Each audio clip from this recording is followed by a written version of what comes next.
Oh. And we're live! Hello, hello! Can you guys hear me? I have no idea. I messed with some of the microphone settings earlier, so I can only assume something probably went wrong along the way, even though I was only messing with it for like a handful of seconds maybe. I was trying to test something, one of the settings, but I think I figured it out. I don't know if it'll become relevant. Maybe later. Maybe not right now. But for now, it is something I have set up so I don't have to figure out later. But yes, it is, once again, another unplanned, unprompted stream. We are known for these. This is kind of what we do at this point. We're never going to have a stream schedule that's coherent ever again, I don't think. But that's okay. I don't know how we'd go about having a stream schedule anyway. We're very all over the place when it comes to picking a game. Who knows?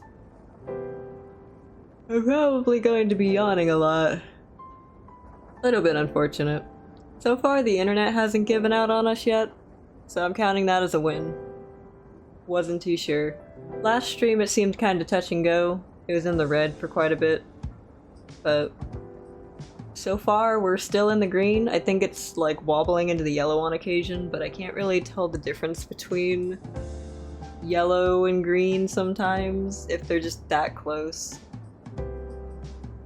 I need to fix the threshold on the model speaking.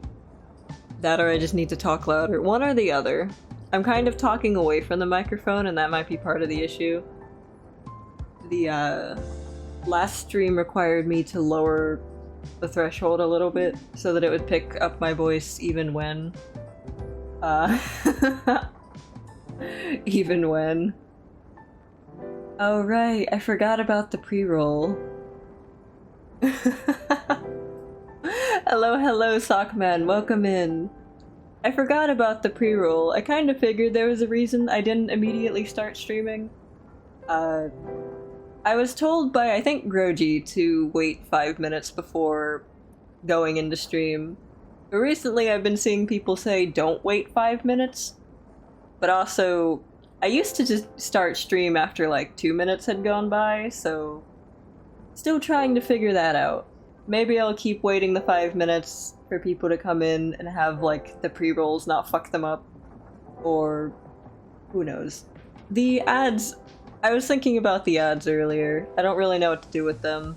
I don't know if we can remove them completely, but if we could, then that's something. I think there are like 2 options last I checked. You can either have ads at the start of stream, or you can have ads intermittently play during the stream, which is my least favorite option. There is a way to control when the ads show up, but I don't remember how to do that, and I've got such tech illiteracy that I don't think I'd be able to figure it out anyway. But maybe one day I will figure it out, and the ads will play at a more convenient time. Who knows? Hopefully. But yes, I don't really have any plans for this stream. Still trying to get everything mildly reset up. I don't think I got the volume threshold correct, but I'll have to keep messing with that, or just look at the picture I took on my phone earlier. I don't have my phone over here with me. I probably should have grabbed it. It's charging currently on the floor, on the other side of the room, and I don't feel like going to get it. It's so inconvenient sometimes when I... The charger has to be in a very specific spot, or else it won't charge. So I have to leave my phone there, and it just sits there on the floor for a while. So, presumably whenever I go back to it, it'll be charged. Hopefully. Maybe. But other than that, I don't know where we're gonna end up with this stream, honestly. It was a little bit unplanned on my part. I knew I wanted to stream again, but not when. I figured, you know, on one of our days off, it'd be a good time. Today was technically a day off. I don't know why I said technically, it just straight up was a day off. We're not gonna have Saturdays off anymore, but that's for the best. Our hours got mildly cut at work. They, they went back to normal though, so that's cool. Was a bit unfortunate finding out the reason why the hours got cut, but they're back to normal now. I did think about that. We could do Splatoon, but I think we're going to progress Pokopia a little bit more. I've been playing it off-stream recently. We played a little bit on the stream, I don't know if you call it like stream account, but on Praxis's profile we've been playing a little bit. Not progressing the story, we've just been going around like cleaning up everything. We figured out what to do with the utility poles, so we were putting utility poles everywhere. That was something. Whenever we get back into that, you'll see they are everywhere now. But I've been playing on my own file for a little bit, and it's been interesting. We discovered that the Pokemon are kind of randomized, which makes sense. There is a little bit of a randomized effect to which Pokemon will show up when. So even though I've created pretty much the same habitats and the same spots that Praxis did, I ended up with different Pokemon, even despite that. I also managed to get Onyx trapped in the cave, so I can't get Onyx out of the cave. I don't really need Onyx to come out of the cave, I just kind of put it in a really bad spot. And now it can't get out. So I can only assume it's going to starve in there, but maybe there will be an upgrade that'll let me punch through the harder rock to free the Onyx. Currently it's stuck in a alcove that was like an optional side branch in the cave that we found it in. Probably. I mean, maybe when the cave floods during the monsoon season, maybe not, but you know, hopefully by then we'll have figured out how to either widen the hole that it's stuck in or, I don't know, get it out of there. I need it to not be in there. They can randomly teleport around the map sometimes, like, I don't know why they do this, but sometimes they'll just reappear somewhere else. Like whenever you turn the game on, they might just happen to be around the Pokemon Center or something. I just have to hope that one day Onyx is outside of the cave, because I can't lead Onyx out of the cave, and I don't know how it's gonna get out of the cave otherwise. So it's kind of impressive that it even got in there to begin with, because I didn't lead it to the habitat. I built the habitat, wondered if it could even fit through the gap that I put the habitat in, and then figured, you know, if it can't fit in the gap, the game will probably tell me, right? It wouldn't just let me put a habitat somewhere where the Pokemon's going to become trapped, right? No, actually, it will just do that, so when I went to get Onyx to lead it to the Pokemon Center so we could, like, build it, I couldn't get Onyx out of the hole. I couldn't dig up, and I couldn't widen the gap that we came through, so Onyx is stuck in there, presumably forever, maybe? Oops. Yeah, I don't know why the game let me do that. But, I mean, the spot looked perfect for Onyx. It looked perfect. It was a little side branch of the cave that you find it in.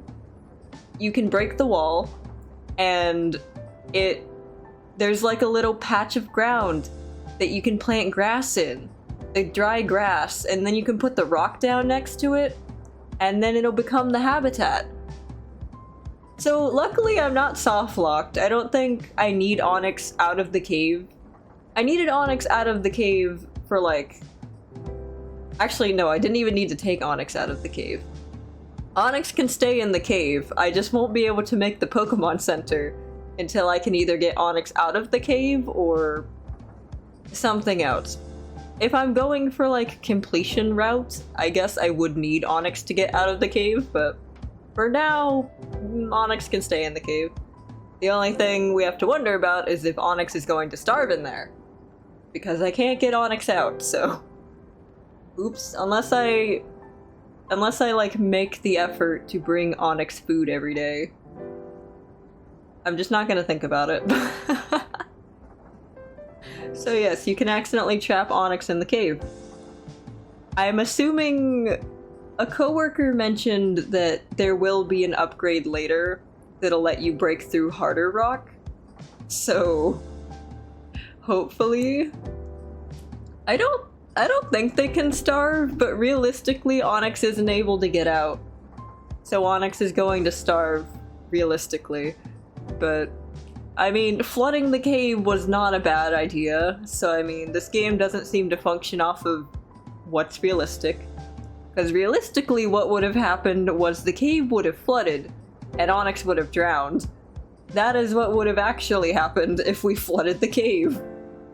But, you know, I'm sure all those cave spelunking stories where a monsoon kicks in and a cave system floods and drowns a lot of people, I'm sure those are not cautionary tales and are actually just weird freak accidents that no one could have foreseen. Because why would that be the outcome? I'm sure the ground just gets softer whenever a bunch of water is poured onto it. I'm sure that's all it is. Which does make me wonder why the solution wasn't just to keep water gunning the wall. But I digress. But yeah, that's what I've been doing on my save file. Zinc hasn't really touched the game. She was the first one to play it, which was the interesting part. She got to Squirtle and then kind of stopped because she didn't want to get too far ahead while, like, we hadn't even streamed the game yet. And then Praxis ended up playing for a really long time, and now I'm playing, and now we've decided we want to progress the story on the stream file so we can progress a little further off stream. We've got a weird system set up for it, but it makes somewhat sense to us. I don't know if it would make sense to anyone else. We try not to progress past where we are on stream so that we're still mostly, like, you know, surprised when things happen.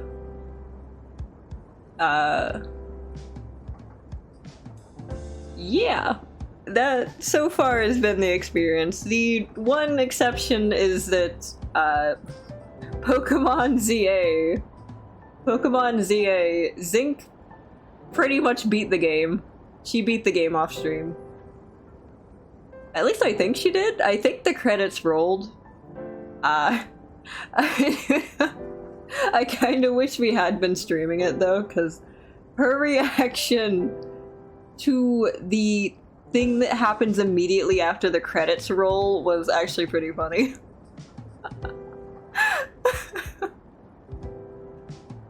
I do vaguely remember it. She was like struggling against the final boss, quote unquote, I guess, whatever the fuck you'd call that final boss fight. She kind of like switched continuously between her starter, I don't remember which one she picked, and her starter Pokemon, it may have been Meganium or Chikorita or whatever, and her Camerupt that she named Camel. Camel the Camerupt became the MVP of her team. It's an alpha, for some reason. She beamed that thing in the back of the head while it was like prowling around, and she ended up catching it that way, which was really surprising, just because typically you can't catch alpha Pokemon that way. At least I don't think so, but she managed it, and that was pretty hype. So then she added it to her team in place of Talonflame, because Talonflame wasn't really holding up. She kind of came to that conclusion, I think, after fighting the Steel-type specialist in the game. And, you know, despite Fire types being effective against Steel-type, she still almost got her team wiped, so she decided she needed a stronger Fire type. And what better Fire type than a giant camel, was her thought process, I think. So She added a Malamar to her team at the very end. It was kind of a redundant addition, but I thought it was neat. It served no purpose, and I don't even think it did anything in the latter half of the game because she added it to her team so late that it kind of wasn't even in the same level bracket as the others. It's like 10 levels below everything. But she thinks it's neat. It's there. Yeah, I'm pretty sure she did just beat the game though. We're gonna go back to streaming it eventually. Eventually. Because I actually don't remember a lot of things that happen in the game. That is an interesting thing to realize, is that I don't actually remember a lot of the game. But Zink had fun with it at least. Hello Ray, welcome in. Man, I wonder if in Pokopia upgrading the I think it's water gun. If you upgrade water gun, does it turn into hydro pump? Or is it like just a stronger water gun? I'm guessing it levels up into like hydro pump or whatever. Assuming it even levels up to begin with. What would we think of games inspired by Pocket Monsters? We want to play a few of them. We've actually got like a couple of them either in our wish list or already downloaded with the intent to one day stream them. Like, I stare at it every single time the computer is on. We've got the I think it's called Anode Heart? Anode Heart? Something like that. We've got the shortcut icon for it on our desktop, but we've never played it. But we know it's a Pokemon-inspired game. Yeah, that one. We've got that. We bought that one at some point. We just haven't played it. We bought it with the intent of streaming it. Because, like, Pokemon. That's been like a fixation for years. It's kind of crazy in a way to think how much Pokemon has influenced us over the years. It is quite the doozy. I remember we were introduced to it, the concept of Pokemon, from our brother. I think he had like Fire Red or something on a Game Boy, and he'd play it on occasion, and we'd look over his shoulder as he's playing it, because that's just what you do when you're the younger sibling. You look at whatever your older sibling is doing and you're just like, what is that? Can I do that? Can I try? Can I play? And of course the older sibling will always say no, because why would they say yes? I think around that time Diamond and Pearl had just come out too, so we ended up getting DS's, and I think we ended up with Pearl first, and then later on, for some reason, we acquired Diamond, and then we ended up with Platinum, then we lost Platinum, so we got Platinum again, and then we lost Platinum again.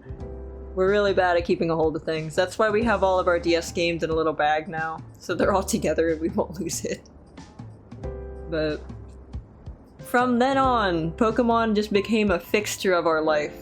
When Gen 5 dropped, that was probably the hypest we'd been in so long. We were hyped about a lot of things, but Gen 5 in particular. Hello, hello, welcome in! Nice to see you here again. Oh boy. Talking about the ye olden good days with growing up with Pokemon, because it's just become a gigantic fixture of our life.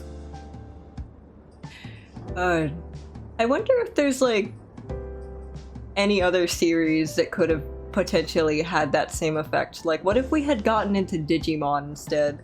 What if we'd been into Yu-Gi-Oh? We didn't get into Yu-Gi-Oh until like, I think 6th grade. It was Charlie, right? I think so. I think that was what it was, because we've got 2 lemons. There's potentially, I swear there was another lemon that we saw like briefly, but they didn't to my knowledge, they haven't stuck around. But I do remember there were probably like 3 lemons at one point. I think it's a very common name, which is interesting. I would not have thought it was such a common name. It probably isn't a common name. We just happened to gather... What do you call a group of lemons? Is that like a bushel? A bunch? A cluster? Candy? Everyone is special in their own way. That's the fun part. Everyone's got a different color tag to their name, so everyone is slightly differently colored lemon. Lemons can come in different colors, apparently. I didn't know that. I thought the majority of them were like just yellow, but apparently they can be other colors, not like a wide variety. Are there red lemons? I know there's a lot of red fruit and vegetables just because it makes them sweeter or something. Now I'm curious, are there red lemons? Is that a thing? I guess I can Google that. Hold on. I bet it's gonna be like an AI fucking thing. It's a band? Oh! Yeah, they're real! They are real, okay.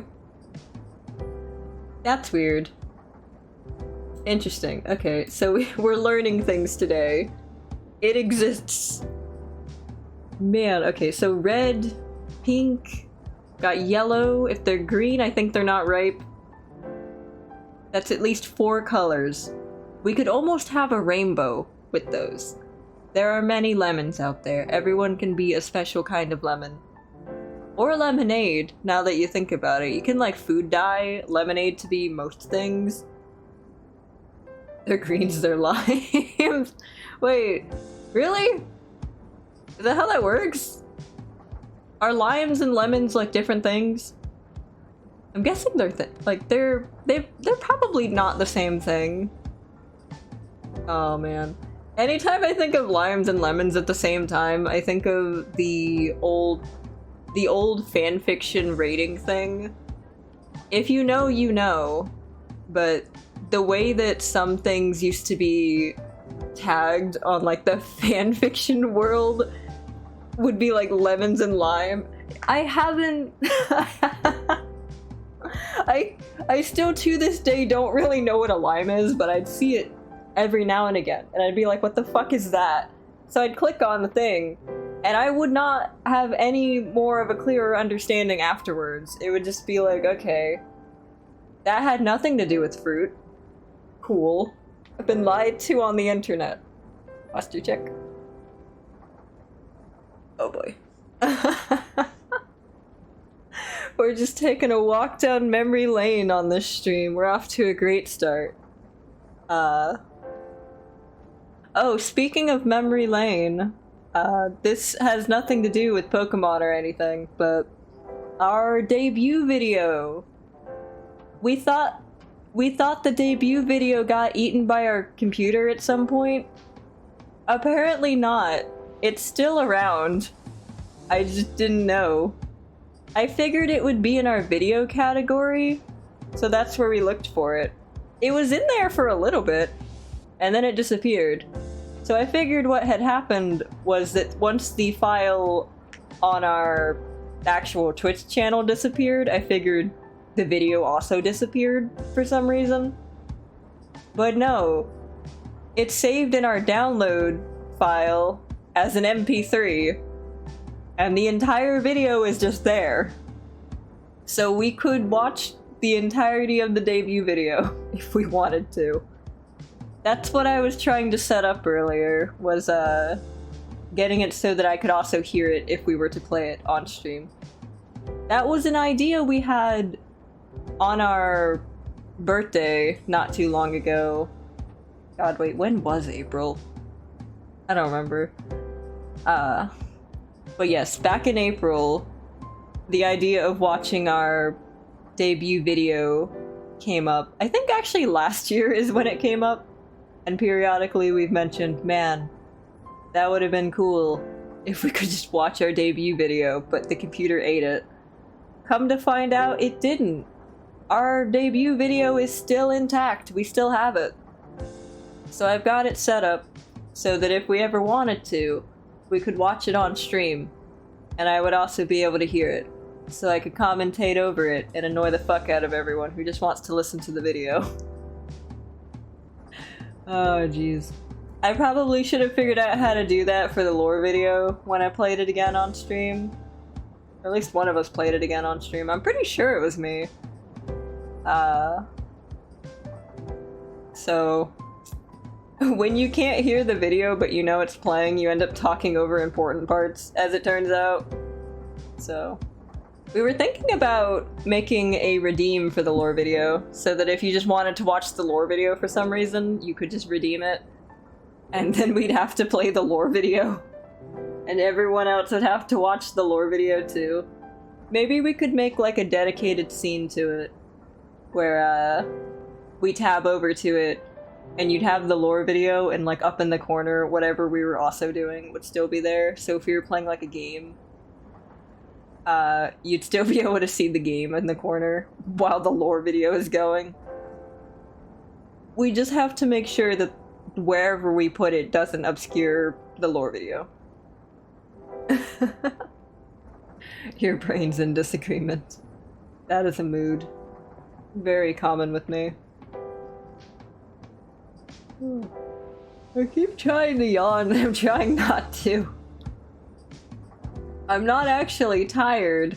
That's the part that sucks. For a while we didn't know why we yawned so much. Looking it up, not YouTube, Google would say, yeah, lack of oxygen in the brain causes you to yawn more. So we were just trying to figure out what the fuck we were doing that was depriving oxygen to our brain. But I don't think that's actually what it is. We probably just got a sleep disorder. God, trying to figure out what to draw is a mood. It happened earlier. Could not figure out what to do. I have no suggestions, unfortunately. You could try drawing a character surfing on a minecart in Minecraft. Like Subway Surfer. Is that what happens in Subway Surfer? I don't really... Does anyone remember that Club Penguin minigame? The Club Penguin minigame with the, you're on a minecart and you gotta, like, surf on it. And, like, the less stuff you run into, the more points you get. Just do that, but, like, Minecraft. Minecraft and, like... Why is it called that if you don't surf? That sounds like false advertising. I've never played it, and I don't really remember what happens in it. I know some people, like, play it as a joke, like, to keep people's attention spans while they're talking. Honestly, I think that would distract me more, if anything, but I don't really pay attention to the visuals whenever someone does that. There have been a few times where I've clicked onto a YouTube video and they've just got Subway Surfer going in the background, and I'm just not paying attention to it. I think sometimes, if I'm drawing a blank, if I'm looking at something for long enough, I don't focus on what I'm listening to. So it's a little bit counterproductive to watch the visuals for me. A little bit unfortunate. Sometimes when playing games, I'll have, like, how would you describe these? Videos of people, like, reading Reddit stories, I guess. Just going. So I've got my headset on, only over one ear. Earbud in the other ear, listening to people narrate Reddit videos, and I'm just not even listening to the Reddit video. Super zoned out watering the grass in Pokopia. What else is there to life than watering the grass, honestly? We got to go outside and touch grass for the past few weeks, actually, now that I think about it. We've been walking to work pretty consistently. Alright, see you around, Razdazzy. Thank you for stopping by.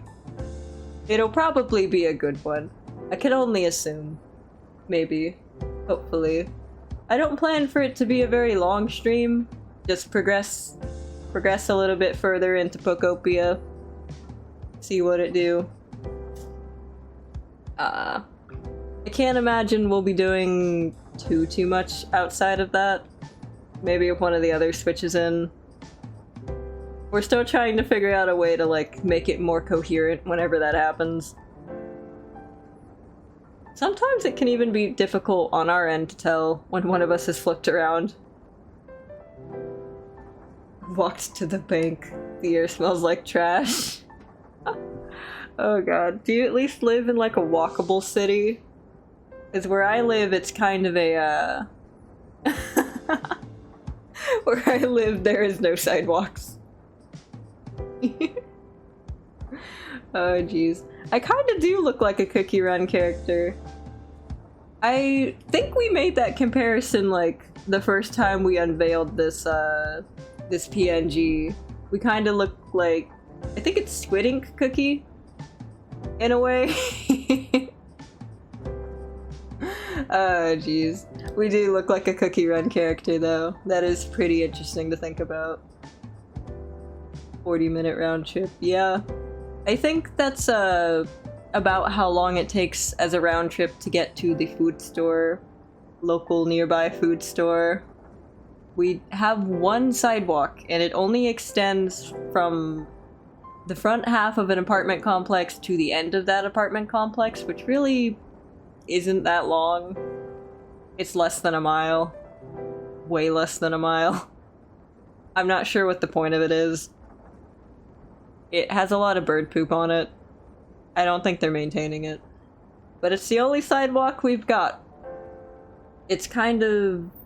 I think we've explained how we navigate either to work or to the food store. They're on the same strip. Crossing the road is a necessity, unfortunately.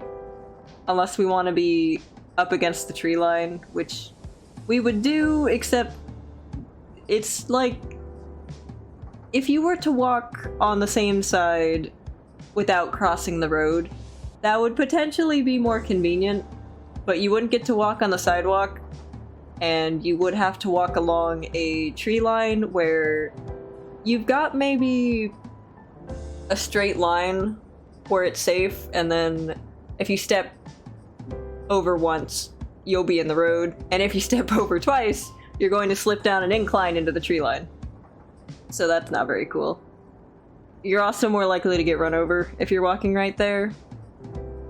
The road that we live off of is kind of very dangerous, just because of how often people will swerve on purpose into people.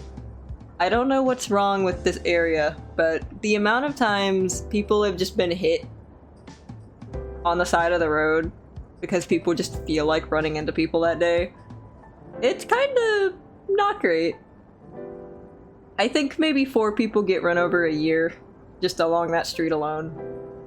Every time it happens, my stepmom will message me and be like, "Hey, are you good? Did you get run over?" Yeah, not great.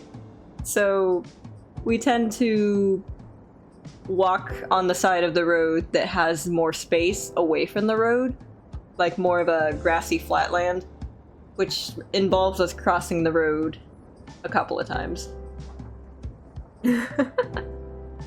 This is true, I do agree. I'm pretty sure it's the coal ash, but something's in the water. For a little bit, we were discouraged from drinking out of the faucet because something was wrong with the pipes. Like, something was in our water supply for real, for real.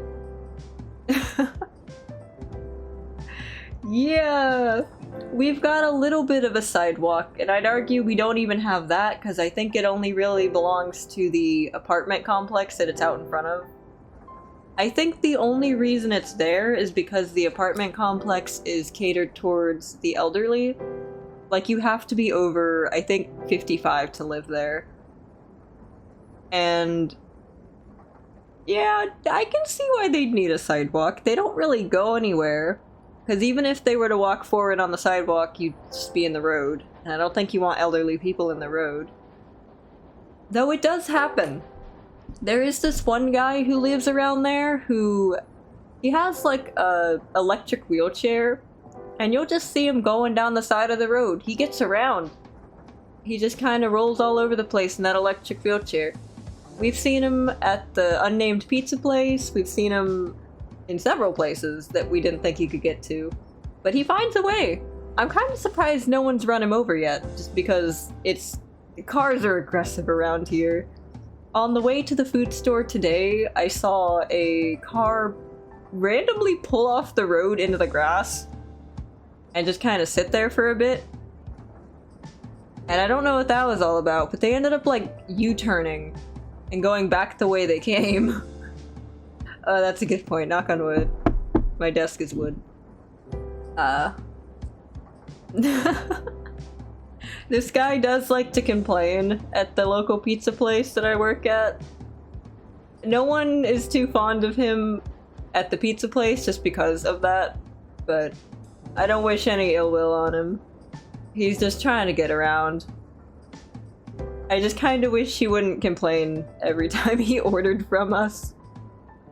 It'll always be like kind of weird complaints too. Like one time he came in, he ordered breadsticks and a pizza, and then he leaves.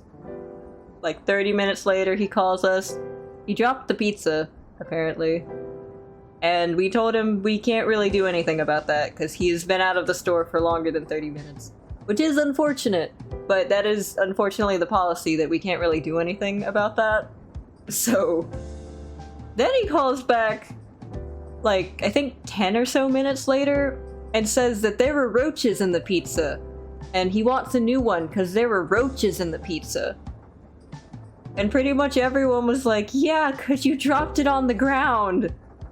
But he was trying to argue that they were there before he dropped it. He actually was saying he never dropped it at all. So I'm not sure what that was about, but he did end up coming back, and just to avoid an argument, our general manager just made the order over again. So he got his food again, then he left. But he kind of makes odd complaints like that, even without dropping the pizzas, just odd things that are kind of like, dude, what? I don't think I'd go back to a pizza place if I found roaches in the food. Honestly, I don't know what I'd even do about that. I am still unfortunately at the pizza place. Unnamed pizza place of cursed quantity. I am hopeful that I'll be able to get out at some point. At least I've got more hours now, but hopefully come September I will be enrolled in driving school, so I'll be learning how to drive. And then once I can get my license, I will hopefully be able to get a car, and then I'll be able to drive.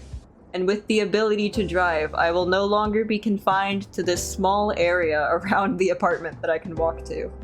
So I'll be able to hopefully go out and find a new job that doesn't involve making pizza. Hopefully. Because oh my god. I think we've told you guys a bit about the past general manager we had with all of her weird decisions. More has come to light about that recently, and it's just kind of like, damn, I really want to leave. I don't like being here anymore. God. Oh, jeez. The roaches we have around here can fly, but it's a toss-up on if they're the kind that flies. You won't know that they can fly until they start flying, which is the really unfortunate part, because you won't know until they're pretty much right on you if they can fly, and they will let you know by flying directly at you, and there is nothing you can do about it. Except, I guess, just accept your fate. Like, what do you even do at that point? The ones around our area are kind of, I don't know, like they're bad, but they're not a major nuisance. There is a roach that we managed to catch in one of our glue traps at work. I have no idea how it got there. It's kind of concerning that it got caught in the glue trap, because that thing is all the way in the office, which is nowhere near the front or the back of the store. It's right in the center, meaning a roach made it into the center of the store, found the glue trap, died in the glue trap, and was presumably there for who knows how long, because we don't check that thing regularly.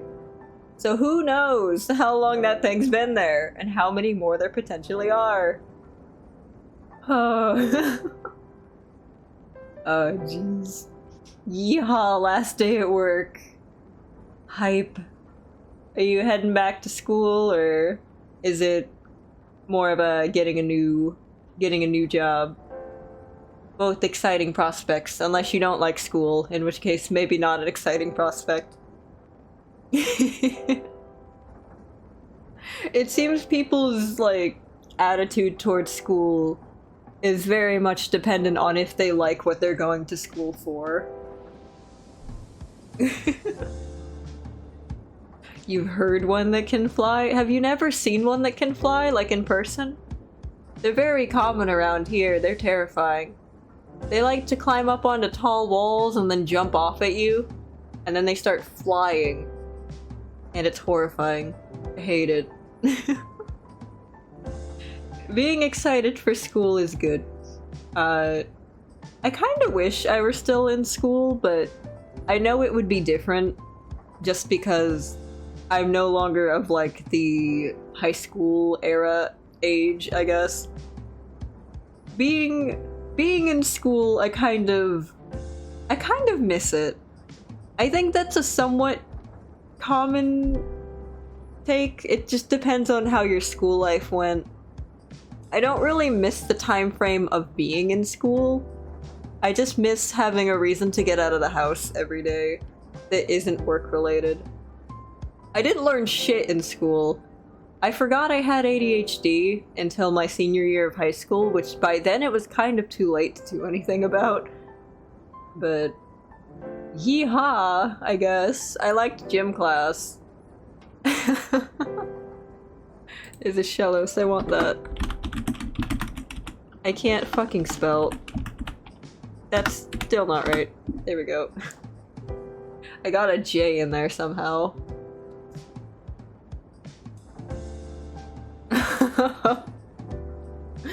Oh jeez. Two different conversations. The cockroach overlords taking over. I hate it. Oh jeez. What do you think of bug Pokemon?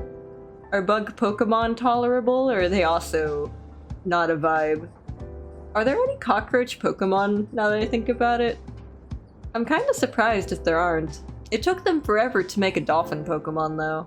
Like, we didn't get one of those until the most recent generation. I kind of figured, you know, with how often they kind of lean into the end of the world scenarios, that a cockroach Pokemon would make sense. But they never commit to it. At least I don't think they have.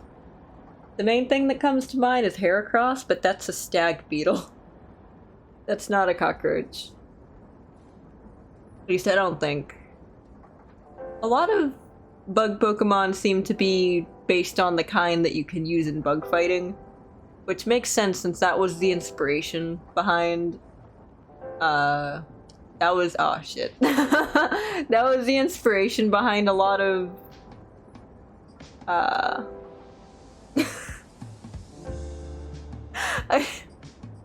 Automod caught the word cockroach and nothing else. Nothing else in that sentence was seen as a problem, just cockroach.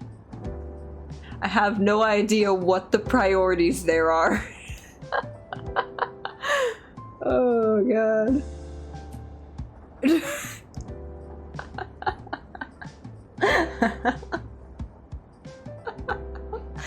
don't even remember what I was talking about.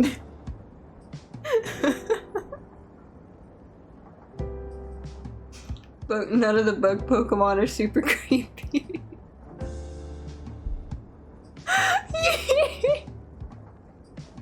Yeah, cockroach got caught, but the word cuck was fine. It may have just been because we've probably approved the word at some point. Like, someone probably sent it and it got caught, and then we let it go through. I guess cockroach is seen as a not good word. Like, I guess. I could see how it could be an insult, but we're talking about the actual bug. We're talking about the bug. How did it catch that? Also, wasn't it said earlier? Wasn't it said, like, earlier in chat? Wait. Okay. Okay, I have no idea. Maybe... I don't know. Okay. Maybe it wasn't catching it because of the word roaches. It was okay, it's like, alright, that's the bug. But as soon as you put the word cock in there, it's like, oh no. That's not allowed. That's a no-no word. Cock is fine, though. Yeah, at this point, I am convinced that Automod just genuinely dislikes you. I don't... What did you do? Like, genuinely, what did you do to get Automod on your case so much? I don't think anyone else has been caught as much as you have. Half the words you say aren't even, like, that weird. Cockroach is a bug!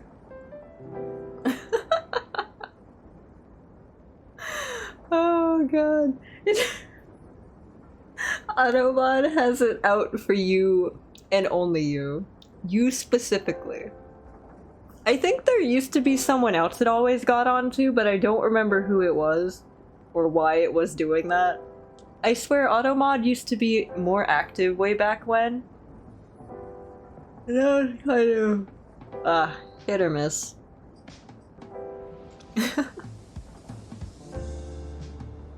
Well, yes, bug Pokemon. To get back on the topic of Pokemon. Scolipede, I think, might be my favorite bug Pokemon. Scolipede is just very cool. Venipede as well. I'm kinda meh on Whirlipede, but Whirlipede isn't bad either. Scolipede is like the good one though. The goodest bug. I think a lot of Gen 5 Pokemon were pretty cool.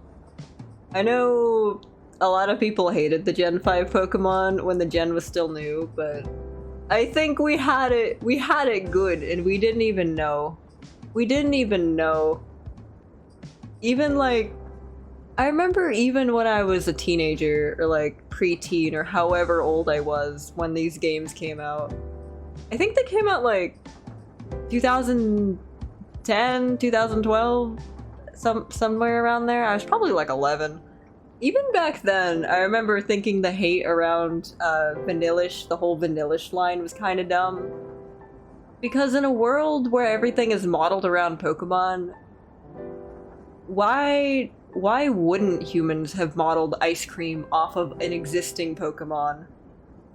Like, it just... When that was the explanation, I was like, yeah. Humans looked at that and was like, we can make merch of that. We can make edible merch of that. I don't know why it was so hard to accept that some Pokemon existed before the human-made object in the Pokemon world specifically. Like, yeah, that's not the case for the real world because Pokemon aren't around, but it makes sense to base things in the Pokemon world off of Pokemon. Like, I don't know why people have such an issue with object Pokemon. I think they're neat. Some of them are kind of weird, but it's not like they haven't existed the entire time the franchise has been around. I think Electrode is like way less interesting than Fungus. The Fungus Among Us.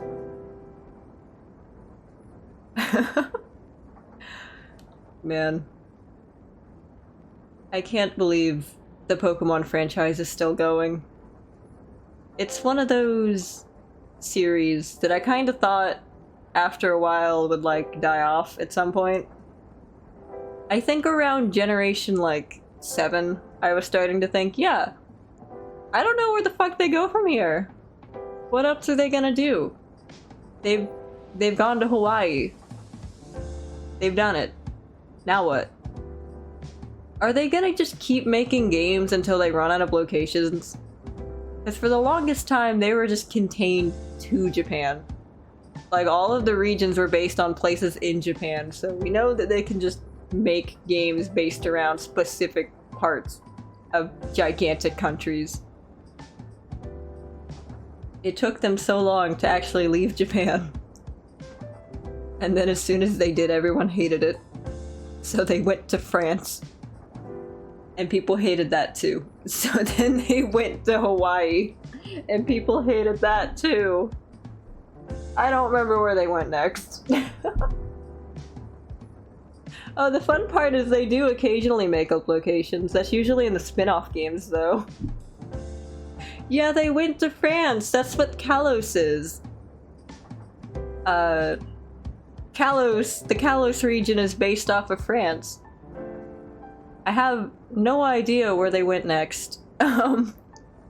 They went to Hawaii after that, and then I think they went to Scotland? England? One of those. Somewhere over there. Something over there is where they went. And then they went to Spain. That was pretty cool. And now they're going to somewhere. Somewhere tropical. I heard some people say it might be based off the Philippines, but I've heard more people say it's based off something else. But that's still pretty exciting. I'm excited for the new Pokemon games, even though... Sheep. Sheep is good. I know a lot about the Pokemon franchise. I could probably ramble about it for like 24 hours. I have so much useless information stored up about the series. I'm kind of surprised I never like leaned more into Pokemon as like a creative outlet, you know? Team Rocket question mark. Team Rocket, I don't know if this is like a unpopular opinion. I don't really like Team Rocket. I think they're probably the most uninteresting team, which is maybe not... I think just because I haven't finished Sword and Shield, I probably would think Team Yell is the most underwhelming if I played more of it. But with Team Rocket, for the amount of screen time they get, like, they show up constantly. I like Jesse and James, but oh my god, Jesus. Team Rocket carries their, like, influence across the anime in a way that's kind of like... I don't know, like, it's not bad. I do like Jesse and James. They're great. But I do kind of wish that the anime would actually utilize the actual evil teams of the regions they go to. Like, sometimes they would. I remember Team Galactic was kind of a big plot point in Diamond and Pearl.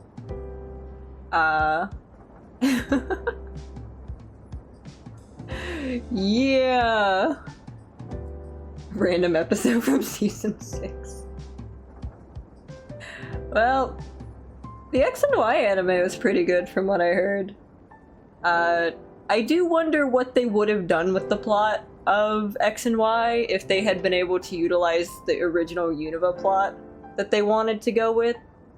They didn't end up doing anything with Unova, really, because of world events that were going on at the time that were not great.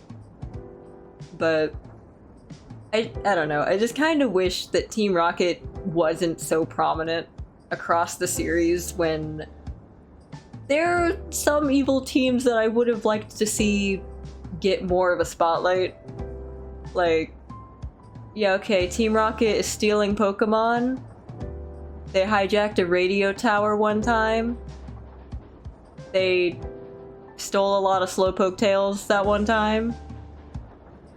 They're led by a mob boss who a lot of people thought jumped into a waterfall and died for a while.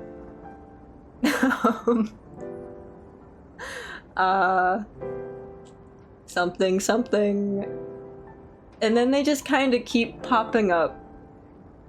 But like compared to I feel like Team Rocket, they're not the least interesting.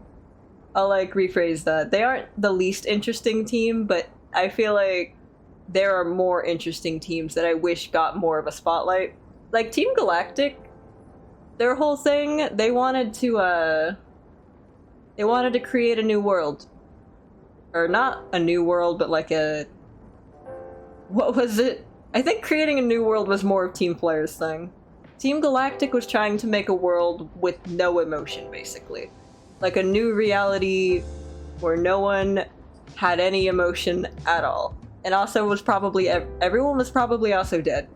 Honestly, I don't remember the plot too well, but... Like, Gen 3, the whole thing with Team Aqua versus Team Magma, that was pretty cool. The series hadn't done that before, and I don't think they've really done it again since. But the whole plot of wanting more land or wanting more water, very dumb when you write it down on paper. Even more dumb when seen in practice, but like, it was interesting at least. That was like a higher scale compared to what we'd been seeing with Team Rocket. It was on a grander scale. Hi Spoopy, welcome in. Then there was, again, Team Galactic doing whatever the fuck they were doing. Team Plasma was straight up a cult. That was something. I think Team Plasma kind of went back to Team Rocket's roots, where the only difference is they were a cult and not a mob. But, you know, their leader just wanted to kill people. And like, I don't know, like every chance Getsus got, he was trying to kill someone. So I feel like that's something. I don't know if Giovanni was ever that bloodthirsty. He may have been. I've admittedly not played through the original Pokemon games. I did play the Gen 2 remakes though, so I kind of vaguely know what's going on there. Posture check. Then I hydrate. Grew up with Gen 3. Always had the impression that Pokemon is always that whimsical. I do like how whimsical the series is. Sometimes, like, I feel like as the series progressed, they were upping the stakes with the evil team more and more, until they eventually, like, dialed it back in Sword and Shield, where it was like, this evil team is not even an evil team, they're just very aggressive cheerleaders. Hydrate. Team Star was also not really an evil team. I don't even really think they counted as an evil team. Like, I know they probably do. I just don't really think of them as, like, as an evil team, because, I don't know, they were kind of painted in more of a sympathetic light. Like, we were meant to view them as more of a... They were just misguided. They weren't really evil. Team Star. Team Star from that region I can't pronounce, Palladia or whatever. Paldea? Something. The one based on Spain. Scarlet and Violet.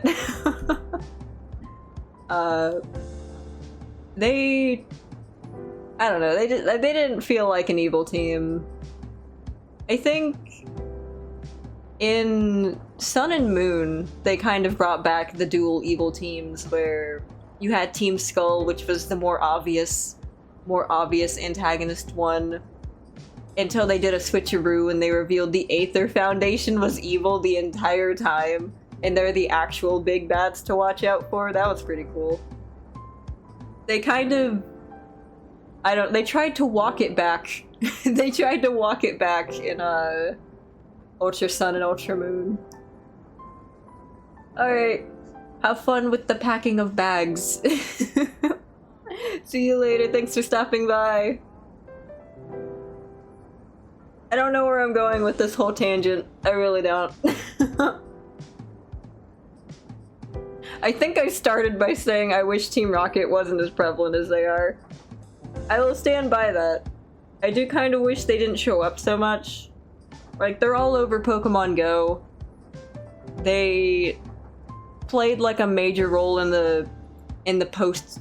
what is it? Post-game of Ultra Sun and Ultra Moon. They...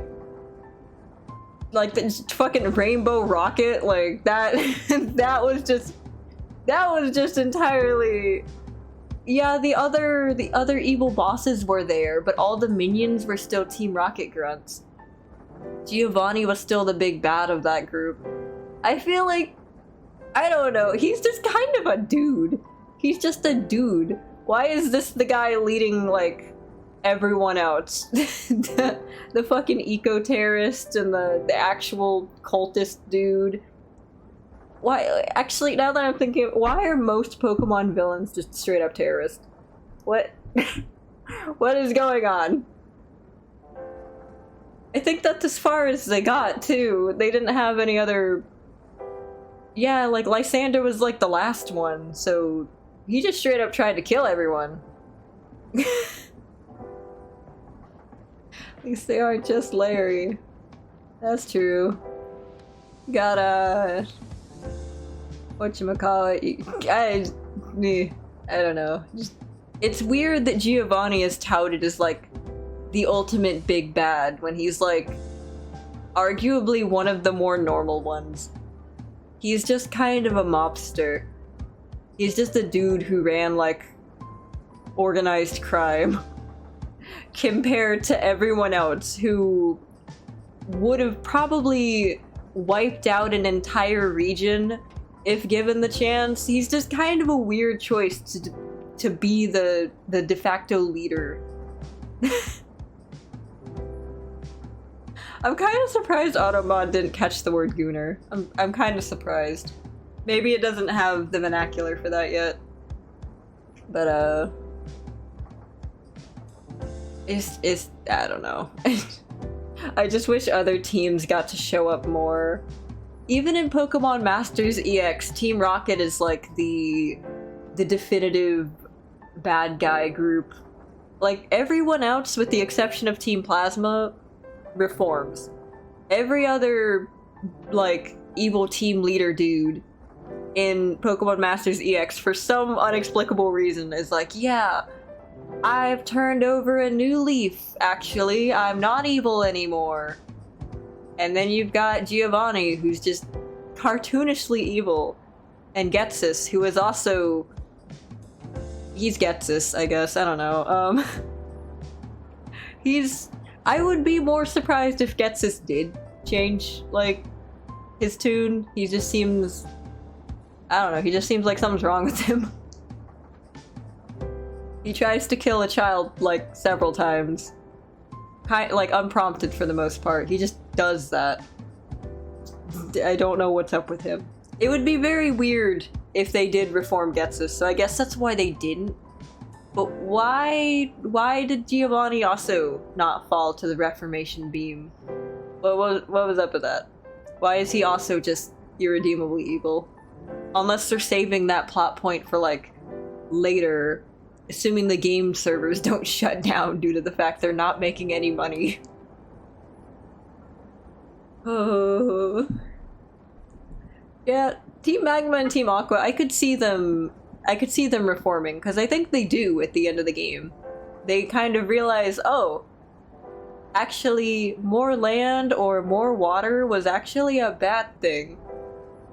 Let's not do that again. They kind of see the error of their way, so I can believe that if they do a turnaround. I guess with Lysander as well, he also just canonically has a turnaround, where he goes from being... I think he was just depressed. Very disillusioned with the state of the world and wanting to create a more perfect existence. He just decides to blow everyone up and just restart. Which is kind of what Team Galactic was trying to do as well. Except they weren't trying to use a giant laser to kill everyone. They were just trying to, whatchamacallit, use the power of the legendaries, which I guess was also what Team Flare was doing, but they were using it to power up a laser. Team Galactic was just doing just raw legendary power. I don't know what the plan there was. I really don't. You would think I would, because I'm pretty sure I've played that game recently, or at least the remake. I retained like none of the information from it. But I do know I played it somewhat recently. I just retained zero information about it. Galactic was interesting. I think all of the teams are interesting in their own way. I just... I'm kind of going in a circle, but I just wish they got more of a chance to shine. Like, they'd get to come back for no reason, the way Team Rocket does.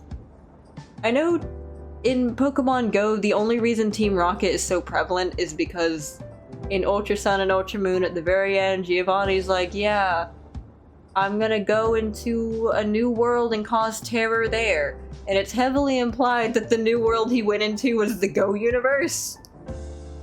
So, that's fun. My favorite legendary. My favorite legendary is Heatran. I love that thing. It sounds so ridiculous. It sounds ridiculous. Have you ever heard of its cry? I'm pretty sure we used it on our Arceus team. Legends Arceus team. We had a Heatran and it did absolutely nothing. It kept getting curve stomped, but it sure was there for like the majority of the journey just because. I wasn't expecting it. And now it's one of my favorites. It's always kind of been there in our periphery. It was one of the boss battles in Pokemon Rangers Shadows of Omnia. And its battle cry just stuck with me because of how ridiculous it sounds. And then it kept showing up over the years. Pokemon Go, it took over the McDonald's. We all got wiped by it, but it took over the McDonald's. In Legends Arceus, we randomly stumbled upon it. So now it's just... It seems like it's a sign, you know? Heatran's the, it looks like a frog. I guess that's a good description for it. It's on fire. It looks like a frog. It has a Mega Evolution in ZA, and it breaks its jaw, so... Looks like Mr. Chicken Tenders. Yeah, I could see that. It's funny. It's funny looking, I think it's neat. It's just kind of become my favorite gradually through overexposure to it. Which is like the opposite of what happened with Team Rocket. I always thought Heatran was a mythical. I didn't know it was a legendary for the longest time. I had to look that up, like, last year. Come to find out, it's a legendary and not a mythical. I always figured that it was like a... I don't know, one of those event Pokemon that you'd have to get through a code from, like, GameStop or something. But it turns out it's just in the game. I don't know if I ever encountered it organically, but it was like in, I think, Platinum? In the post-game of Platinum, you could go to a volcano, like past the Elite Four. And I think there's just an NPC who will be really interested in the area, and you can tag along, and you might find it there. Apparently, it's in the game. It's a legendary. I just figured that it wasn't. I thought maybe it was one of those event Pokemon like Darkrai or Shaman. Cause like, what is Heatran? Why that? It looks so goofy. And it sounds like a car crash. If you guys are able to listen to its battle cry. It sounds like a car crash, and it's amazing. It's great. But apparently it's good in the meta, or at least it was good in the meta a while back. So that's one win for Heatran. It got good in the meta, despite its like numerous weaknesses that it has. I think it's like 4 times weak to several things. I just don't remember what off the top of my head. They may have fixed that with the Mega Evolution, I'm not sure. Hopefully they did. Malamar was not so lucky. They fucked that thing up. Rip Malamar. The coolest evil squid you ever did see. They couldn't allow that thing to be competitively good. They had to nerf it. Yeah. I've been talking about Pokemon for a really long time now. This is like... I don't even know if this counts as a new hyperfixation, because it's always been a fixation of ours, just not in the forefront the way it is now. Even before, it's like... Oh god, it's been like 50 minutes. We've told you guys that our train conductor designs are based off of 2 characters from Gen 5, Ingo and Emmett.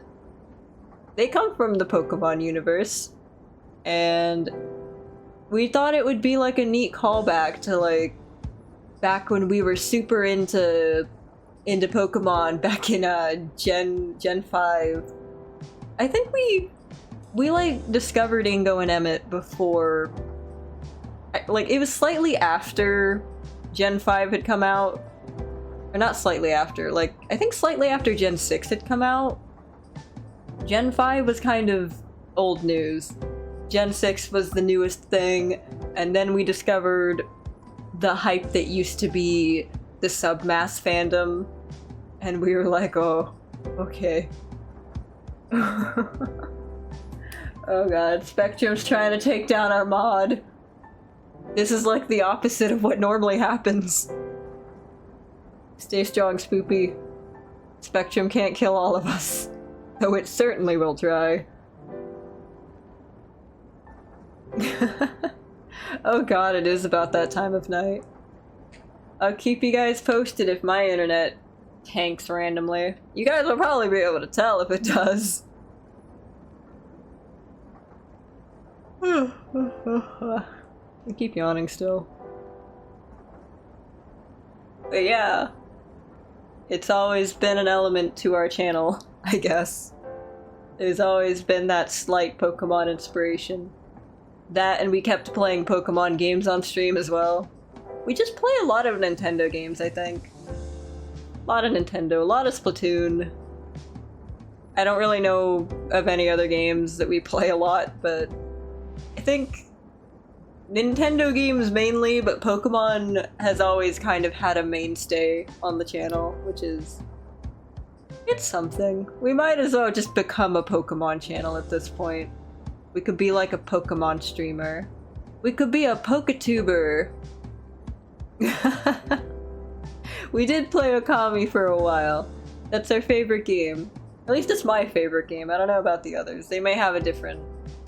Honestly, Praxis probably has a different favorite.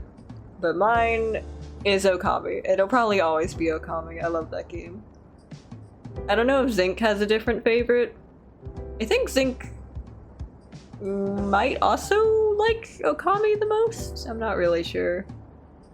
She really likes the design elements from it. The entire aesthetic of the game. Yeah, I remember that. I love Okami. It's one of those games that we just happened upon. It was a complete coincidence that we ever found it. Just because we had gotten really into... I think it was Twilight Princess. The whole gimmick of that one is that Link can turn into a wolf. So we had like a wolf fixation for a little bit. One of those... I feel like a lot of kids will have a fixation on an animal at some point. And we had the really common one being the wolf. So once we found out Okami was a thing where you play as a wolf for the entire game, we were just like, hell yeah, wolf game. So we started playing Okami, and that was like world-changing. It's such a good game. It's created so well. I heard that there's like a sequel in the works, like a genuine sequel. I think Okami Den was a spiritual successor more than a sequel, even though it does take place after Okami. It never felt like a true sequel. But now, from what I've heard, they're making an Okami 2, and I am hyped about it. If I hadn't already bought the Switch 2, I probably would have bought the Switch 2 just for Okami 2. I know way back when the Switch 2 first got announced, people were like, I'm only buying this console if a really good game comes out, or like a game that I really want comes out. And for us, it was Okami. Okami 2. If that game ever comes out, we were like, yeah, that is the only reason we would get a Switch 2. Things have changed, but it gradually became, they're putting a lot of Pokemon games on the Switch 2. We need a Switch 2. Yeah. The other reason we ended up with the Switch 2, we saved a whole paycheck for it just to afford it.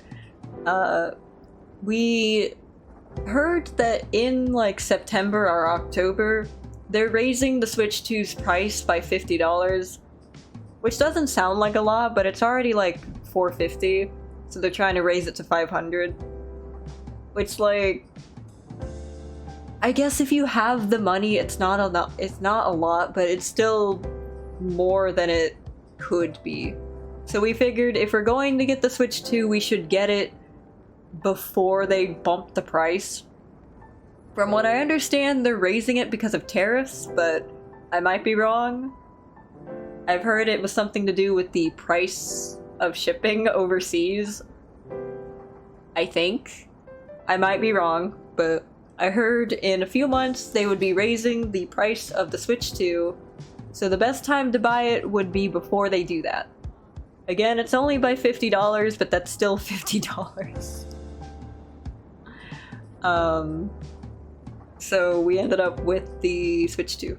We saved a whole paycheck. I think we've already mentioned it on stream. When we went up there, we showed up like 18 minutes after the GameStop opened.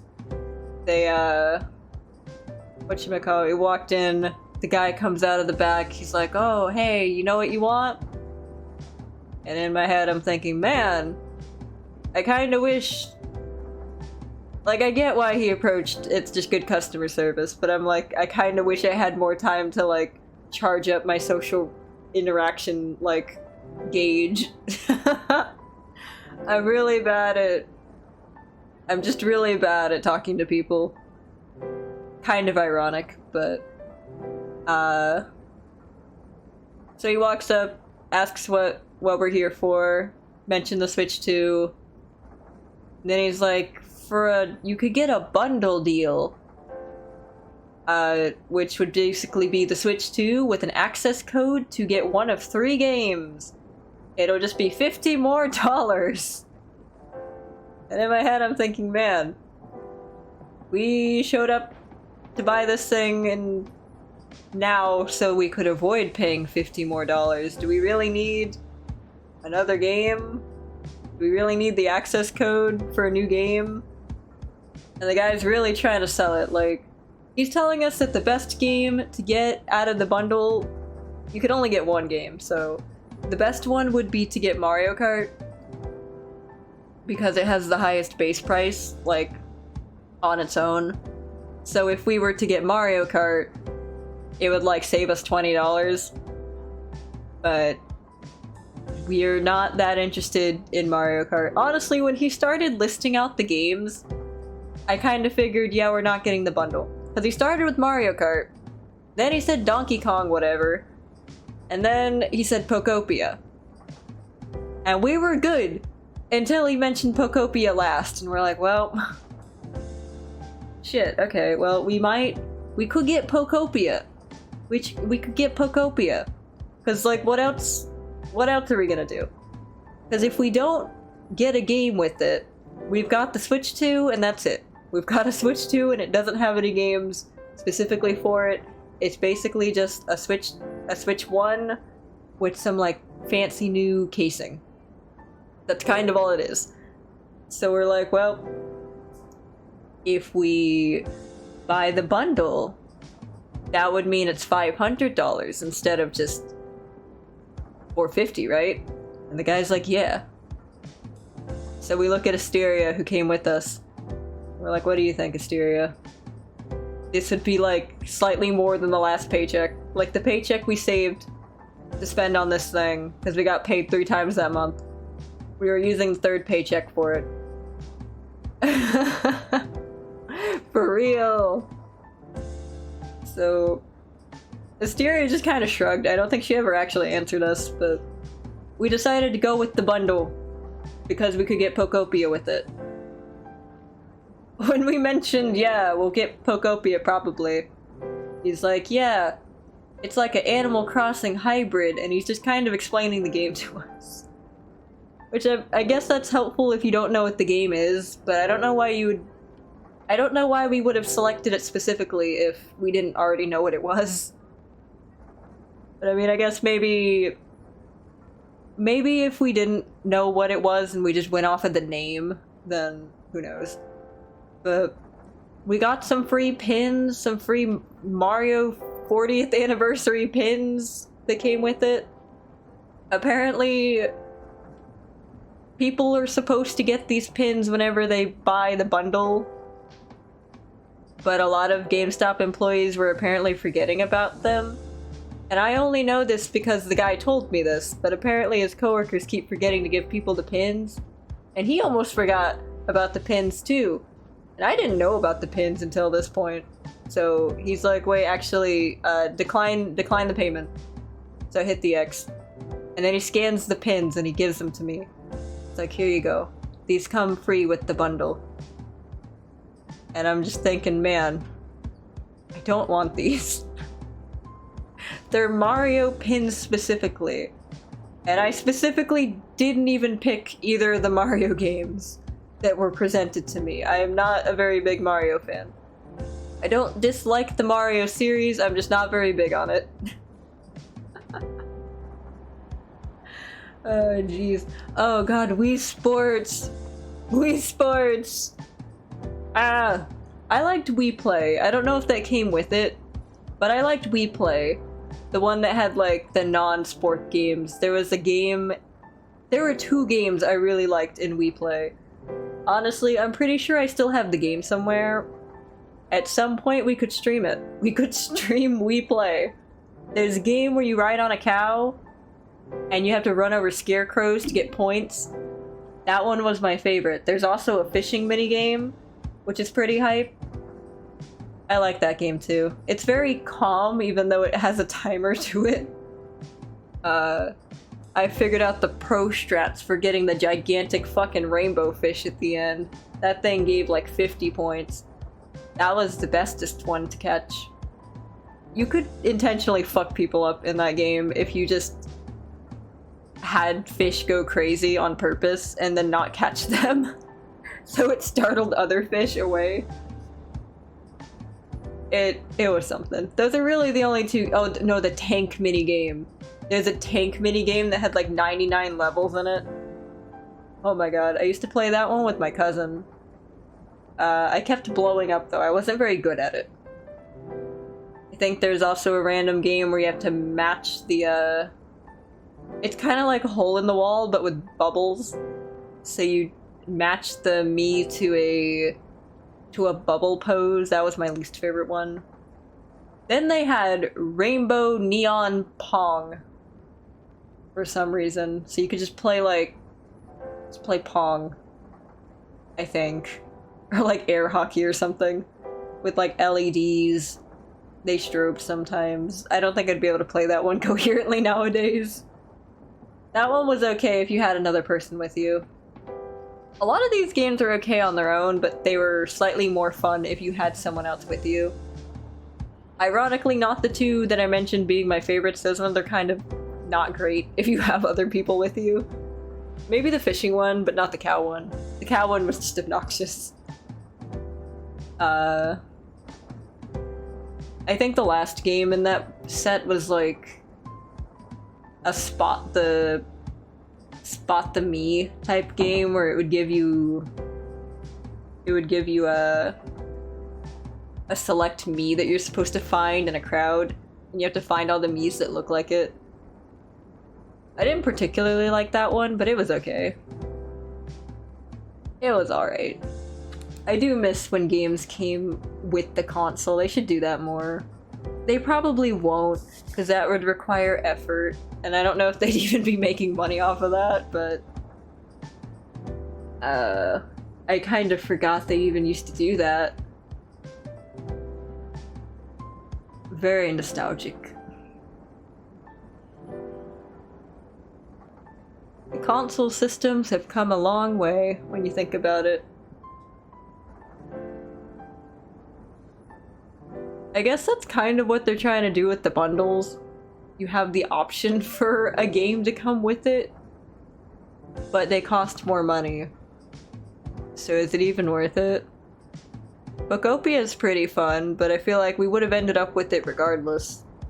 We're gonna end up with the majority of the Pokemon games on this console regardless. It's just gonna take a while and a bit of saving. Now that we're getting more hours at the unknown pizza place, we're hopefully going to be able to make some quality of life adjustments to our stream. Hopefully. That is the plan. We currently don't really know which path we need to set out on.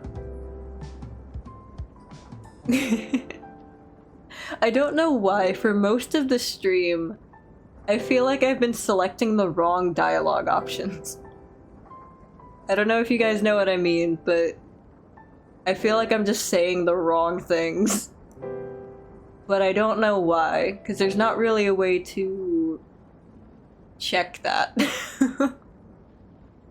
I've got like the wrong dialogue option selected every single time I open my mouth.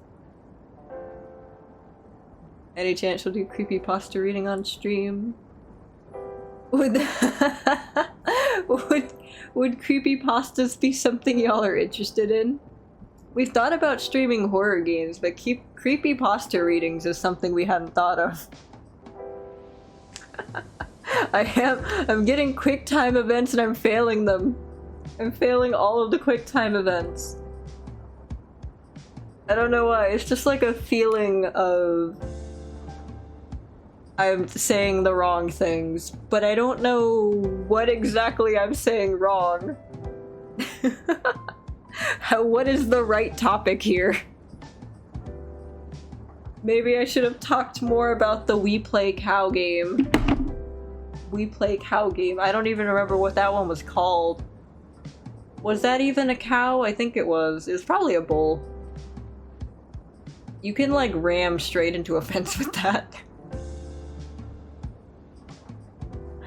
Oh jeez. Thank you for the lurk, Mega Killer. We will see you off at your destination. Probably. Hopefully. Still don't know what the destination is quite yet. Probably Pokopia? We should probably get into Pokopia at some point. We've been talking about Pokemon when we could be playing Pokemon. Maybe that was the QuickTime event we're playing. Oh jeez. Oh, that's a good point. I guess we could. I don't see why not. I don't know if I've got like the right creepypasta narration voice though. Hydrate.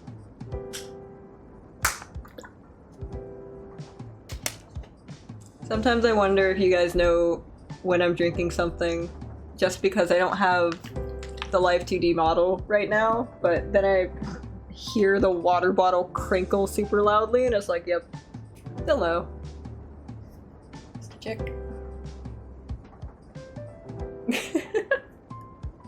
We could do like a test run creepypasta stream at some point.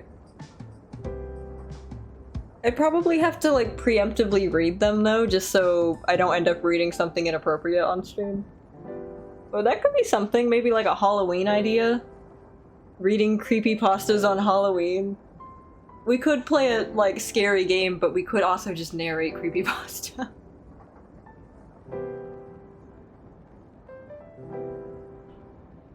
That'd be something. We did briefly wonder if maybe we could do like a type of, like way back when, before the VTuber thing, we wondered if maybe we could do some type of narration thing. Like either creepypasta readings or Reddit story readings or something. We kind of figured we didn't have the right voice for it. We can sound monotone, but we can't really... I don't think we have the right narration voice that you'd want from, I don't know, a creepypasta reading. I guess that's really subjective though. I've heard people say that we'd have a good, like, ASMR voice, which I guess could go either way. Some people have said that our voice is soothing, which is neat. The amount of times I've been on call with some friends and they'll be like falling asleep because I've been talking for a while. And I'll be like, "Are you good?" And they're like, "Yeah, your voice is like..." They don't mean it in like a bad way, they just mean that my voice is like putting them to sleep. But not because of anything in particular I'm talking about, I guess just the way that I enunciate. Or just the tone of my voice. So that's how I know I could never be a teacher. Oh yeah! I think I was like rambling about... What was I even rambling about? I don't know. It could have been anything. Oh, I think I was telling you about a story I was working on. And then you fell asleep for like 2 hours.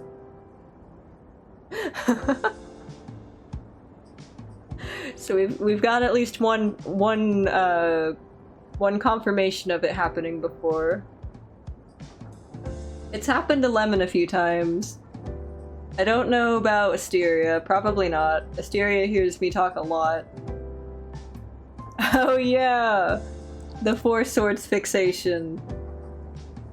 That was an interesting one. We intentionally ended that fixation just because the fandom, I don't know, we didn't really vibe with the fandom. So we moved on to Pokemon. That was an interesting time. Sometimes I'll get into a series and if I don't really jive with what the fandom is doing, we move on. I don't know, like fandom content, especially if it's like based on like a show or a manga or a game series that's like no longer active. You kind of have to rely on the fandom for content, or just to keep the interest going, and if you don't really vibe with what's going on in the fandom, you might just have to move on, or just start making your own content in your own little bubble, and hoping for the best. I just chose to move on to greener pastures that involve Pokemon. Oh jeez.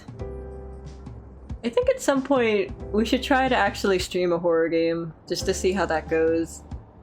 Very briefly, I'm pretty sure this has come up before, we had the idea of whenever we did a horror game, it would be a Zinc stream, so Zinc could do the horror game. We thought it'd be interesting, because we don't actually know how we react to horror games. We don't really play them very often, so... I think the closest we've got is FNAF. There was also Subnautica, but that one is not supposed to be a horror game. We're just very scared of the ocean.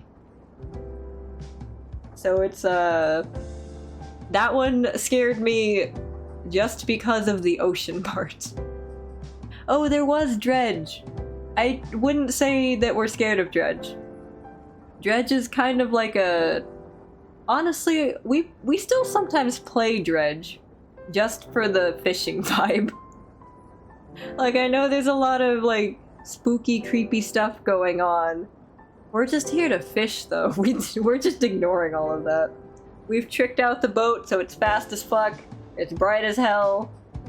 Oh, I don't think we ever did play the DLC. We played the first one, the Frozen one, but we didn't ever get the most recent one. We should look into that. We need to get our hands on that. Start playing it at some point. God, we'd be able to play Dredge again. That'd be hype. The only downside to Dredge, well, actually, it's not even a downside now. Because it's a computer, like we play it on PC, and we've only really got the one working monitor.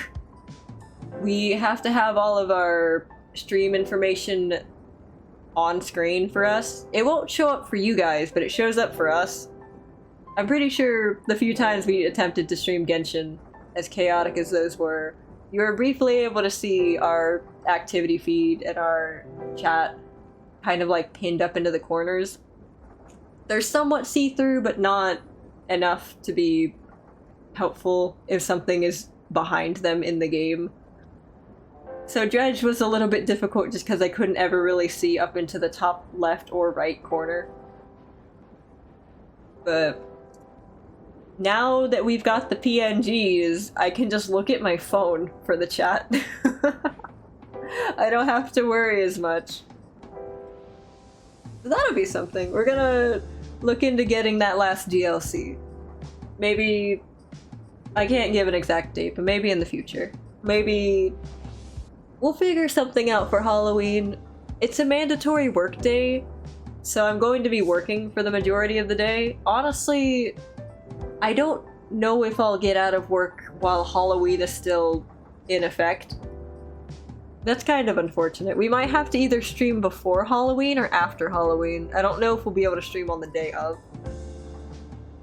But we want to try playing an actual horror game at some point. There was a stream on Winry's channel a while back, I think for the sleepover stream. I don't know if any of you guys were around for that one.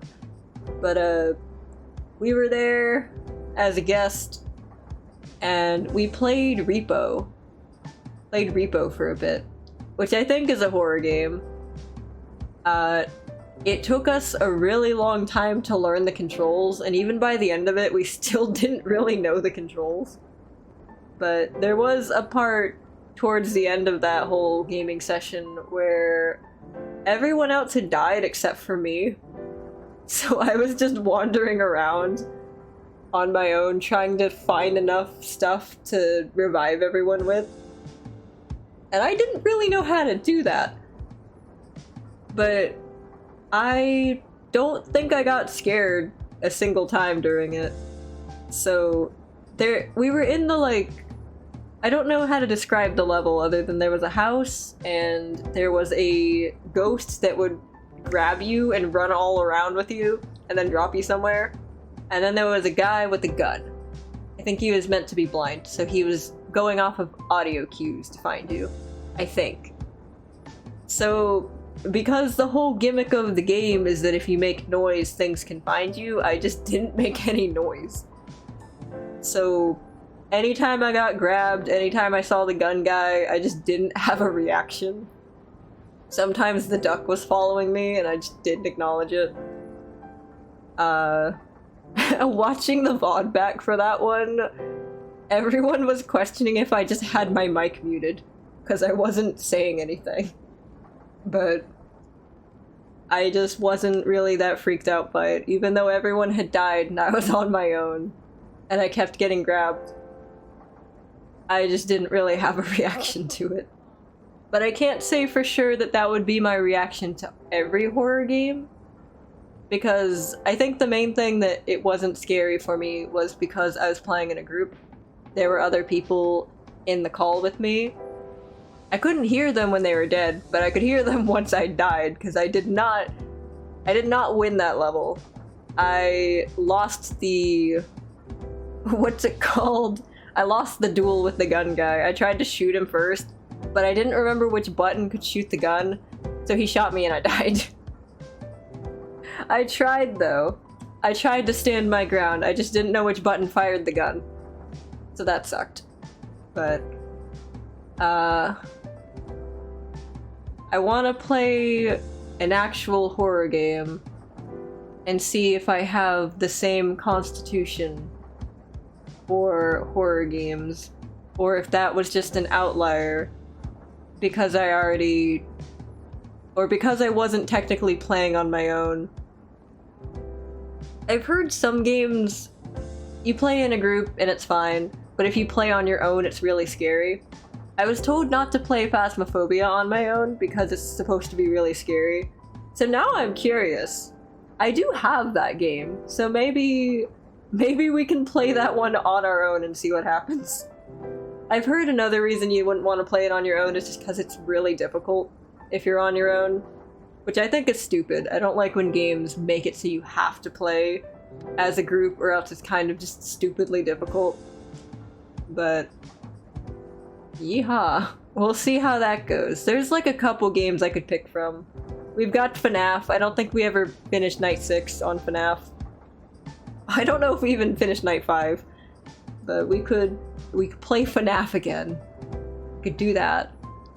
Or we could play Phasmophobia. Play Dredge again.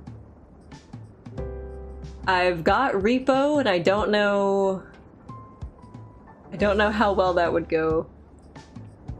The main thing that was keeping me alive in Repo was just I wasn't talking much. But, you know, when you're on stream and you're like the host of the stream, you kind of have to talk. So that would be slightly difficult if I were just talking quieter.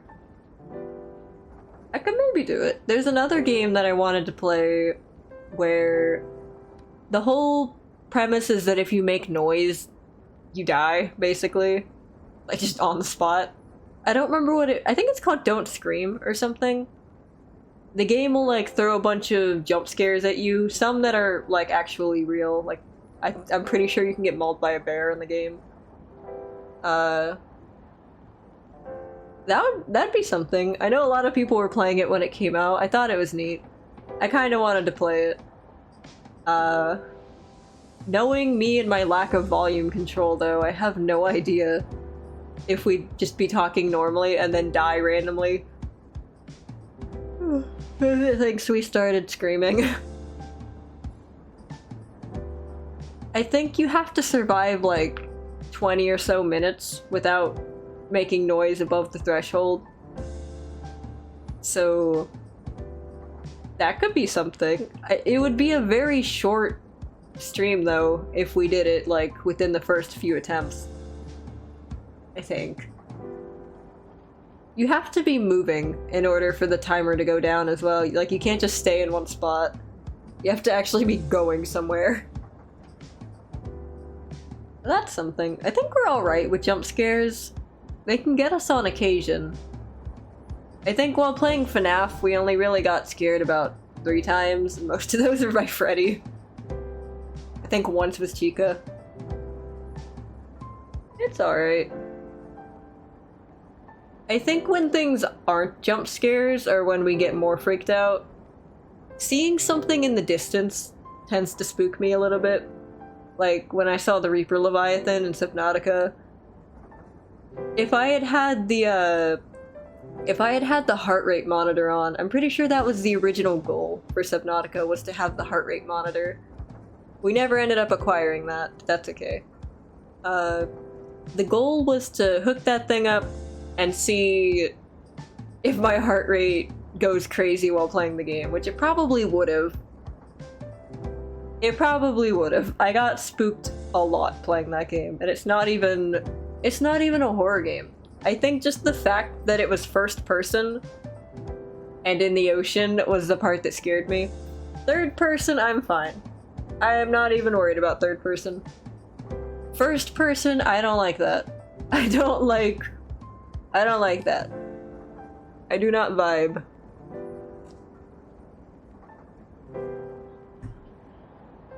But yeah, those are the plans, I guess. So far, who knows? Who knows what'll be going on in the future upcoming months. I wanna like spend a bit of time working on a few overlay upgrades. Quote unquote upgrades. Like, we still need a whole like gaming screen for Praxis in particular. We still need we're gonna need to work on the live 2D models at some point.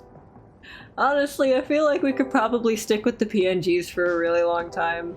I do want to eventually have live 2D again, but the PNGs, they serve their purpose. They do what we need them to.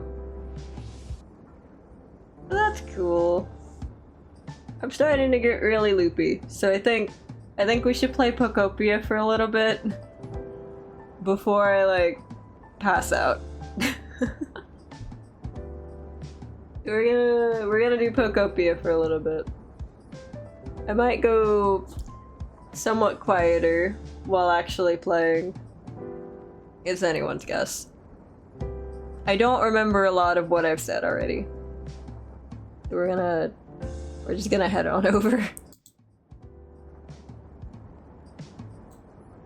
Oop.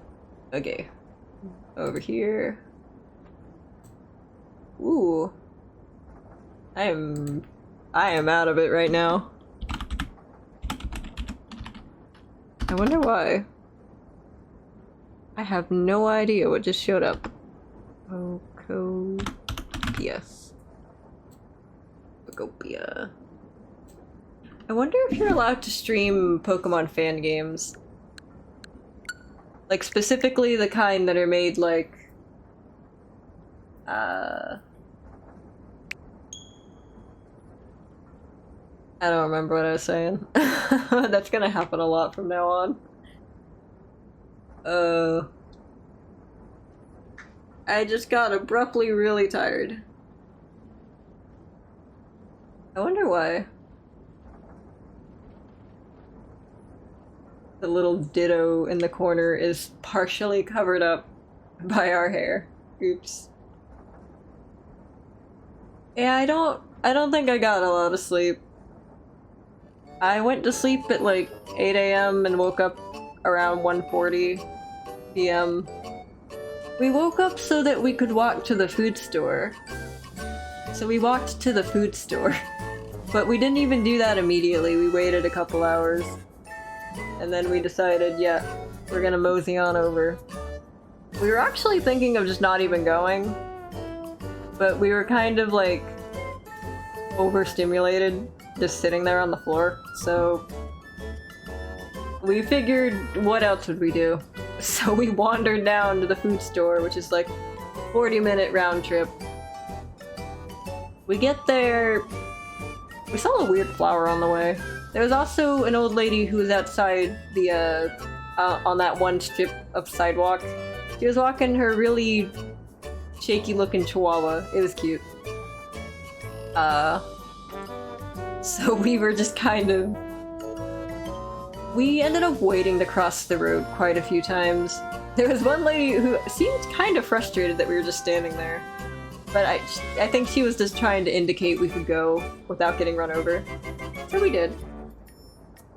I just realized that's like a remix of a remix is currently playing.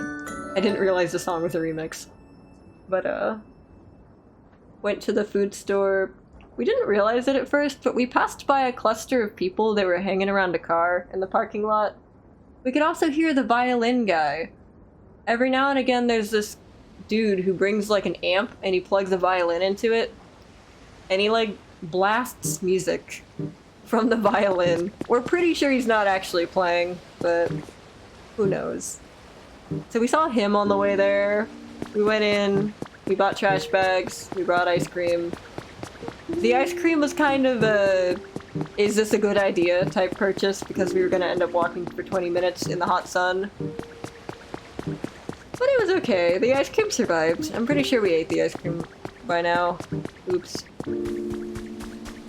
Zubat's former home now has an inhabitant. These two habitats are really close together. Whoa! Hariyama! Whoa! Okay. I was not expecting that. Hey you, human-looking kiddo. You training hard? What? You're not? Well, at least you're honest. In that case, feel free to give me a holler if you need help with any physical labor. Arm thrust Pokemon. Hariyama has always looked a bit weird in my opinion. Oh god, there's a bird. Loves challenging others to tests of strength. It has the power to stop a train with a slap. How did they figure that one out? Well, I guess it's kind of self-explanatory how they figured that one out. Yamaha. Yeah, I guess that does line up, yeah. I hear the bird. Where is the bird? We've been having a harder time figuring out where the bird's even at.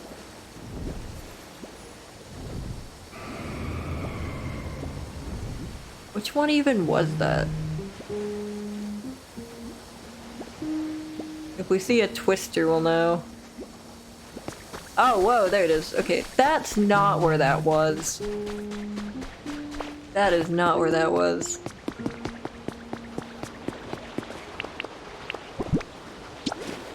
Oh, yeah, but while at the food store, on the way out, we realized that the people gathered around the car, an ambulance had shown up. So I guess that was some type of medical emergency. I kind of figured they were just gathered around because of, like, the violin, but apparently they weren't. I have no idea what was going on because I didn't stop to, like, actually look. I saw the ambulance and just kept walking because I wanted to get home before the ice cream melted. So I have no idea what became of that. It was interesting. Saw a lot of weird things on the way there and back. Very hot outside. It was somewhat cloudy though, so that was at least one benefit. Yo, sorry for the wait, Ditto. The Pikachu fountain is done. Go take a look, yo. Time to show off my handiwork. Ta-da!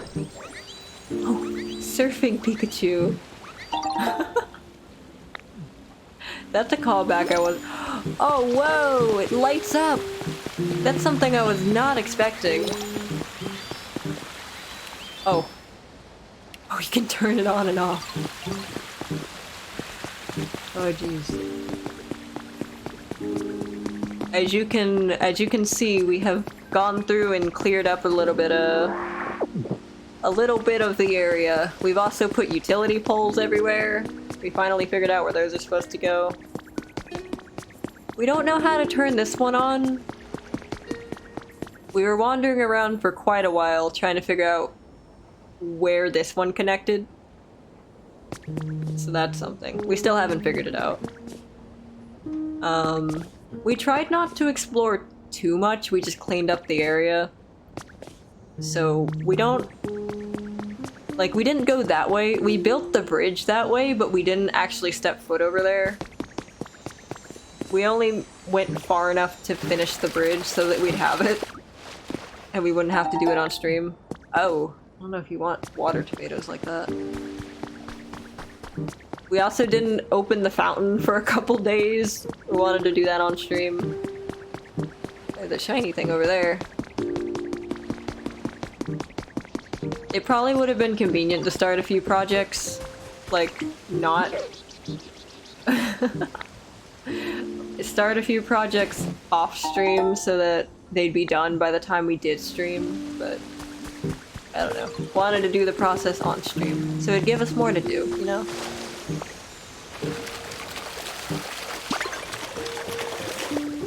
Apparently when the puddles shine, like, gold, it means they've got something rare hidden in there. Oh, we didn't ever replace this apparently. This is about to fuck up the Pokemon Center.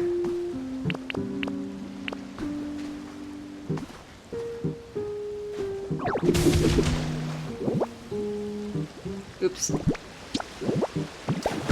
There we go. Can't really see the thing when it's, I just can't really see the thing. Hey, oops. We need to unblock this. Cool, okay. So we got that. We didn't acquire any new Pokemon either. We built a few habitats and they did summon Pokemon, but we just didn't interact with it. Because we wanted to do that on stream. As you can see, the utility poles get a bit chaotic after a while. We didn't know where they were supposed to go. But we figured it out after a while. So with the utility poles, we didn't realize this at first, but they, in the ground, there are these little divots occasionally on specific tiles. These are where the utility poles go. You just shove that down. Apparently you can cheat the furniture thing that way. Didn't know that. I had already placed this, I don't know why that counted. But you can find little places where they're supposed to go. So that creates like a more not cluttered area for these things to go. So we got this entire thing set up, lit up, and they've got... Oh, it's a Raichu! I didn't even notice that. I wonder what that sign says. Oh, I bet Raichu's in this game. That's exciting. Tangrowth really wants some houses. I don't know... Okay. I don't know where, like, these ones are supposed to go. Like, there is not a spot for them. So I don't know where they're supposed to go. I haven't been able to figure that part out. I don't know. It's possible they're not even supposed to go this way, honestly. Actually, chances are they don't go over here, like, at all. Oh, wait, why'd that turn off? Is there...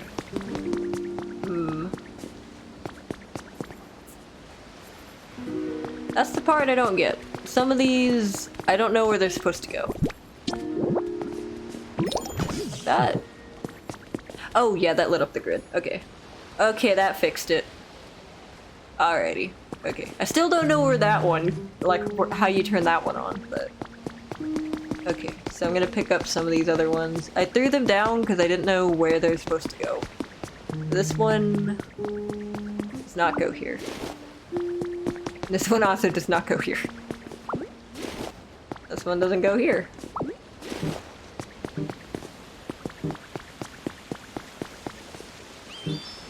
I think if I pick this up and then put it back down, it might turn this light on, so... Yes. We lit up this thing, it connects to this. I don't know what this does, but... we got it to light up. It looks like there's a thing missing in it. Power grid, maybe? Oh, wait, does it... Can you hook up the other side?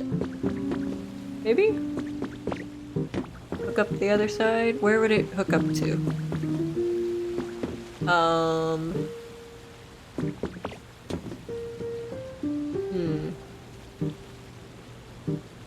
Probably not that, because that's a building. It would go through the building in that case. Huh. Okay. We're trying to, like, engineer this shit. Good.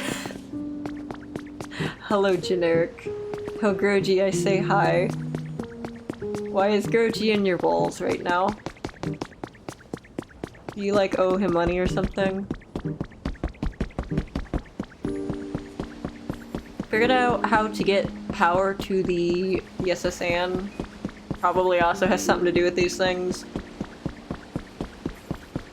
That's something. I just don't know where they go after a while. Just felt like, oh god! Oh god, no! Oh wait, you can save yourself. Okay, that's cool. Okay. There's seaweed down there. I'm gonna need like an extension cord for this.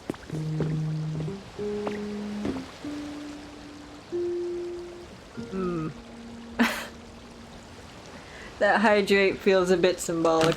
Oops, oops. Okay, whatever. I think I'm drowning, but I can't really tell.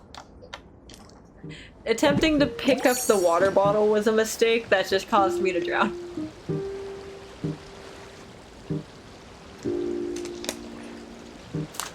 Ditto got hydrated too. It all works out. Let's check. I always forget that this chair can lean back. Oh man, okay. Okay, so I don't know where the rest of these utility poles are meant to go. Can I put them in here? I'm assuming yes. I know there's a generator over this way.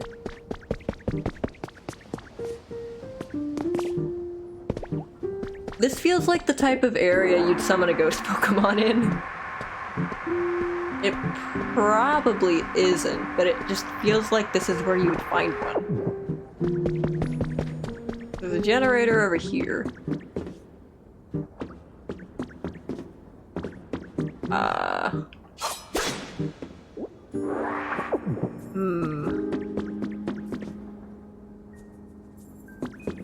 The back rooms. It does kind of have that vibe, now that you mention it. It's got that very should not be here type vibe. Like, there were people here at one point and it was normal, but now it's not. I wonder if this is the only boat they have in the game. Do they have other boats, maybe? More boats? Or is this like the only boat? I can't imagine they only had the one. But maybe... maybe it's the only one you'll be able to get to. Do you think the humans got like raptured? Is that what happened? They got raptured and now they're like... anything that they were using is just kind of left wherever they were. Oh, that makes sense. What you want, Piplup? Okay. Free stuff. Fluff! Where did you get this? That's a little bit ominous. I don't know where that came from. As you can see, I've cleared up some of the gunk. Not that one. That one's still there. We've got a little bit more of a polish to the place now. It's not in complete disarray anymore. I realize this one is kind of redundant, I think. Hold on. Let me just... there we go. Sometimes you gotta pick them up and put them down for them to connect correctly. I don't really like that, but you know what? Whatever. We tried to advance over here, but we couldn't really... I don't know what's even over here. Night 5 of shiny hunting a lowland Vulpix. Oh god. What color does that turn? What color is a lowland Vulpix? I kind of forgot a lowland Vulpix was a thing. Is that a chestoberry lamp? We found out that the lamps are... the berries are different. They can be different. The Lepa berry, I think, is the default one. You're gonna find that everywhere.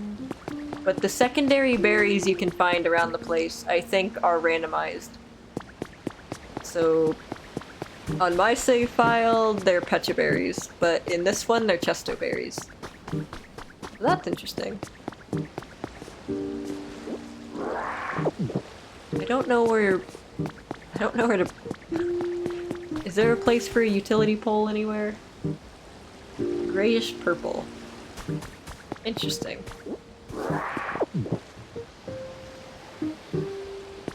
I remember hearing that shiny color palettes were picked based on, like, flipping the default palette, but I think that only applied to Gen 1. Oh god, recruiting new members. The Pokemon Fan Club is currently seeking new members. If you're interested in joining, please visit the office. Oh, okay. So this is the Pokemon Fan Club. Or, yeah, it used to be. Shinies were Gen 2 and later. Oh, they were- oh, right, they couldn't be in the first game. I forgot. Wasn't there like a way to hunt Moltres? Or Zapdos or something? I think it was Moltres. But you could only really shiny hunt it if it like had specific stats and you transferred it into Gen 2 or something. Something like that. Am I off base? Am I remembering correctly? I think it was like one of the only Pokemon that you could shiny hunt from that game. Yeah. So you could technically like shiny hunt, I think, Zapdos. Oh god. They're never optimal. I mean, they're cool. You could have them to flex on people. I don't know where the utility pole goes over here.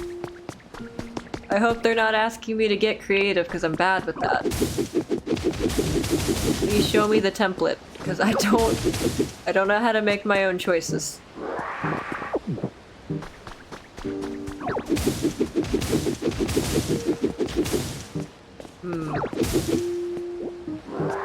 I could have sworn we saw one over here somewhere.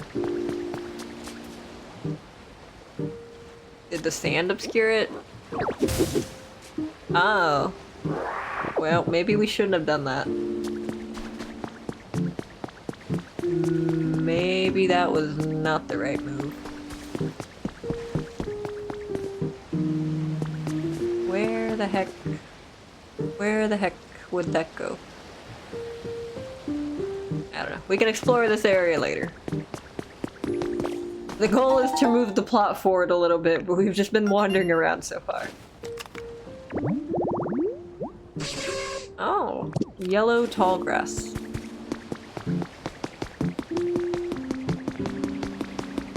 We need to get that construction started on the houses. The fountain looks kind of out of place. Everything else is like run down. Comparatively. Get the stamp. Why'd it sound like that?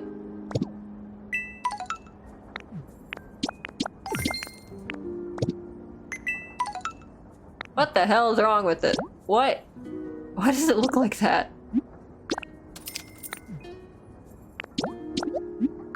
Try this. Cool, okay. So now we need to build the house. I think. We need... you, and you. Okay. I've already forgotten who I need. I think you're one of them. Follow me. Need Makahita, I think. Yeah. I keep forgetting the difference between their names. I'm pretty sure Makahita and Hariyama are Gen 3 Pokemon. I always forget that though. I can never remember that. Stay there. Who else did I need? Squirtle and... someone. Not Squirtle. Piplup. I'm so bad with names. Piplup and... was it Mareep? Did I need Mareep?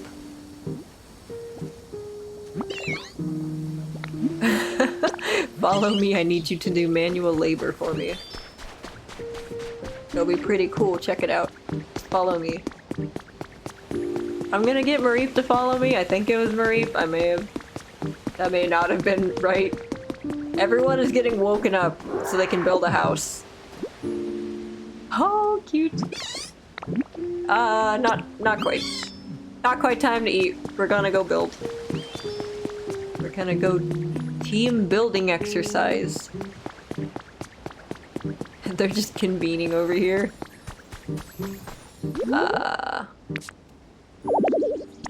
Oh. The Piplup?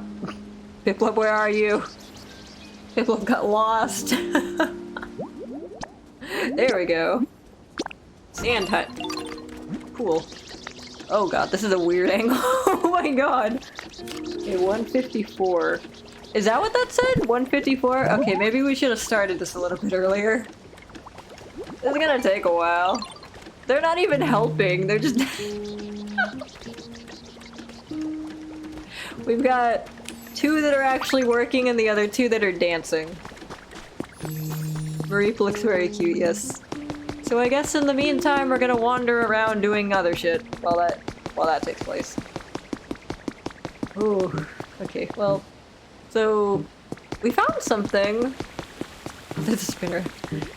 We found something while exploring. Let's see. I think it was this way. With the shiny thing. Oh, this is like a good spot. The ominous whirring of it is a little bit concerning. Okay, actually that was useless. We found it over this way. We were gonna break into it, but then we saw through the crack that it looked important, so... There's just that.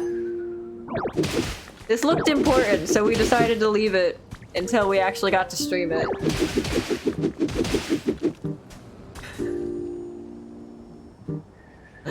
What does that even mean?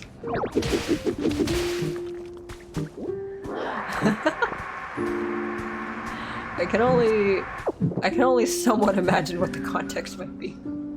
I'm guessing we're gonna... This sounds like Big Cat. That's really cute. I'm guessing we're gonna need to like wake it up with food. That's my guess. Okay. Nope. Can I not put this down?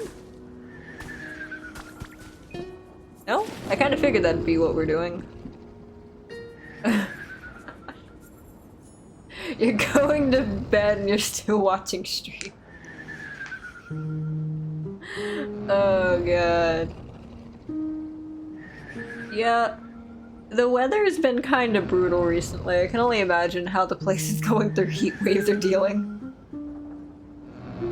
You'll be up a while. That makes sense. Night owl tendencies. Do I like have to water this thing? Do I have to punch it? Cut it? Oh, well that... I think I'm just harassing it now.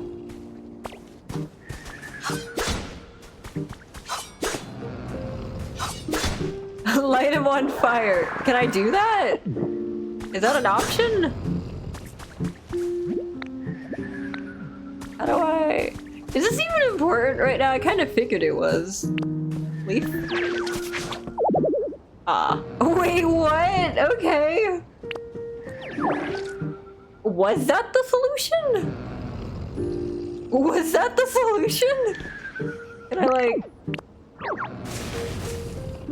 punch? Yeah, I really thought it would be something food related. Like, you want this? Is there... Oh wait, this is based on Gen 1. Is this... Do we need the Poke Flute maybe? Can I buy like an energy drink? That's tea. Is that a... I don't know. I'm guessing vending machines give different drinks depending on which one you go up to. I can't imagine they all drop tea. But who knows, maybe they do. I hear a sparkly thing. Oh, there it is.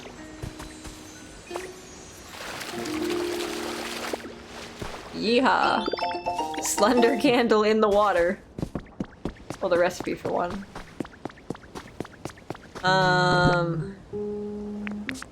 Utility pole goes here.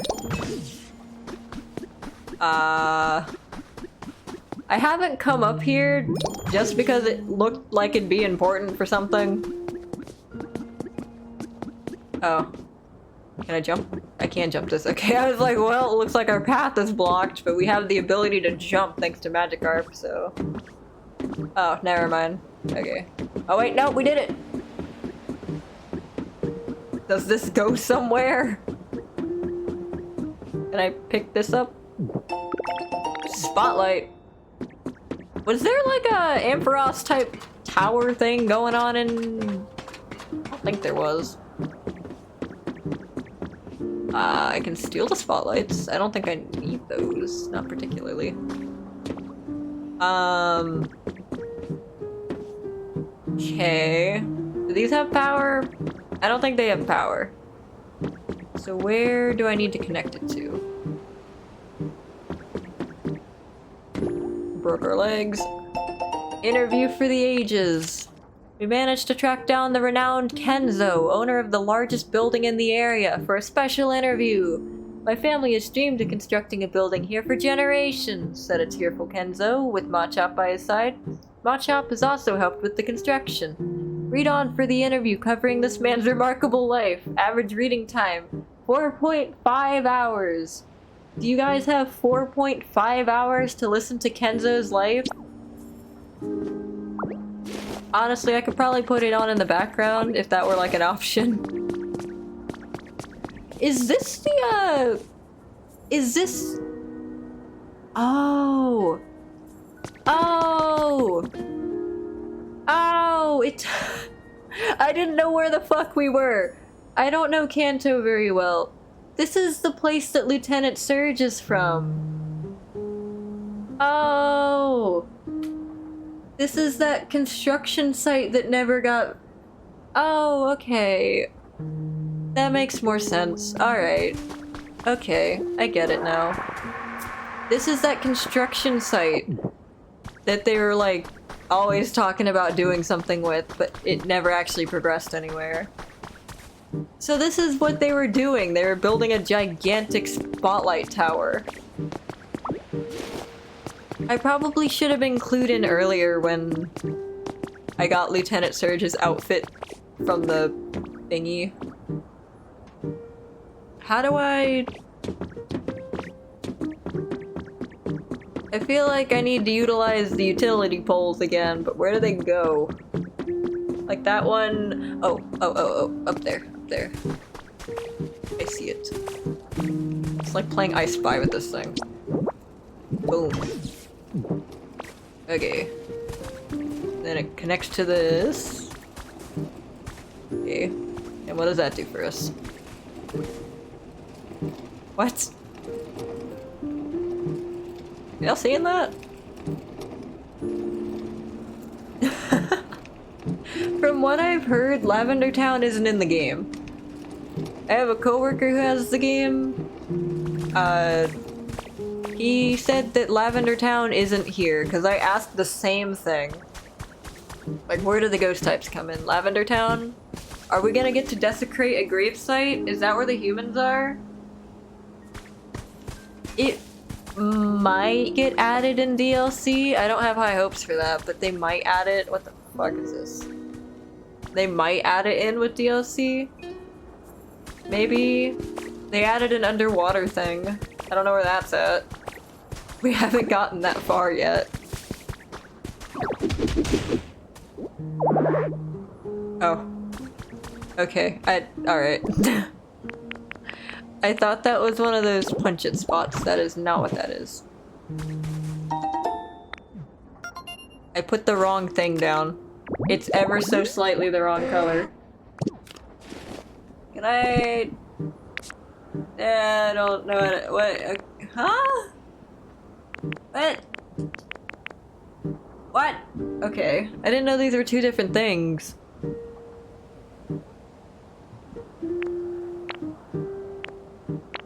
Why am I... Okay. Not great. Okay. I need... Can I put something down temporarily? and then pick it back up. Can I like discard something real quick? Adorable head seeds. Can I like... Yeah. Let me just fix this. I'll pick it back up in a second. I'm not littering. Fuck! I'm not trying to litter. I'm trying to fix the environment. I'm just really bad at it. Would it even be littering? It's like... Oops, I kicked the switch. This is like... It's hedges. They're like organic or whatever.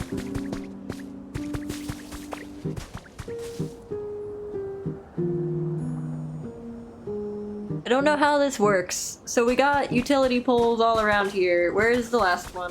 Where does it go? So we powered up the windmill. Now what? Does this help us somehow?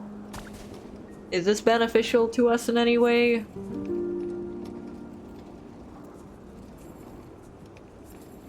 It is certainly making a noise. I know you can like... There's a habitat that involves these... What the fuck is that? Okay. If we plant flowers...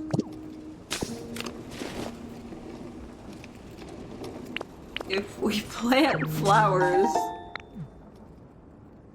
No. Are you kidding? I can't just hold them? Okay.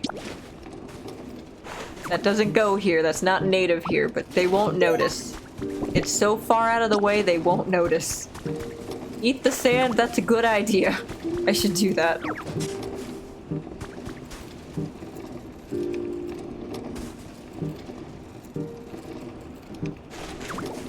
This just looks bad.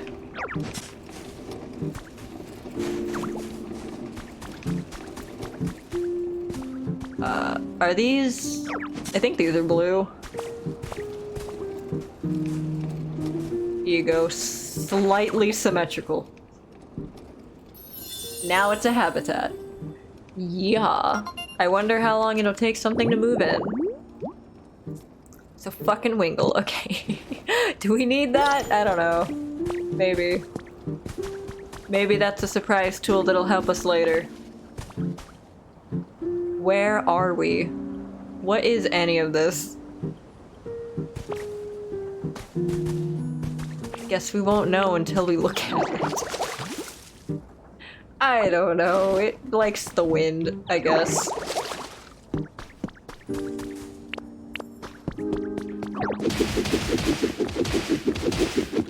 I wonder, where does this even pop out at? Oh, we're about to kill some flowers.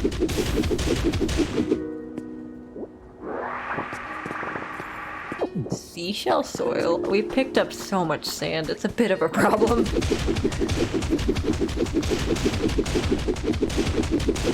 It is a little bit unfortunate that the sand, or like the soil, counts as a completely different thing. Like, seashore grass and seashell soil are two different things, despite the fact they look... Like, look at them. They're just two different things, I guess. But they could just be one. They could just be one thing. This is why my inventory looks like this. Look at all this fucking sand. But this is seashell soil. Ever so slightly different from the sand. God. Yeah, a little bit. We need to go find... I'm gonna go put all of this shit into a chest. My neck kind of hurts because I'm for some reason looking down. Ouch. I'm gonna go put all of this into a chest.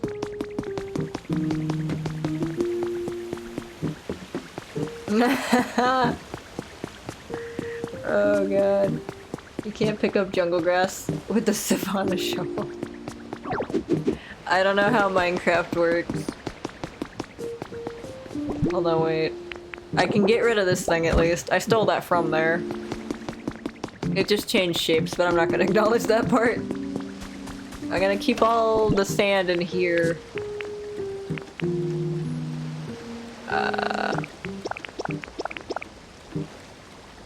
Maybe we'll need that. Oh, we found a mysterious slate at some point. I don't know where to put the Pokemetal at, because it's like a crafting resource that's supposedly rare. But I don't want to like put it where I'm not going to be able to find it. But that's going to happen regardless. Oh, also check out the gaming bed we found. Minecraft works on the hopes and dreams of the devs in a small bottle of crazy glue. Better than Gen 1 Pokemon. That shit was held together by duct tape and some string. What do I do with half of this shit? Hay pile. I don't need that. I'm never gonna need that. I don't know what to do with all of this. Oh, what do you want? Oh, I feel kind of bad. Trubbish is excited to see me. For a second I thought Trubbish just gave me trash, but I mean that would check out. Some houses would be good. Some houses. Not everyone has a home, Tangrowth. We can wish, but a lot of us can't afford that shit. Not in this economy.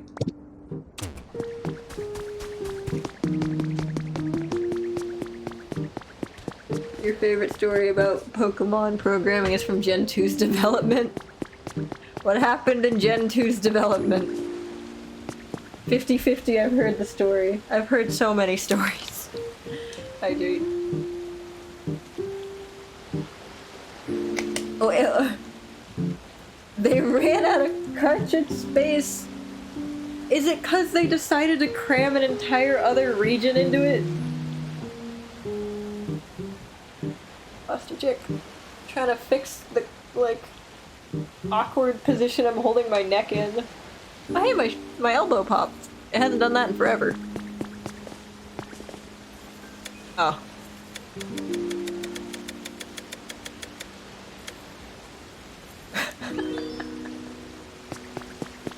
Iwata saved the whole thing. What were they doing before? Has this always... Wait, has this always just been an issue with the Pokemon devs? They just are really bad at optimizing. Is this why the most recent generations run the way they do? For real. Is this why they're like this? Like, this game's alright. I haven't noticed any issues, but it also kind of seems like, you know... I don't... Is this a... Would this be a mainline game, or is this... I wouldn't consider this a mainline game, but was it made, like, by Game Freak? Or was this, like, a third-party game? Most of their spin-offs are made by other companies, and that's the only reason why they're good. Post from July 30th, 6 p.m. White sand in the blue ocean, endless rays of sun, and the cool shade of a palm tree. Just relaxing on my own at the beach is my favorite thing to do lately. But I do kind of feel like I'm being watched. Nah, it's probably just my imagination. Anyway, I can't recommend this place enough. You should all check it out sometime. Catch my next post for more details. I feel like that guy got murdered in his sleep. Probably outsourced, that's my guess. Whenever I see a spin-off Pokemon game, I immediately just assume that it is outsourced to a different thing. Not Pokemon. Too much Pokemon right now, I don't blame you. We've got, like, Pokemon on the brain. Do we need to go straight through here? Is this what the game is telling me, or is it, like, trying to get me to go a different way? I'm gonna go straight until it tells me to not do that. Where are we? Oh, can't break that. Oh no, don't punch that. Okay. This is the kind of rock, this stuff right here that I can't break through, that's what I got Onyx trapped in. Onyx on my file is trapped in that. I may have condemned Onyx to a fate worse than death, but that's hardly my fault. The game let me do it. The game let me do it, therefore it's not my fault that Onyx is going to either drown in the monsoon season or starve to death, one or the other. It's not that- oh god. Not that there's too much Pokemon. It's gonna be a fixation for the channel for a while, so hopefully it's not too much Pokemon. The hell is down there? Interesting. It looks like there's something in here.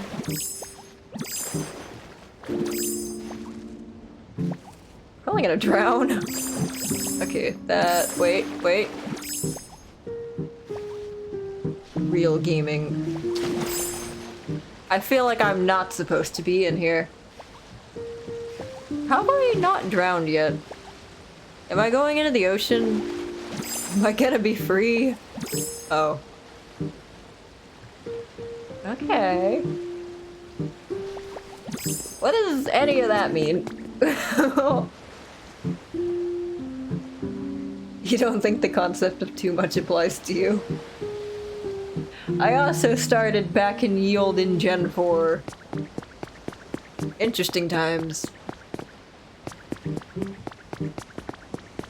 We've still got like another hour before the house is finished. We can't even progress like the main plot. Really bad at picking out time sensitive things to do. I haven't been in this area, so this is a new exploration.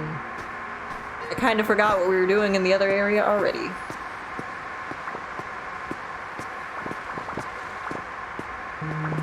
Pokemon's kind of one of those series where you probably burned out on it at some point, and it entirely depends on the person on if you ever get back into it. Like, it can be one of those series where you were into it at first, and then you just fell out of it and you never come back. Or, you fall out of it, and then a resurgence happens, and then you get really, really, like, attached to it again. And now it's just part of your life, and you have to live with it. You have to wonder, how the hell did this happen? What went wrong? Who knows?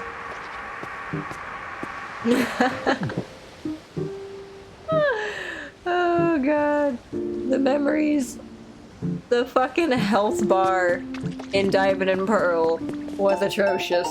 I didn't even notice though, since it was my first game, I didn't even know.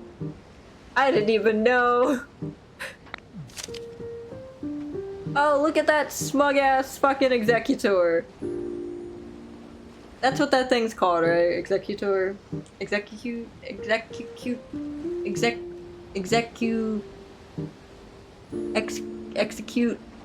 Executor? Oh, I just realized it's meant to be mimicking the... It's mimicking the palm tree. It's standing where one of them would be. Interesting. Is that all there is over here? I doubt I can get through this area. I'm guessing this is probably where I'll go next once I do whatever else I need to do here. Okay. I thought I had it right. I'm always second guessing myself on these things though. I want to try Temtem as well. I have it on my wish list, I just haven't like committed to it yet. I want to try it. I want to play a lot of Pokemon adjacent games just because there's not a lot of Pokemon games that I really enjoy playing anymore. Hello back. Welcome. We have devolved into dad jokes. What have we become? For some reason I thought you said Geometry Dash, and I was like, okay. I wasn't even gonna question it.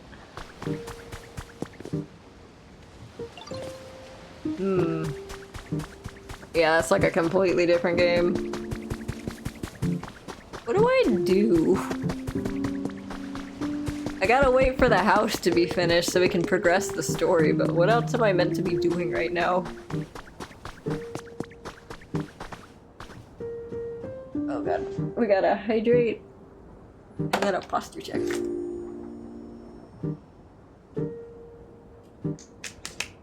I think I've heard of it. I haven't played it, but I'm pretty sure I've heard of it. It's been mentioned before in chat.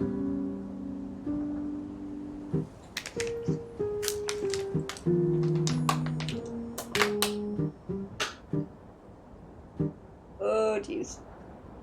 I should probably eat food at some point, but I don't want to make food. This is the struggle. I did debate buying something while out at the food store earlier. I bought ice cream and I proceeded to eat all the ice cream, so don't have ice cream anymore. It also wasn't very good as a thing to eat on its own, so maybe I shouldn't have done that.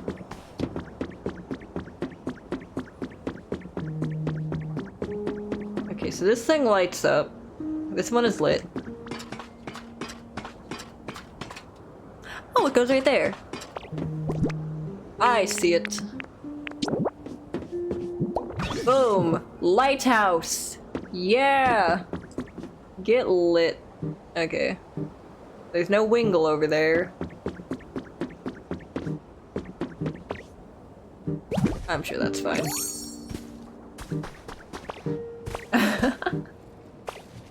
You're finishing your webpage. I wish you luck with that. All of the food I have requires waiting a while to make. I could either make mac and cheese or some weird microwavable pasta thing, which requires me to monitor it for 7 minutes because it will overflow. The microwave is a lie. You can microwave it, but it does not want you to. It is not meant to be, but I keep doing it anyway because I don't feel like cooking it on the stove. So we just gotta make do with it almost overboiling all the time. Yeah, Ditto's like a Splatoon character. Oh. Oh.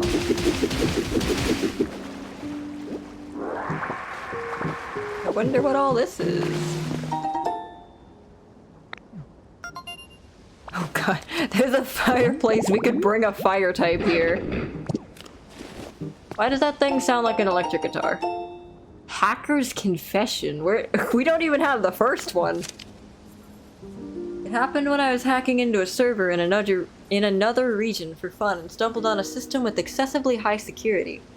Finding these sorts of things is always a thrill. It took a lot of effort, but once I breached it, all I could find was what seemed like a trivial data about weather patterns. It was anticlimactic, but it made me think. Why would someone put so much effort into hiding something like this? That nagged at me. So I dove back in. It took a lot of work, but I learned how to make sense of the weather data. I was able to gather that a natural disaster had struck that region. Dozens of huge, repeated hurricanes. That's the only conclusion I could draw, but I never heard news about a disaster like that.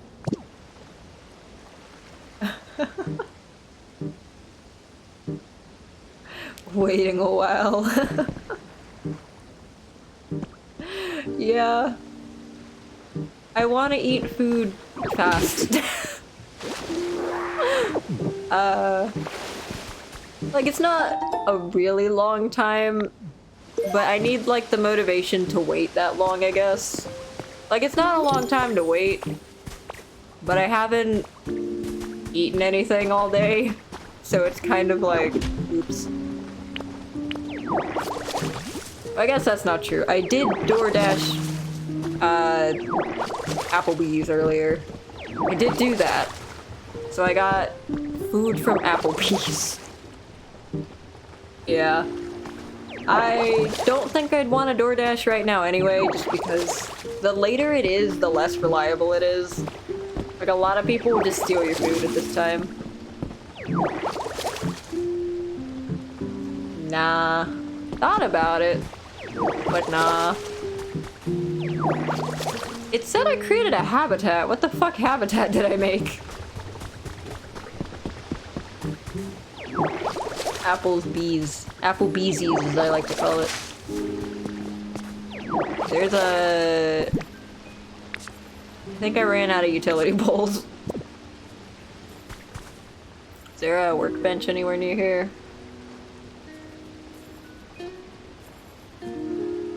No. Okay.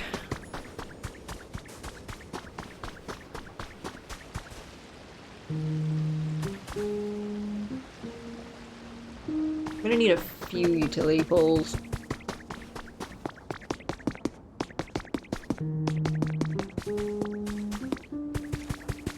Oh jeez. I gotta be a little bit careful with spending money on food. A little bit unfortunate. Once I get my next paycheck though, it'll be alright. I'm just sitting really close to not having any money. So I gotta be careful. Gotta spend reasonably. I paid for the ice cream with a fuck ton of change. I'd never done that before, but the machine just lets you put a bunch of coins in, so that's what I did. A lot of coins.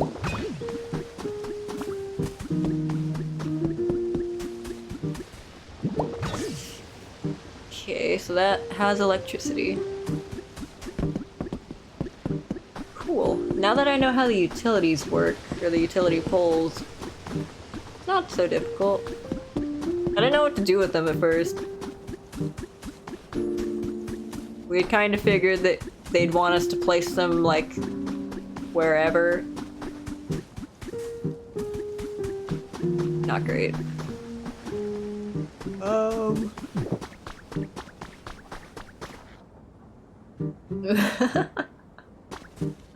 Yeah, like the wires do hang pretty low. I thought about that.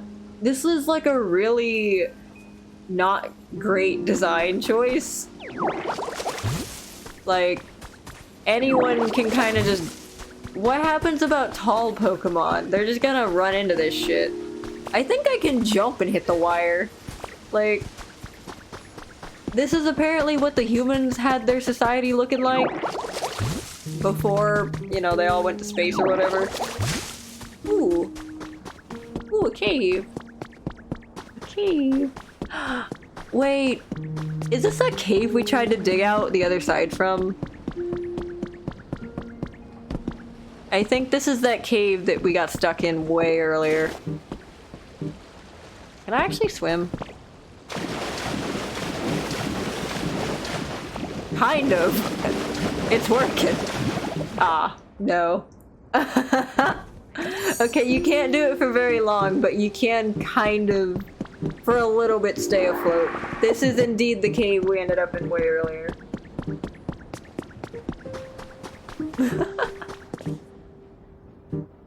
Hisuian Growlithe is in the chat.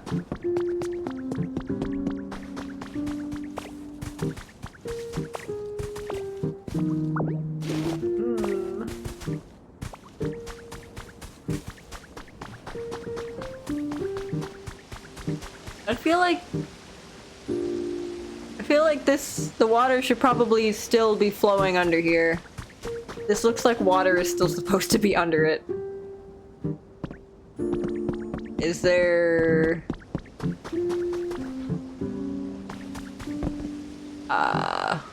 is that what I need to do? It looks like water is still meant to go through here. Unless it flows from another point.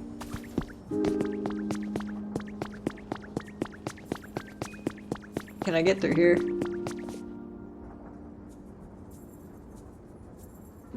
What secrets does this hold? Just don't mind me.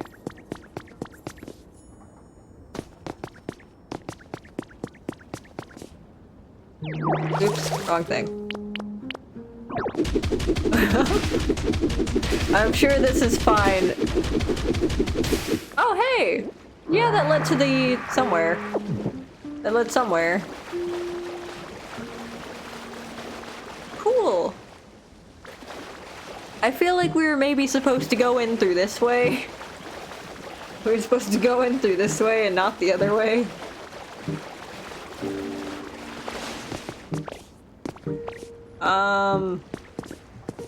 Also, were we even meant to do that? I feel like we were. But now it's... What?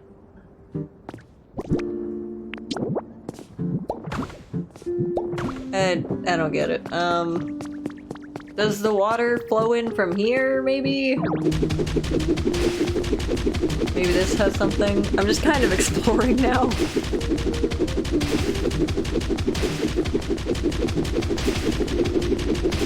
just gonna keep going straight, I guess. Maybe we'll pop out somewhere important. If not, we're just gonna have to close this up and pretend that we didn't come this way. All of our stamina is draining rapidly. Yeah, something tells me we were not meant to go this way. The fucking gaming bed.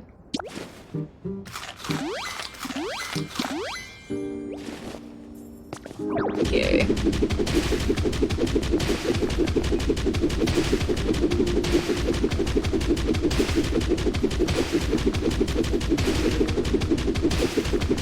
Yeah, I don't think we were meant to go this way.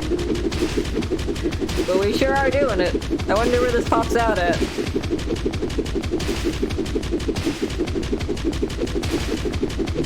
feel like we're going through the mountain right now.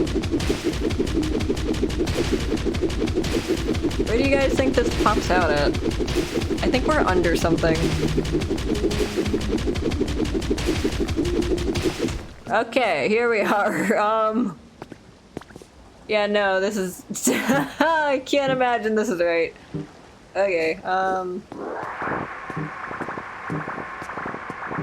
Okay, we're about to have a fuck ton of cliff.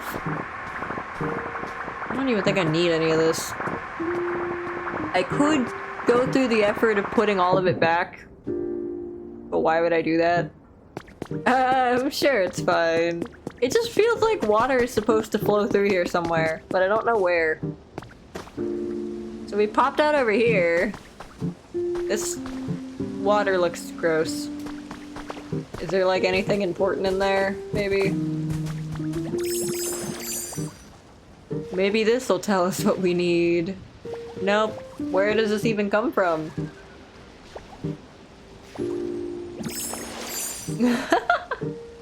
You've unlocked a whole new world thanks to the community game.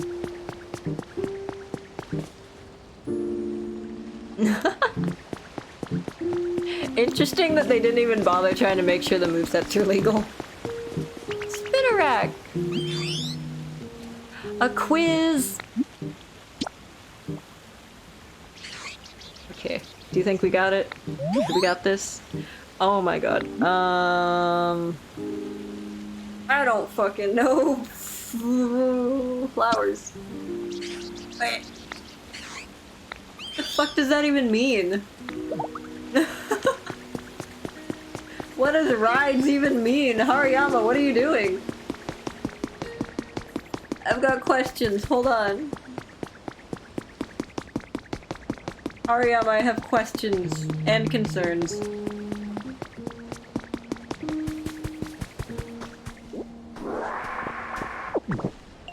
What are you up to?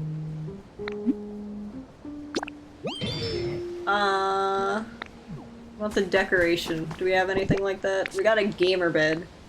And a ceiling fan. Maybe he'd appreciate string lights, but I don't know where we'd put them. Maybe on that fuck ton of cliff rock we just got. I'm sure that's fine. This is... well, they probably don't have a water bill, but that would be running it up to hell and back. One day the city is going to spontaneously lose power, and it'll be because the generator ran out of random shit that I put in it forever ago. Without knowing what it did. I think the construction time is like 1:52 or whatever. Right? How long does this take? 154. No, don't stop building. Keep doing that.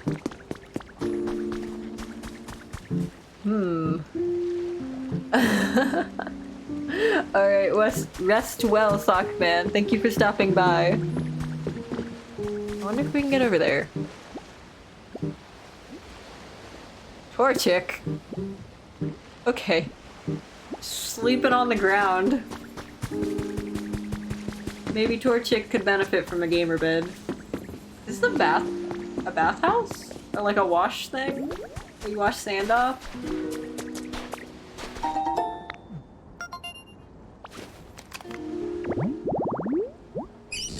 Oh yeah. It really wants me to build a dock. Oh! Okay, so I could build a dock, or I could put some grass next to some water. One or the other. Same result.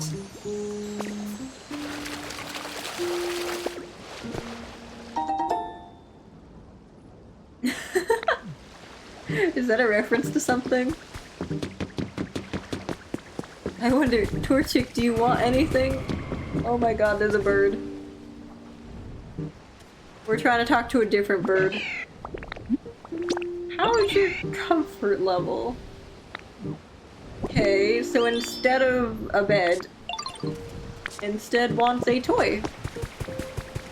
I guess. With no speed limit. And that sounds like... sounds like maybe a bad idea. Why is the alarm clock a toy? Why is the bird screaming? Where is it even at? I don't even know where it's at. I haven't been able to find these things. Oh my god. I haven't been able to find these things in forever. I'm just glad Lugia has like a really obvious tell for where the feathers fall. Because I'm not gonna find them half the time otherwise. I don't know where the hell it is, like, ever. I feel like they lowered the render distance, because I haven't even been able to see them. I don't know where they are.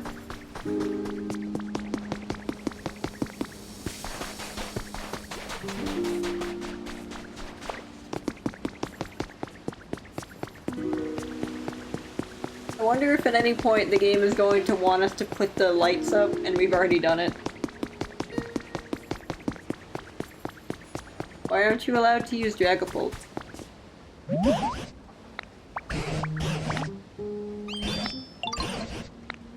I'm trying. Oh, we can put a gamer bed in the new house. Whenever that thing's done.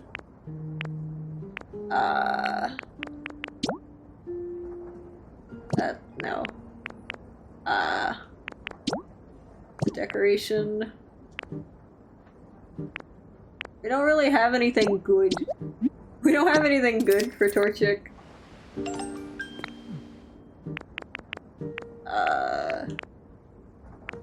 That's a... no. Oh. Maybe Torchic will like this. Dragon Energy plus Spectral Barrage is too good. They had to nerf. Well, this ain't even an issue. I hoard so much shit. Oh, I don't have enough bricks. Okay, I'm guessing we do have everyone for this. We just don't have two of them available right now. When they're done with that, they can build this. I just need to get more bricks real quick. Rubbish. I found more garbage. That's not what I want. Okay. You can put stuff in there? Why?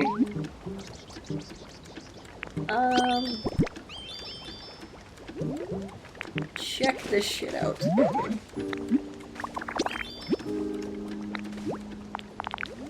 12. How do you get more of this stuff? Because I imagine you're just gonna run out after a while. We've cleared up pretty much everything, so I don't know where the fuck we're supposed to get more of that, unless it's just in the ocean. But I don't know if we can reach the ocean. Maybe with the DLC, but we don't have that. I think you have to buy that, and we haven't bought it, so... We have not bought that shit. Oh wait, the thing's all lit up now. Does this do anything for us? No. Maybe. Who knows?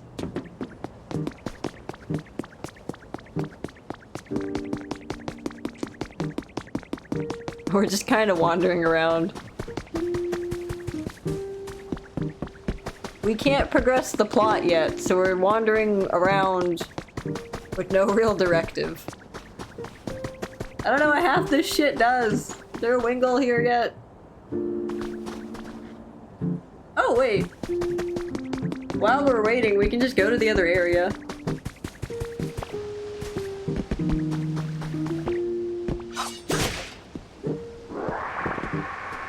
There's a couple things over in the other area that we've done. Not anything crazy, but... Okay, let's run through here. I think this pops out right next to the thing. The gate that leads to the other area.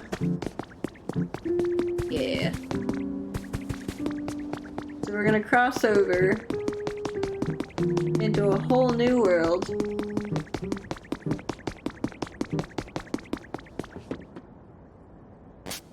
It appears that when you go through the gate, you're going through on different ends. Like, this is not the same as where we came. Like, when you go the opposite way, you're in a completely different room than this. There are two different rooms that you go through, which is interesting.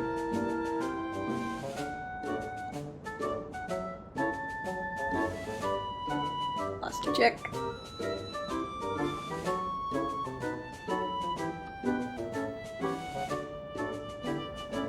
Ugh. I don't know if my voice is carrying to the mic because I'm like reclining backwards, but... Did you eat? I guess after stream I can make mac and cheese. That's a really random non sequitur, but thinking about it now.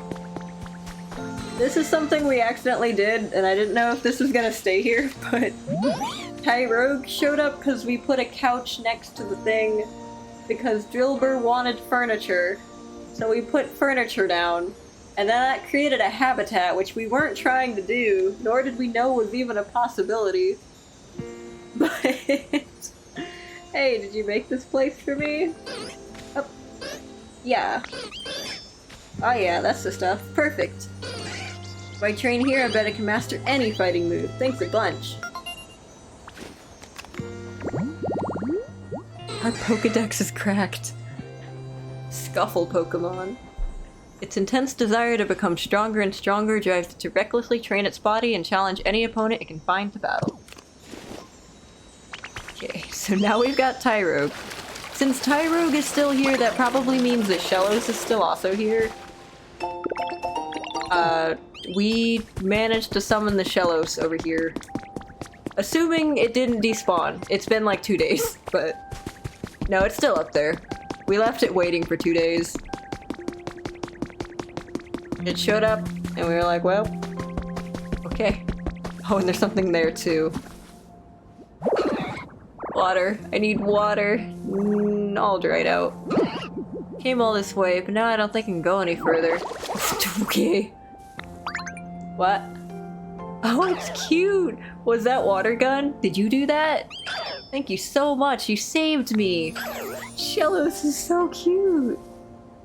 I promise I'll make it up to you. Let's be friends! Oh, it's so tiny. Sea slug Pokemon. Subjecting this Pokemon to a strong force causes it to secrete a strange purple fluid. Though harmless, the fluid is awfully sticky. Oh. In the Ranger games, it's blue. The slime is blue. It's so cute, I want to pick it up. I want to pick the Shellos up.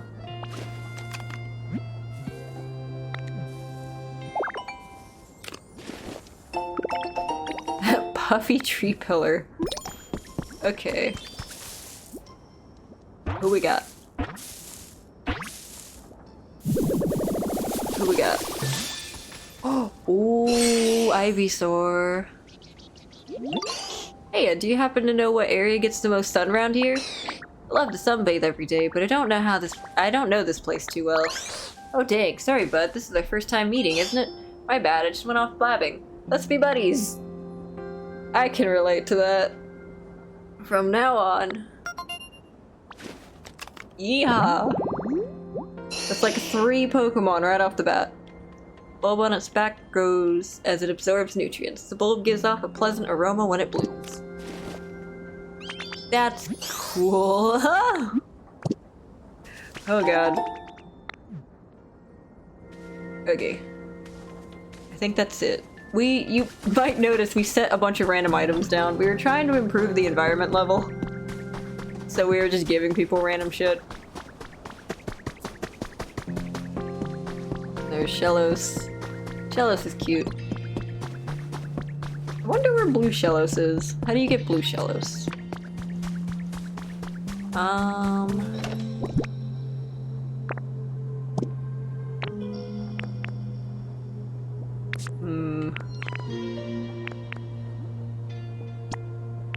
This is where I tend to shove most random shit. I want to put the string lights in the new house. I'm gonna create a very specific gaming setup. It'll be great. Just watch. I'm really bad at interior decoration, but just watch. Look at this. We've got this. I have no idea where we put the CDs. There's so many, I hate them. There's too many.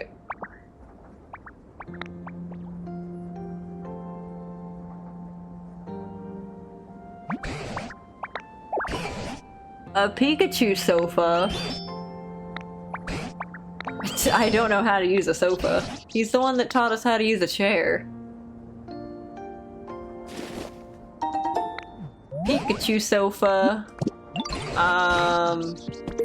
Would the Pikachu sofa fit in our gaming abode?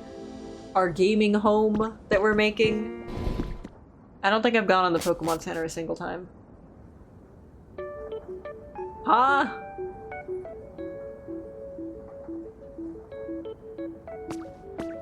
Yeah. You're almost done. Pretty neat. What? For 5 Pokemetal, I can trade... What? So I can trade... Do you want 99 of this shit?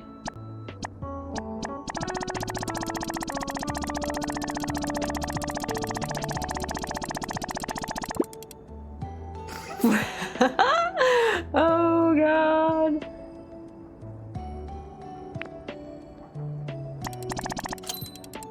Cool.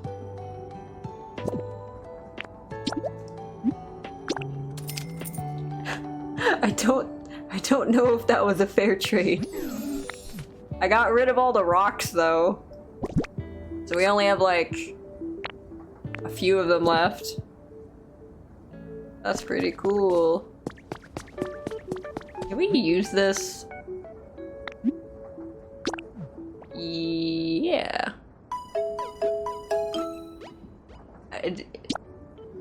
Okay. Oh, so we can just come here instead of like shoving a bunch of berries into our face. We can just come here. Okay. That makes sense.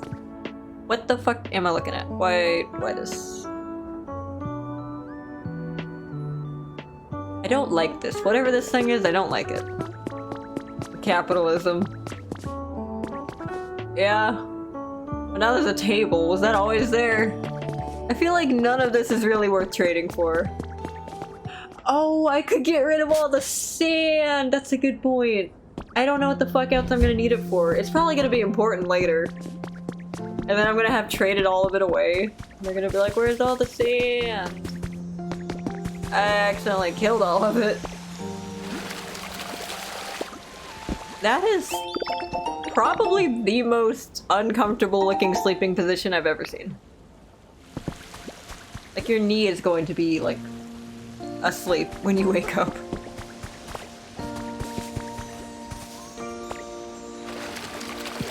Oh, while I'm here, I can show you guys where I accidentally got Onyx trapped. I didn't do it on this save file. I did it on mine. I'm just hijacking Praxis's save file technically, but it's what we all agreed on. Over here, we figured, yeah, there's this little spot right here. This, you can grow grass on this and it'll be dead. Over here, you can put the rock down. Great spot for an Onyx is what I thought. But Onyx can't fit through this gap. It is slightly too small for Onyx to fit through. So now Onyx is stuck in here, and I can't even dig up. Like, you can dig through the ceiling, but only so far. Yeah. I accidentally contained Onyx to, like, Onyx hell. So whenever this cave floods again, Onyx is gonna drown.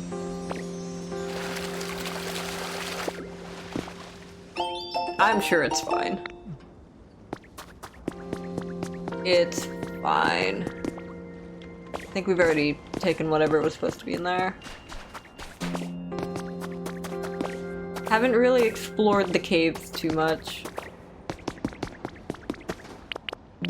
We are going to create a habitat over here, though. While we're here. I ended up with Pokemon in different spots than Praxis did. So it's kind of interesting. We got Heracross right here, but I also got... Oh, neat, the flowers grew in. Right here. Found out this actually is obscuring the road, so we're gonna need to move that at some point. But, we got Ivysaur right here on mine. And Vespiquen's all the way up there, which I feel is more fitting. We're gonna move Combee up there at some point, too. Got Bellsprout right here, as opposed to that fucker down there.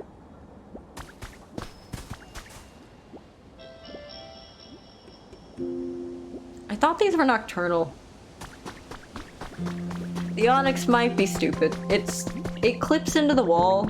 If we go over here, we're gonna see just how bad it clips into the wall. Fuck. Oh, that's Joper. That scared me. If Onyx rotates, it goes straight through the wall. Like that. How's your comfort? Are you good? You good in there? Yeah, Onyx was really not... Oh god. Duh. Not optimized for this game. They just decided, you know what? That thing's gonna do what it wants. It's fine. Why would it ever need to have collision? That's dumb. We don't need that. Oh hey, I was just wondering, when are we gonna get this? Okay, so that's 3 pieces. I'm gonna ditch the boulder badge while I'm here. We don't need that.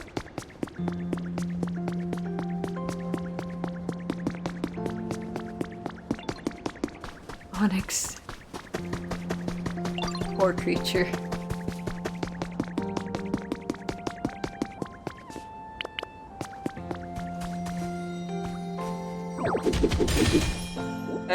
CD. Okay. Then we're gonna go... We've got 2 minutes until the house is complete. That's not helpful.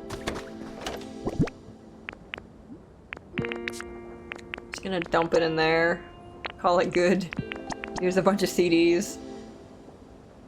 I'm sure the CDs will be used for something at some point. That point is not today.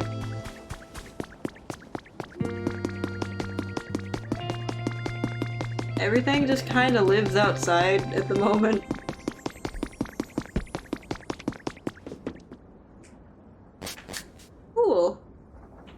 Alrighty.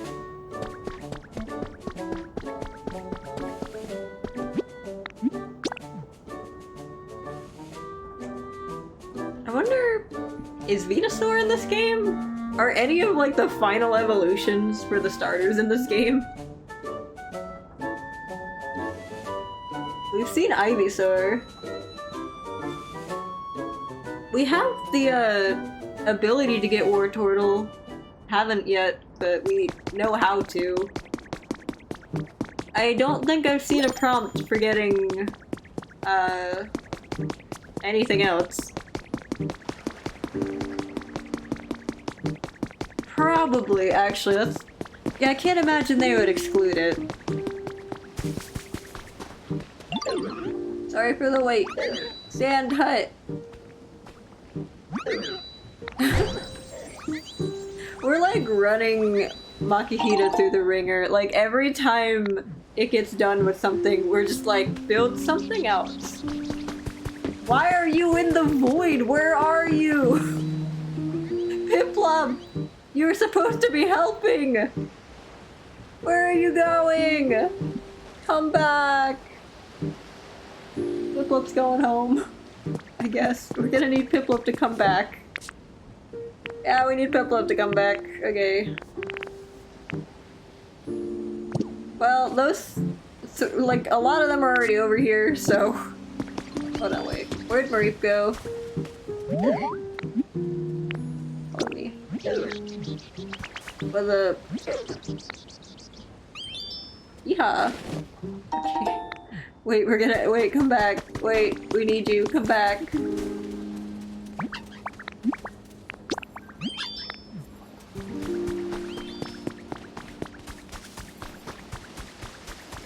We still don't have, like, the traffic light system or whatever figured out. Praxis is, like, hovering near the front.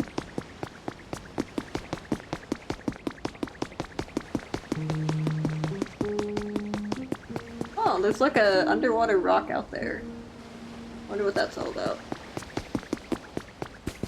I wonder if you buy the DLC, does like everything get more clear? Like the water just becomes more see-through. Do we need to do that? I don't remember. Piplup, we need you. We also need Mareep, I think. Where'd you go? I was today years old when I found out Meowstic has a Mega Evolution, apparently. That or I've been deceived. Mareep is just trying to sleep and we're just like, no. You gotta come with me and make some shit. Mareep is so cute. I don't remember who else we need. That's 3, we've got 2 back there. There's usually 8 that are needed to help. Oh, really? Oh god. What determines a bad Pokemon in that game?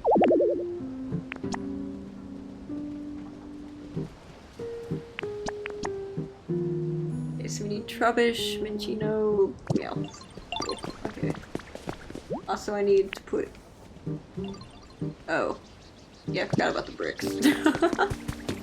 I, for some reason, was mixing up the bricks with the, whatchamacallit. Torchic, wake up. I need you to do some manual labor right quick. Check this shit out. Yeah. I wonder if Torchic would like this as a gift.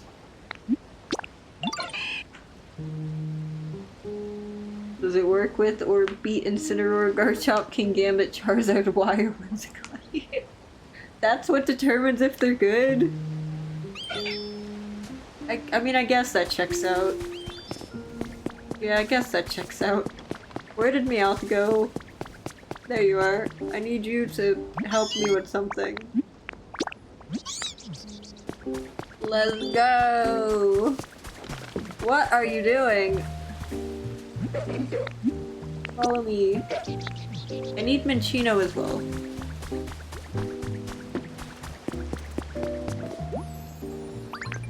Okay, you two... Minccino lives just around the block.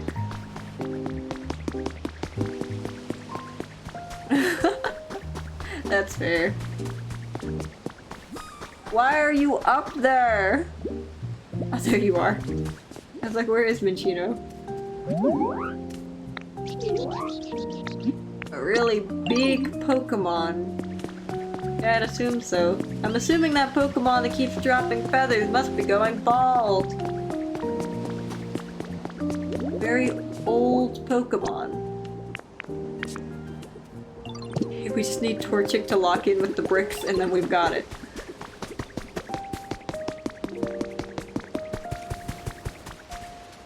Got anything? Okay. Don't even have one complete yet. We're just gonna be like moseying around for a little bit longer.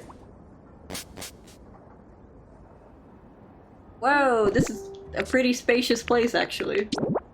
Compared to the other thing. Got a bed. I don't know where we can put string lights at, but I think they go somewhere. Okay, well, we can put a couch down. This color palette is atrocious. Resort table? Question mark? When the fuck did we pick that up?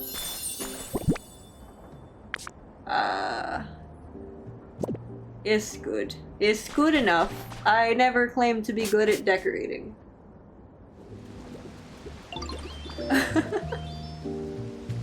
Oh, Meowstic's bad because Mega Alakazam is just better. That makes sense.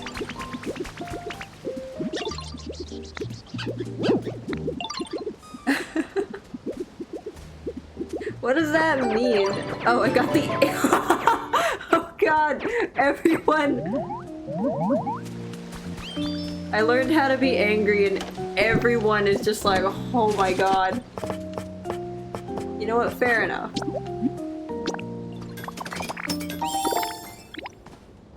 I'm gonna claim this house as my own after not contributing any of the help to making it. This is now mine. Yes, I live here now.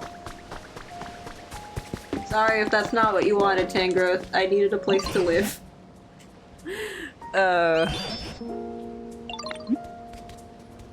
Maybe when I feel up to it. It's a helpful praxis, I know. Yep, sure is. Totally. I believe Pokemon's comfort levels will improve greatly if they're living in houses. I look forward to seeing what you make next.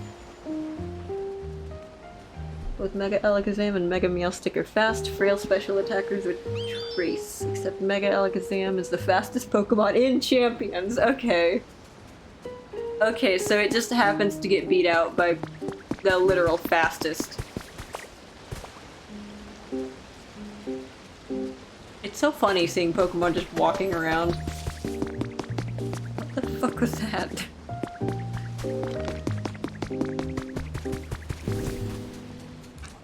Speed Blitz.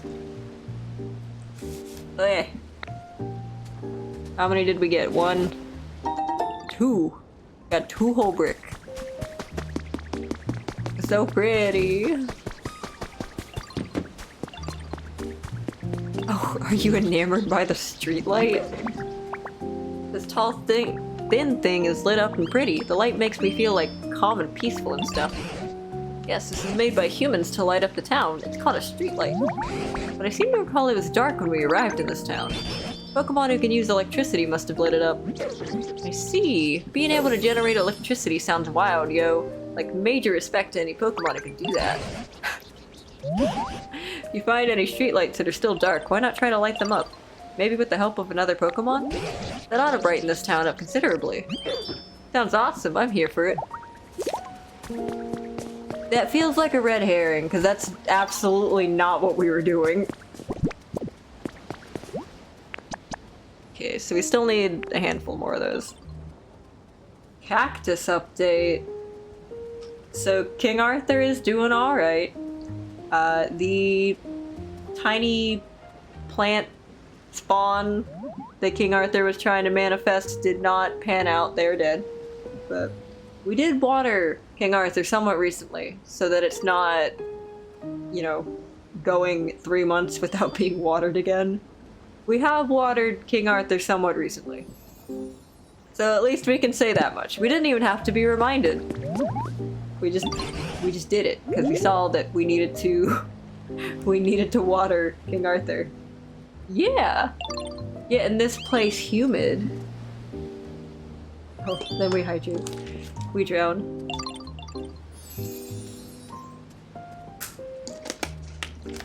Okay. Hydration. And then stretching. Go. There's something I've been meaning to say.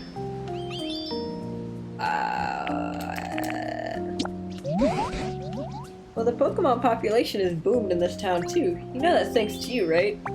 Different Pokemon have different likes and dislikes, and even prefer a variety of different environments. But everyone seems reasonably content here nonetheless. You must really be working hard to make that happen. So I just wanted to take a moment to thank you once again. I hope you'll continue making this an even more pleasant place for Pokemon to live. Yay! The environment level increases as more Pokemon arrive and as their individual comfort levels increase. The environment level hasn't increased in a while, and there may be some Pokemon who are dissatisfied with their comfort levels. Times like that, talk to various Pokemon and try to improve their comfort level. You can check the environment level at any time from the PC at a Pokemon Center.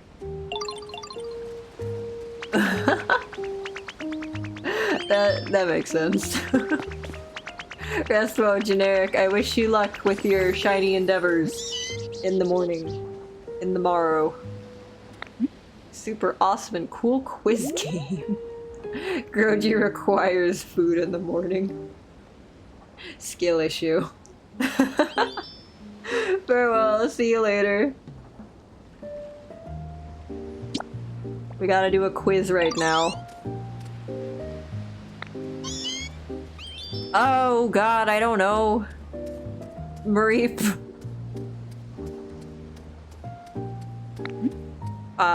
Who's heavier? This feels like a rude question, you know? Who's heavier? I mean, King Arthur will probably try to make more at some point.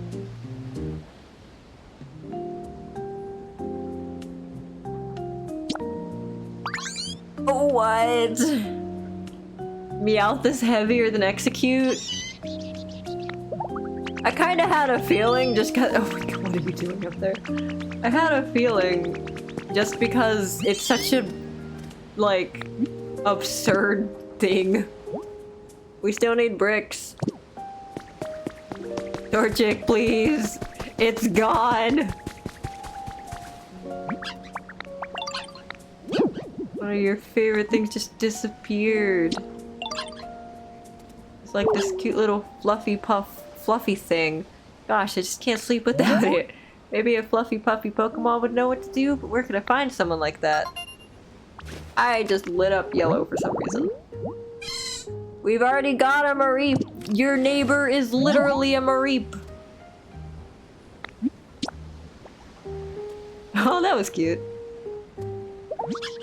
Yay, this fluffy puffy fluff is so cute. And the texture's totally out of this world, right? Thanks a million, Ditto. I can definitely sleep soundly with this. Gee, I really wish I was this fluffy puffy too. How's it going, Torchic?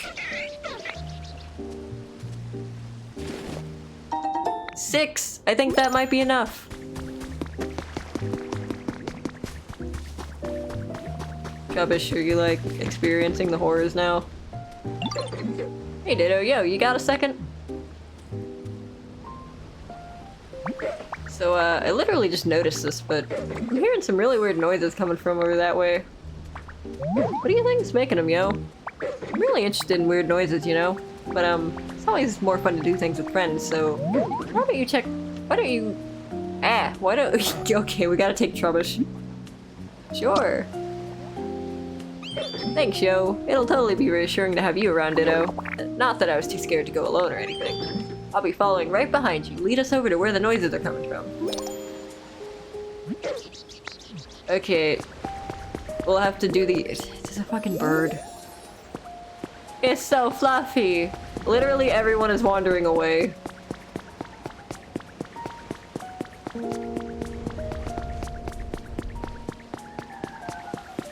Oh.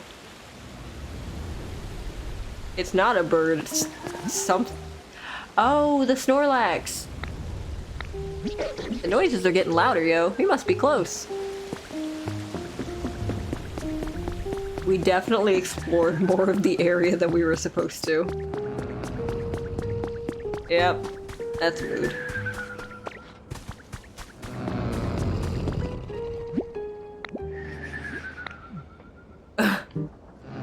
Trubbish. Trubbish, come check this shit out. Moss-covered Snorlax is sleeping peacefully. Yo, so the weird sounds were the snores of the sleeping Snorlax? It's all thanks to you, Ditto. I feel silly for getting all scared. But yo, this Snorlax is totally covered in moss. More like Mosslax, am I right? Eh. You think they've been sleeping here so long that all this moss had time to just naturally grow on them? Either way, this loud snoring is pretty disruptive. I think we better wake them up, but that might not be easy. Oh, I know. We can ask Professor Tangrowth. I bet they'll know how to wake up a sleeping Snorlax. Let's ask together, yo. Maybe we should hold off on building the Pokemon Center. It seems like the plot now demands us interacting with some of the Pokemon that are required for building it. Yeah, that's what we were thinking earlier, Pokeflute.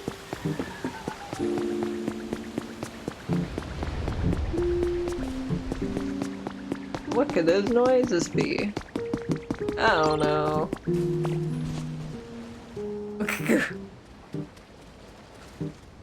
Trubbish, where are you going? Where are you pathfinding to? Oh, Praxis and Trubbish. I've been hearing the oddest noises for a while now. Yeah, it's the ninja way. I don't suppose you two know something about that. That's Mosslax snoring, yo. They're a Snorlax who's been sleeping so long they're all covered in moss. Ditto and I found him. What? A mossy Snorlax? Now you've certainly caught my attention. I was totally the first one to notice the sound, yo. I can't draw any conclusions until I've seen the Snorlax for myself. I hate to put you out of your way, but please take me to that Snorlax. Hey, I'm bored. Mind if I tag along? Let's go! Always more fun to go to places with friends, yo! It's quite true. Let's all go together, shall we? Thanks a bunch. Alright, let's hit the trail. Okay. We've just got like a... Yeah, no one's on board for building the Pokemon Center anymore. Oops. We're just doing the plot now. Whenever we're gearing up to leave the area, I guess we can gather everyone again. I think Tangrowth's about to get clotheslined by this thing.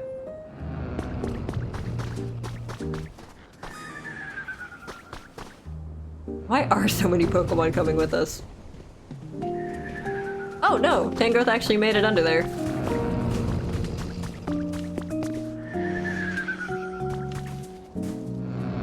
Behold.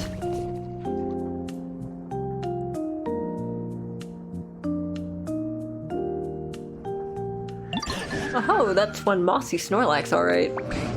Some awfully impressive snoring. I love my naps as much as the next spawn, but this is some next level napping. Yes, it's well known that once the Snorlax falls asleep, they don't wake up easily. Oh, I didn't even realize there was a flower on Snorlax's head. I for some reason thought it was a dumpling. I was like, yeah, that makes sense. Food. That is a really cute design element. Oh, that is really cute. But I've never heard of one sleeping so long that they got completely covered in moss. I have to imagine their body would grow weak after going all this time without eating. How do you think we can wake them up, yo? Don't most folks naturally wake up when the sun comes out? I mean, nighttime is playtime for me, but... Oh, that's it, Meowth. Huh? What'd I say? I believe the reason Snorlax won't wake up is because the town simply is too dark. So dark, in fact, they can't even tell night from day. And that's why they're still sleeping. Probably. Yeah, that makes sense. You have the most professory ideas, yo.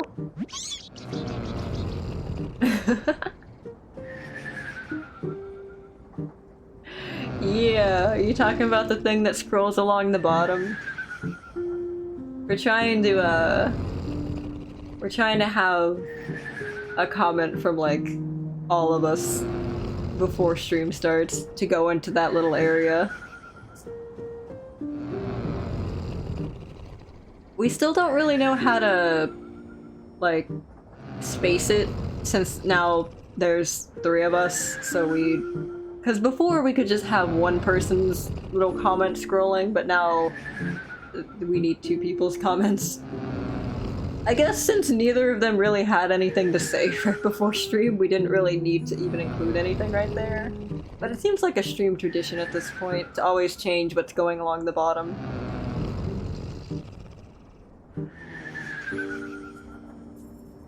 And I give the best hints. Which leads us to...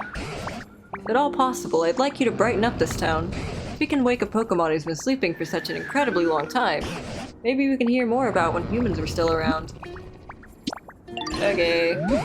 As for Meowth and Trubbish, could you 2 please do what you can to assist? You all work together, I'm sure you can succeed. Kinda like it, Dark, but how could I not return the favor after Ditto helped me out so much? I'll totally help out too if it stopped the snoring.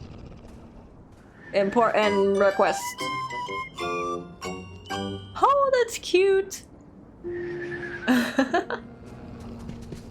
See you later, Ray. Thanks for stopping by.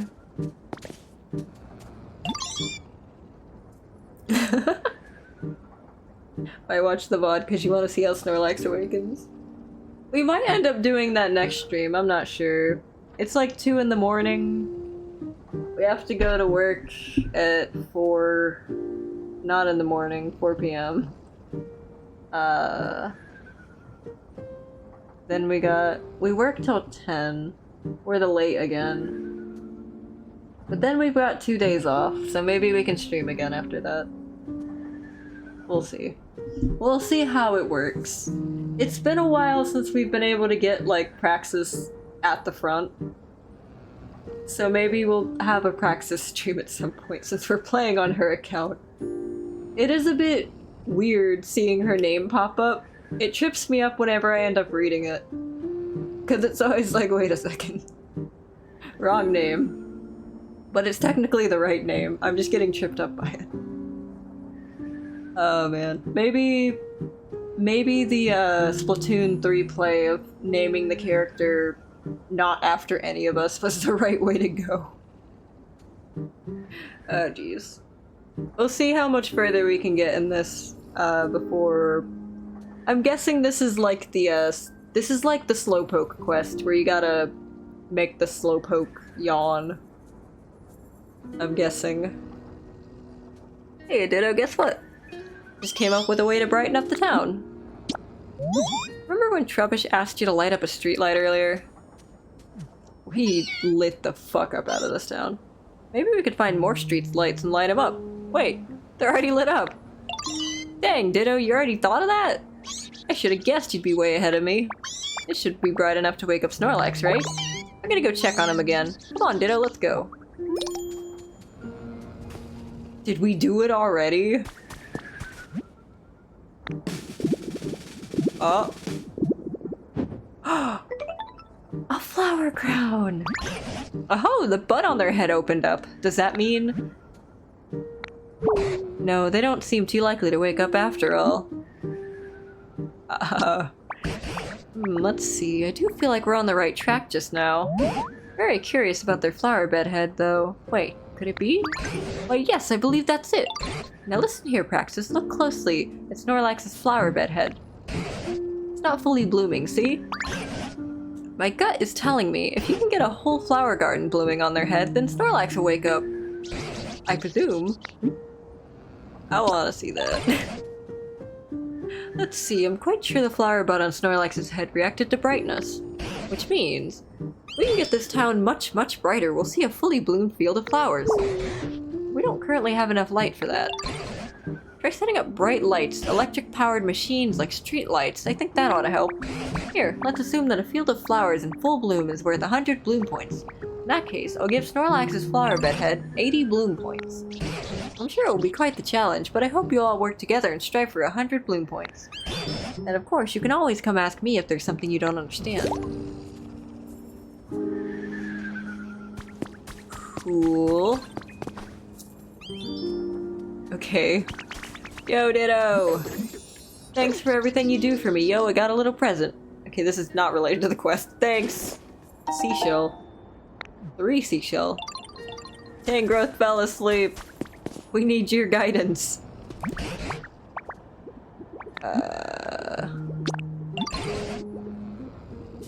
No, I just recalled Torchic was hoping to talk to you. Why don't you go see what Torchic has to say? Okay. Probably has something to do with the, all of the clay. Torchic is around the corner. I didn't expect to see you over here. Hey Ditto, I heard you're trying to make the town brighter, right? Well, guess what? I know a way to make things brighter without using electricity. You start a fire. Use fire instead, like this! Torches? Ah. Why? Welcome back, Ray.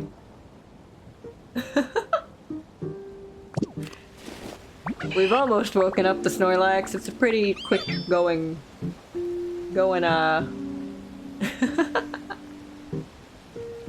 conflicts in schedule.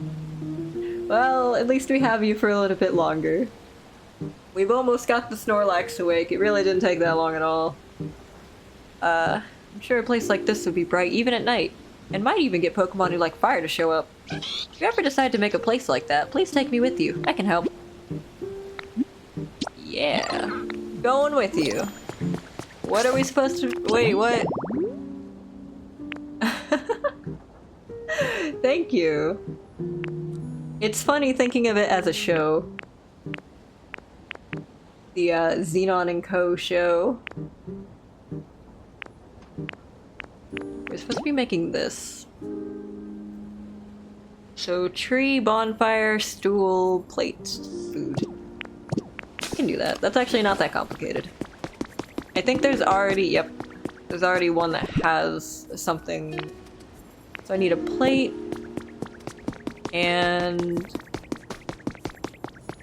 there's another thing I needed. What was it? Stool. Stool and a plate. Oh, jeez. Every Friday for an art person. Yeah. I need to start watching more streams, I feel like. I usually end up watching clips or VODs of people rather than watching live. And I think maybe I need to get on to watching more streams live.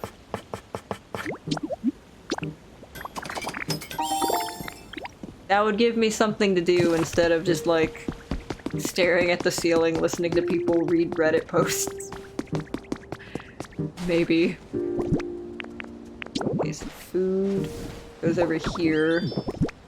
Stool, Torchic, you're about to get evaporated. And boom. There we go.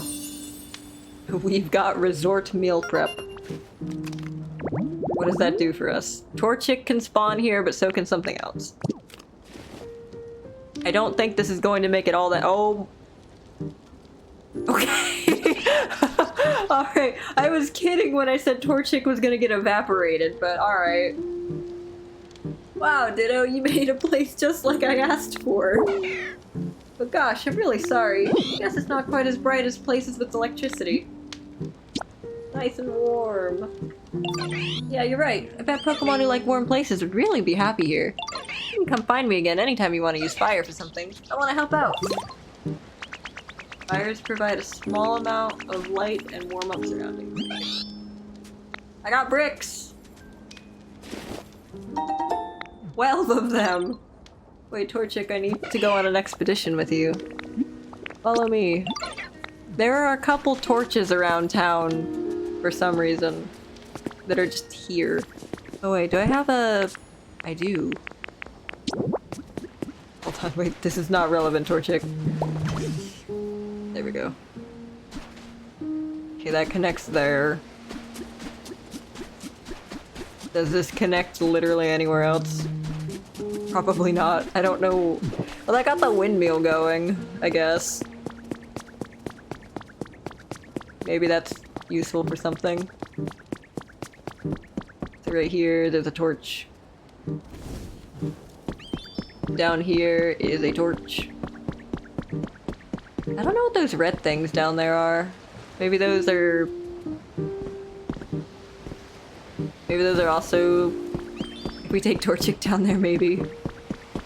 Actually, I don't know about this. Torchic, you might be about to fall into the water. Actually, let's go back. Let's not do that. Let's play it safe and not drop Torchic into the ocean. Mayhaps not a good idea. Are there any more torches? I did see that Tangrowth was saying some shit. Is there anywhere else we need to take Torchic? Maybe in town. I'm gonna see what's going on over here. What's up, Tangrowth? What up? Did we do it? Oh, town sure does seem to be getting brighter.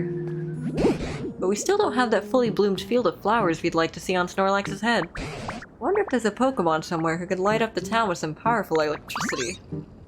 Look, there's someone on the ground over there. Oh no, you're right. What do we do? Wait, where? Where? Hmm? Oh, like commotion. Everyone's gathering around something on that island. Whatever could it be? Come along then. Let's go find out. Oh no! Yo, you hungry? Torchic, you're going to let's swim together. Are they okay? Where am I? Who are you? What are you? Oh. Execute does not care. Execute was here first. Oh, never mind. Execute got evaporated. This is the Pikachu from the trailer. The cute one. Oh, this... God. I'm not even that much of a Pikachu person, but this thing is very cute. I've always been more of a Raichu truther, but this is pretty cute. Oh, thank God, it makes the normal noise. It doesn't say its fucking name. Oh God. Goodness, where am I? Where are my little friends? Pleased to make your acquaintance, I think. Ah, you woke up. I'm so glad you're unharmed.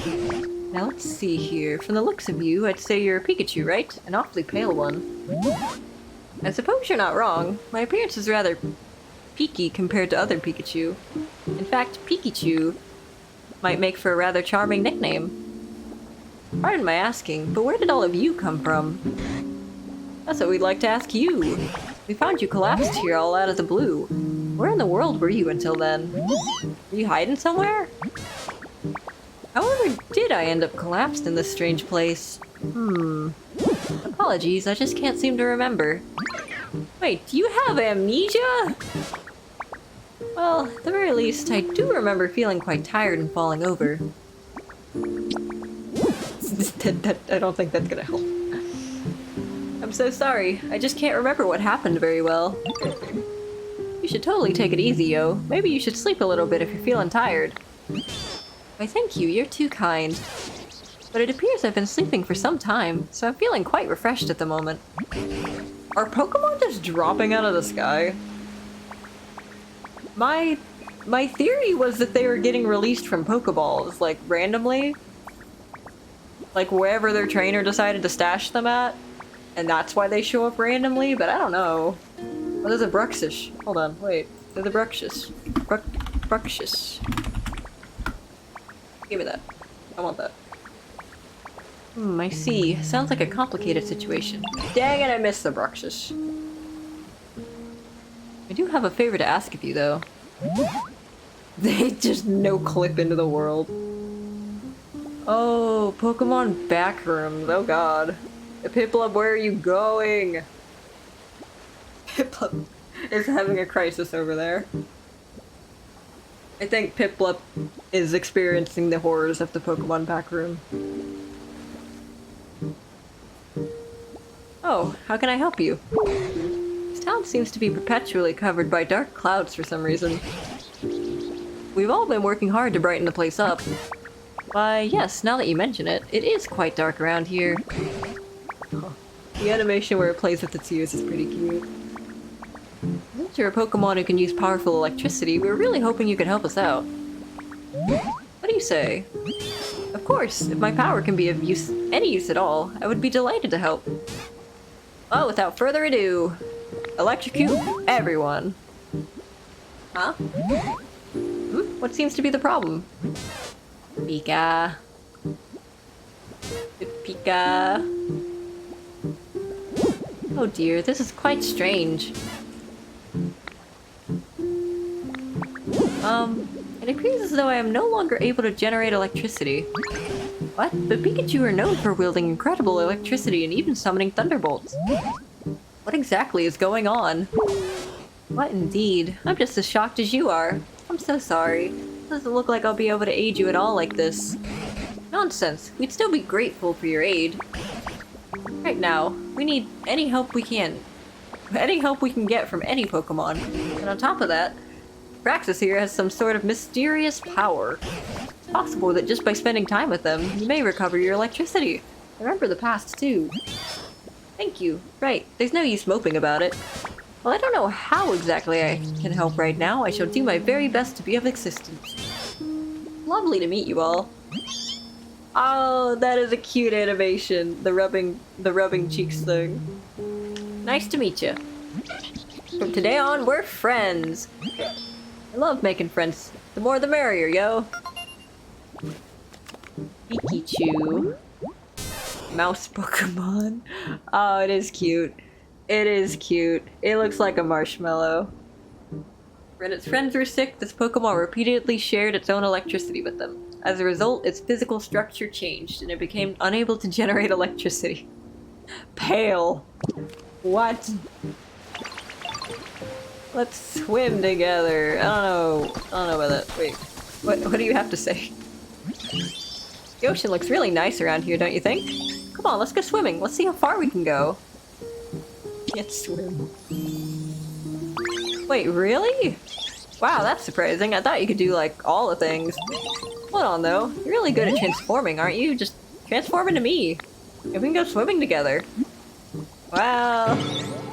Wait, really? You can't just transform into whoever you want? But you're a Ditto! Oh, I'm sorry. That was a weird thing for me to say. But still! There's gotta be a Pokemon out there that you can transform into and go swimming. I bet Professor Tangrowth can help us out. Come on, let's go ask Professor Tangrowth. Alright now, we're doing plot shit. I'm guessing that leads into the DLC. Oh god, don't spit on me. One sturdy stick. Very useful. Execute slept through that whole thing. Look how tiny the tail is. Oh wait, it's got the heart shape, don't it? Heart-shaped Pikachu. What do we need to do right now? Can I not... Can I talk to you? Oh! Let's do our best to brighten up the town. We must find a way to wake up Snorlax.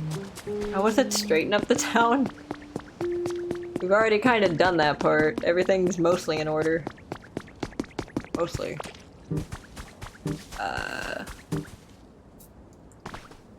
What now? I doubt the swimming thing was relevant. What do I do?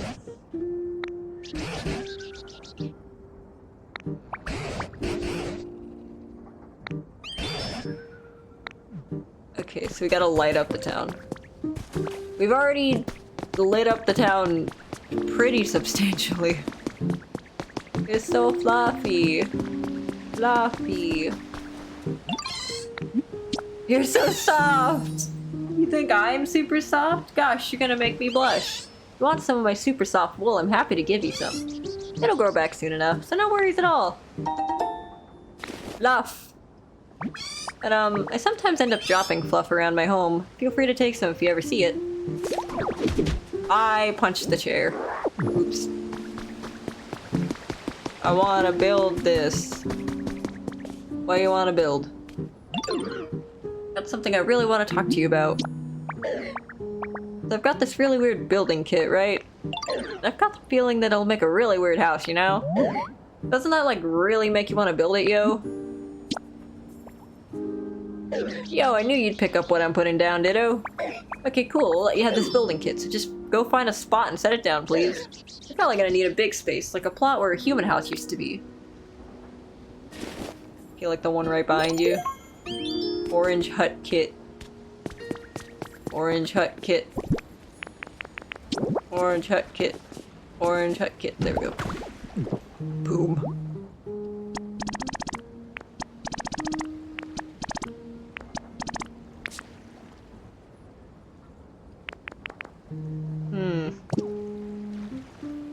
That looks like we're good to start.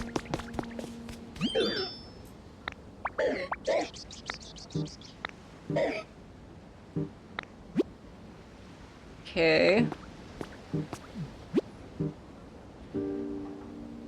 Okay, so we can go with Driftloon to get material. Okay. Ominous. We can gather materials by approaching a doll and Driftloon will come and get us. That does sound familiar, yeah. I need to figure out where the fuck this light source comes from. Where do I put it? It can't be on a roof. They're too slanted.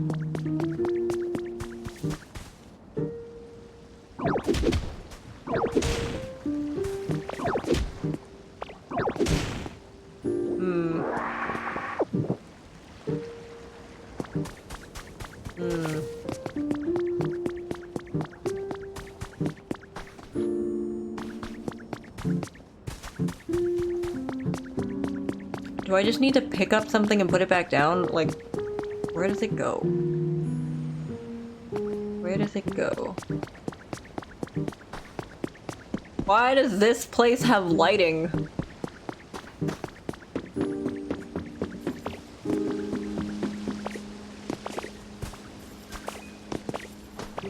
Is there a spot up here for it? What should we do? Oh, I didn't even know this thing was up here. Materials. Okay, contest winner. The online Pokemon contest on the 4th of this month was won by none other than Isabelle and Vulcan, the Ninetales of the Vermilion City Pokemon Fan Club. Vulcan received 15,000 likes that day, beating the second place winner by a wide margin. What does that mean? Thumbs up! We won!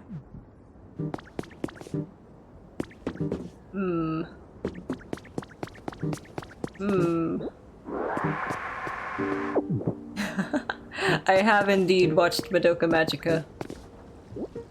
That anime fucked me up for a little bit. Oh. Ha! Okay, so we may have fucked this area up a little bit, but I'm sure it's fine. We can fix that later. I'll fix it later.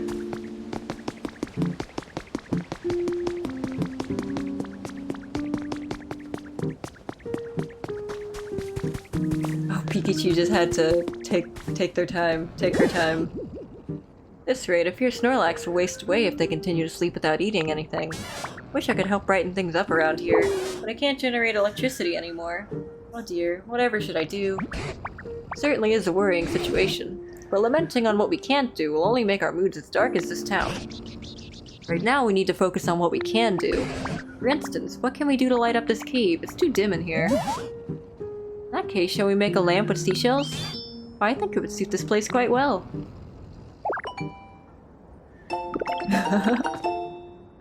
God, I knew a lot of the twist going into Madoka Magica, but when we actually, like, got to the end of it, it was like a really somber, haunting feeling that that's how the anime ended. Like, I don't know how to explain it other than it, like, fucked us up for 3 days. We were just like, huh, okay. So it ended on a bittersweet note, I guess. I don't know how we thought it was going to end, but geez, it's... It was interesting. Shell lamp. Oh yes, I'm quite sure Praxis can handle it. Excellent, well then. Could I trouble you to make us just a single shell lamp? Once you've made it, please take the opportunity to put it right beside Snorlax. If you bring along a Pokemon who can generate electricity, they'll surely be able to light it up for us. We're counting on you. Who can generate electricity?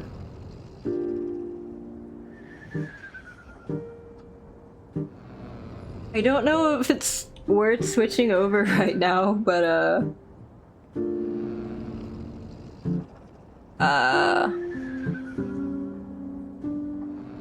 I mean, I guess, yeah. The co-fronting situation is still ongoing, but I think Xenon's more so receding to the back, so I might as well make my presence more known. I've already mostly taken over the reading role. Hello, hello! I'm once again back.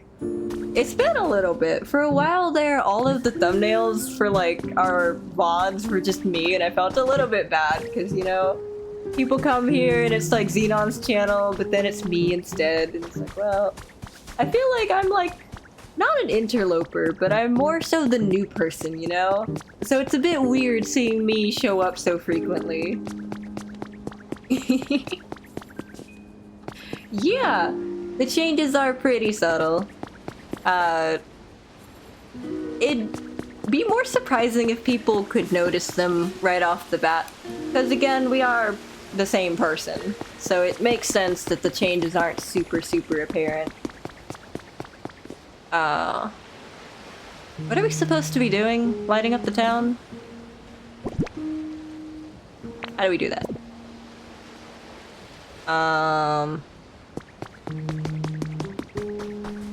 How do we light up the town? I know Xenon was spending time trying to figure out how to light up this one spot over here.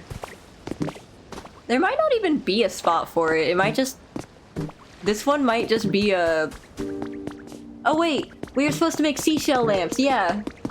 Seashell lamps, that's what we were supposed to be doing. I showed up and then immediately forgot what we were doing. Oh wow, we can make quite a bit of these. Okay, wait. How many are we gonna need? Make 5.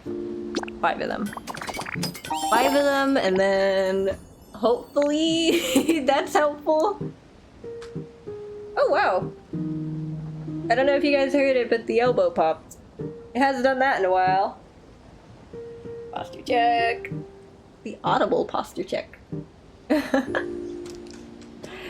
Yeah. I know a little bit about what's going on. I've been here for a little bit. Hydrate. I just spoke into the bottle. It's an interesting feeling.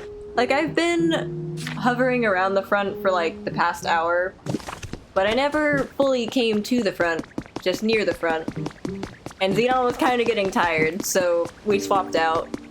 So that's why now I'm here. And you guys just kind of have to deal with that. So I kind of know what's going on, a little bit. Luckily, we're not the type that forget memories if we're not present. For the most part, we all share a collective memory. Kind of. Sometimes there are gaps where we don't remember what's going on. Like if we aren't co-fronting in any capacity and it's just one of us, then the rest of us might not know. But we can just, like, chat a little bit and we'll figure it out. So it's not like anything will stay, like, forgotten for very long, hopefully. Earlier I was trying to take a drink of water, but I just splashed my face. Well, at least I have a clean face now, so, I guess everything's okay. This is a nice place. Oh, wow! Growlithe. I didn't think this one was in the game. Oh, whoops, sorry, did I scare you? I thought you'd come to steal my home.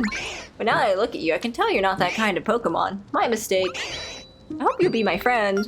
You're standing on the food dish. Puppy Pokemon. Has a brave and trustworthy nature. It fearlessly stands up to bigger and stronger foes. Yeehaw.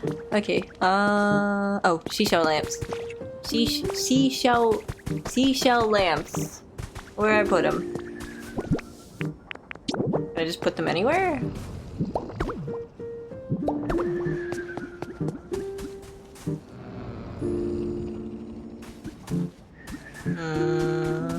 Hold on, that overlaps. Okay, cool, that worked. Seashell lamp. Seashell lamp. Tangrowth, can you like, maybe move a little bit?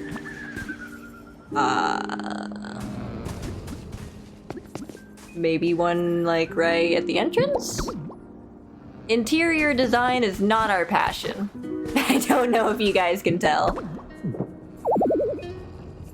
Okay, so now we need someone to light it up, I think, is what they said. Someone who can generate electricity. Would that be Mareep? The sheep? Mareep sheep, maybe? Would that be you? You're an electric type. Can you do that? Pomo! Can you generate electricity?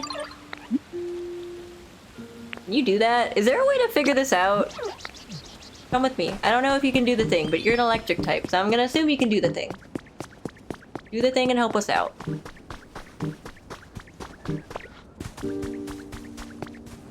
Come this way. Can you do the thing? Yes, you can do the thing! You have my thanks. I quite like the gentle feeling I get from the shell lamp's glow. Looking at one somehow reminds me of bygone days, and those memories always lift my spirits. Glad to hear it. Now then, I suppose our next course of action should be to prepare lots of lights and have Pokemon power them. Up with electricity. Does that sound about right? Well, it is a fine plan. We also cannot ask the Pokemon to keep the lights powered on forever. If one runs out of electricity, for instance, we'd have to ask a Pokemon to charge it up again. I would think asking a Pokemon to do so over and over again would be quite the burden. The humans didn't need Pokemon to power their machines. How did they keep all those contraptions running? Oh, you know, something does come to mind. If we use that contraption, we ought to be able to light up any number of streetlights. But yes, a contraption by the sea may be the key. Yes, please come with me. Can you light this for me? Like, I know they just said that you can't light up all of them with one Pokemon, but like... Come on, we're gonna try. Get this one. Just take out Tangrowth on the way. Cool. Nice, okay.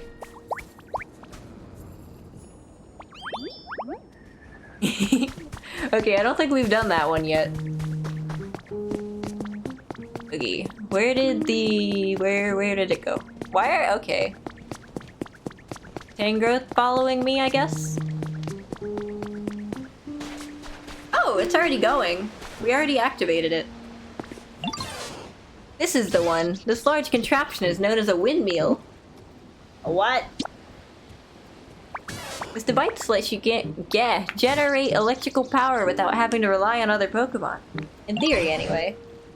Fascinating. Humans use devices like this to generate lots of electricity, huh? What an impeccable memory you have, Pikachu. I didn't know any of that. It's a bit embarrassing. However, when it comes to actually sending the power it generates to other devices, that method eludes me, sadly. Oh, now that question I can answer. Humans use tall things called utility poles to transport electricity across long distances. They would simply line up the poles one after another.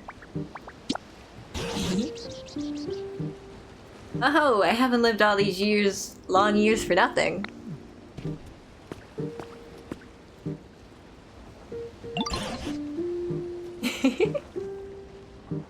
I think Zinc is also near the front. Our voice won't pitch down. That's exciting. Our voice can't pitch down, so I think Zink's also near the front. Look, that tall metal stick over there is the utility pole. Let's try connecting it to the windmill.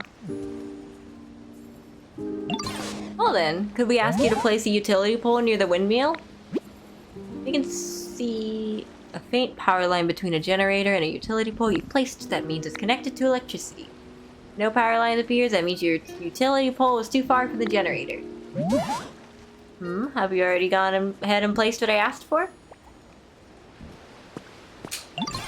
Oh, electricity is flowing into the utility pole.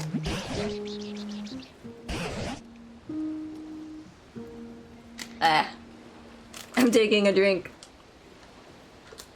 Taking a drink. Zink's pitch is hard to maintain. She is near the front. Hold on.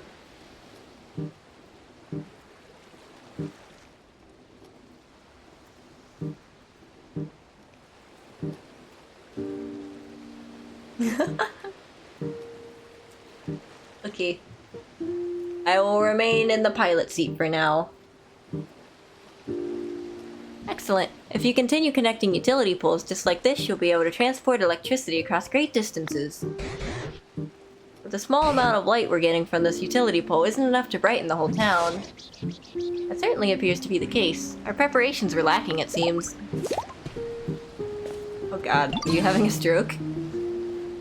Now then, we have one more thing we must prepare. Do you know what it is we need to prepare? Streetlight. That's exactly right. We're going to use utility poles to supply electricity to harbor streetlights. Then we might be able to brighten the whole town and keep it that way. We just stare into the water. That's where you come in, Praxis. Could we ask you to prepare a harbor streetlight and place it near a utility pole you set up earlier? I wonder if it will light up properly. Oh, I'll be waiting on tenterhooks. Well, I'm sure it will just be just fine.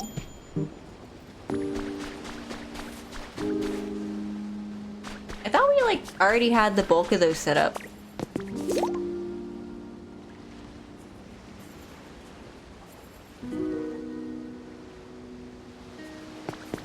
Do we have to make one?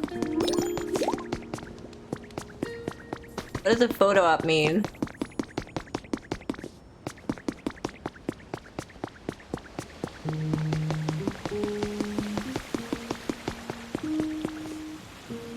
Why is that thing shiny? Why is it glittering? Right next to a machine. What does that mean?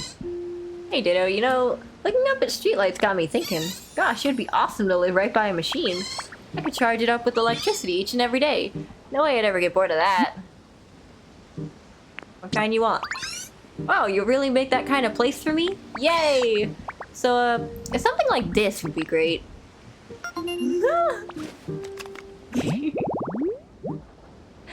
Oh, it's a rare. I'd move into a home like this right away. All right here for you. So excited. Okay, let's go do that. Zink wants us to do that.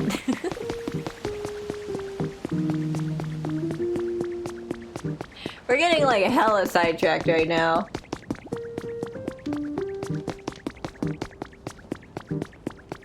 Winry has their name on Steam set to girl dad. I just saw it pop up. There's like a there's a vending machine. What are we supposed to do? Like, oh wait, hold on, move this.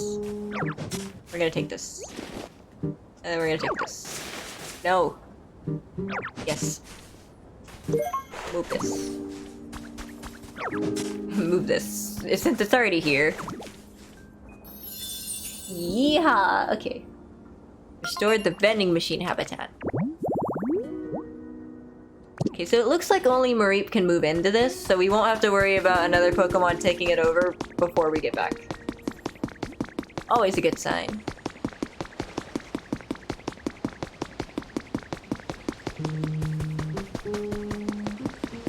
Here, come here. But there are other Pokemon who like living near machines too. So making lots of homes near machines should let you meet lots of new Pokemon, right? Oh, don't forget to power up the machine with electricity. Alright, it's time to build the very best I can. Oh, did you already move? Have you already moved? Oh, I think Mareep's already moved. Okay, wait, what? Environment level went up. A lot of achievements are rolling in.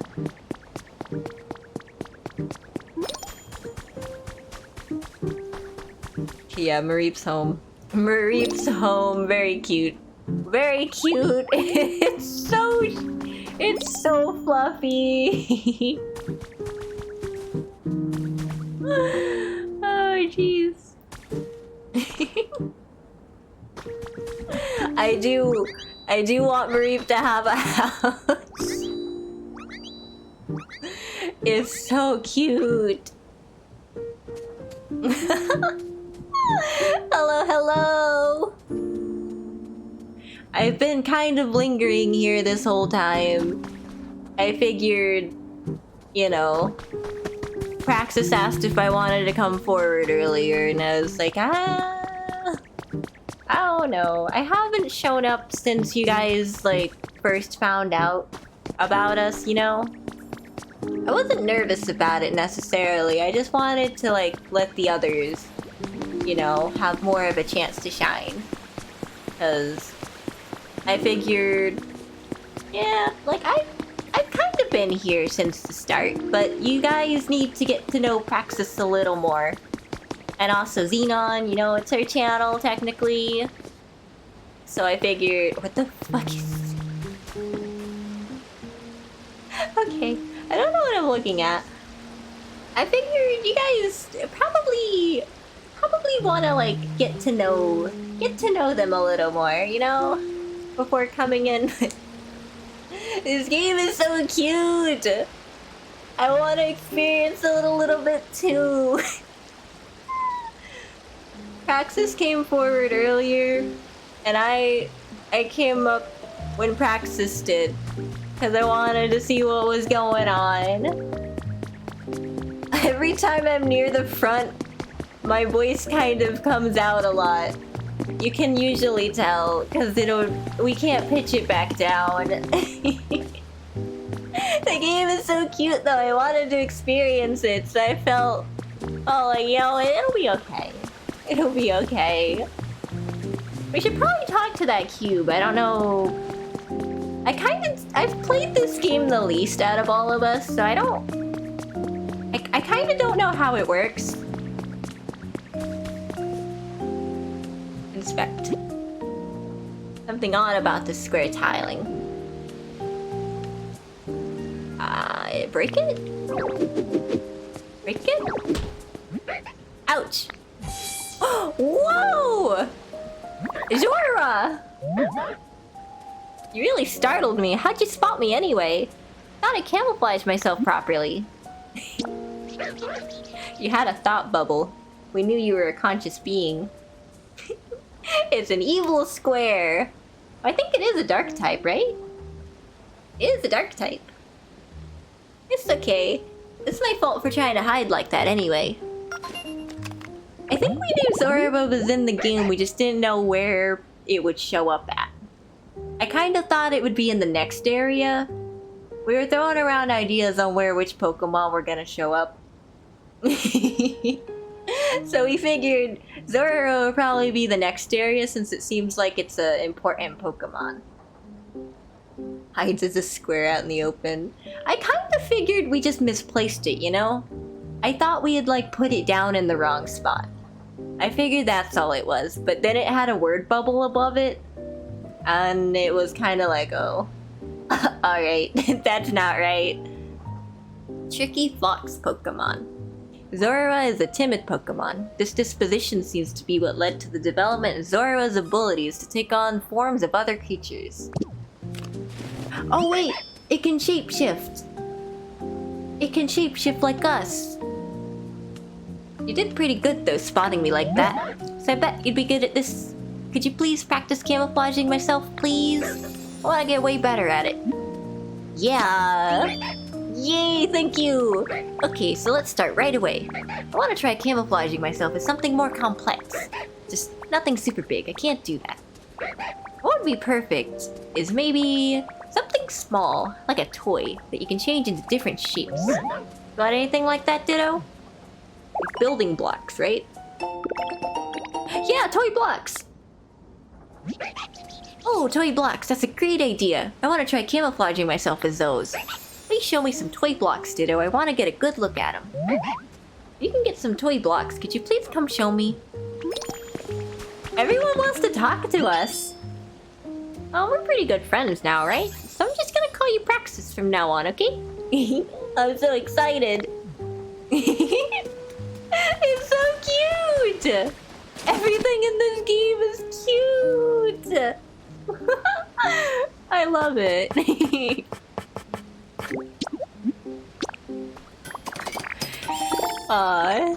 Toy blocks. I wonder, is this important to the main quest? Or is this like some side item quest type of deal? Can I now put them down right here? Oh, I guess that would have been another indicator. We can't... It doesn't seem like we can actually put anything down right here. Whoa! It's like a hug! Like a hug! The sky's darker than usual today. I guess it's nice to have days like this sometimes. Can't right now, but please invite me another time. I don't know how to show this to you. Look.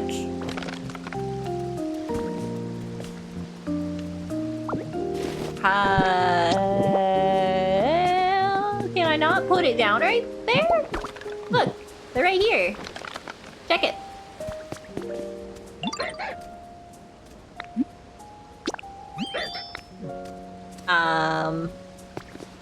Can this Zora not see? They're right here. Do I have to have them in my inventory? Oh, I had to give it to it. Okay.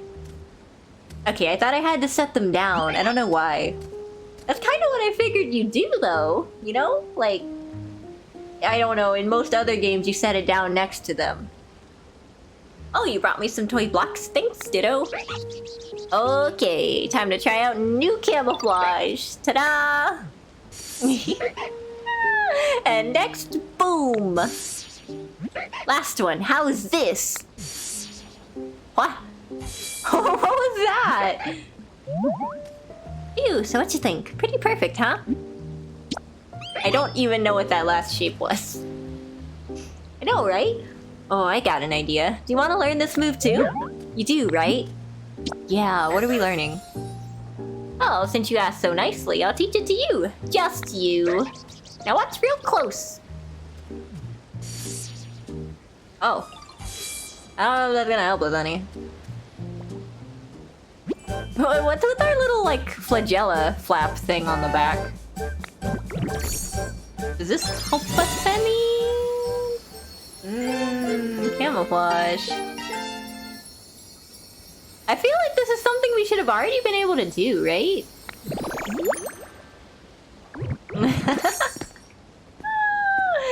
Oh, you feel like I'm the type to scream while unleashing. Scream, get a load of this while unleashing a heavy attack. Yeah. I feel like we should have already been able to do transformation. You know, we're like a Ditto. A Ditto. I always wondered, was Ditto named after the phrase Ditto? Like, to agree, I think is what that means. Oh, we've got quite the achievements here. I don't know if we've ever planted plants before. We should probably do that. That might help with the nature.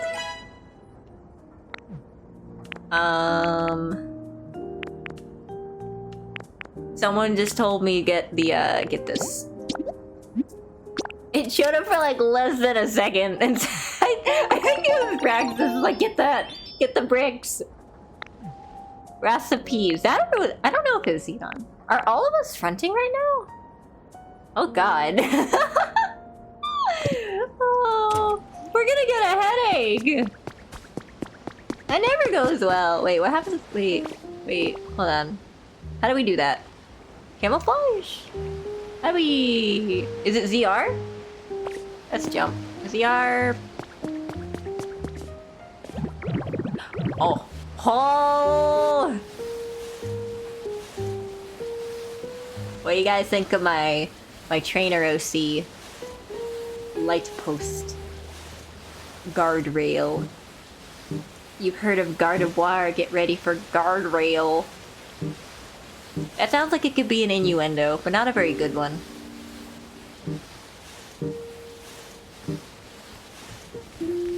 What are we doing? Like, what are we supposed to be doing? I don't remember.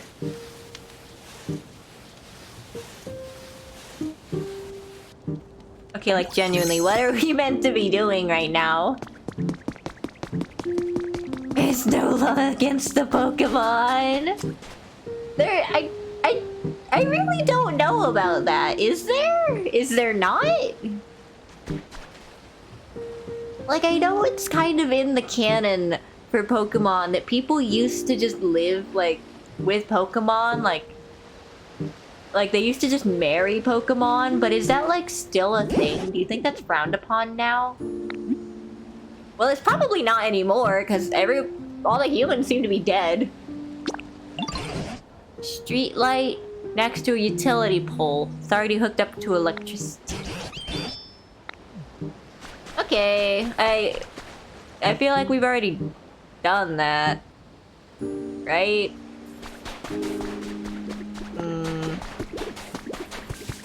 Xenon's saying to go over here.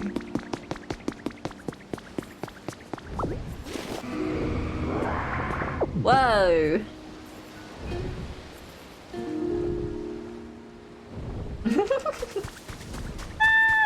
Okay. That stupid fucking bird, according to Praxis. Oh, jeez.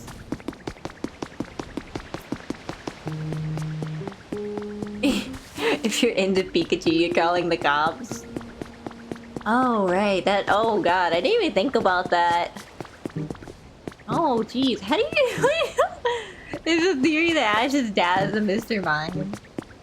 Isn't that, like, kind of just debunked by the mere fact that Mr. Mime got introduced, like, way later into the series? It kind of is. Praxis is, like... Oh, what's that? What's that? Praxis is, like, I think our most vocal. Okay. You got through the Autobot. Mr. Mime's the dad that stepped up. That's depressing to think about.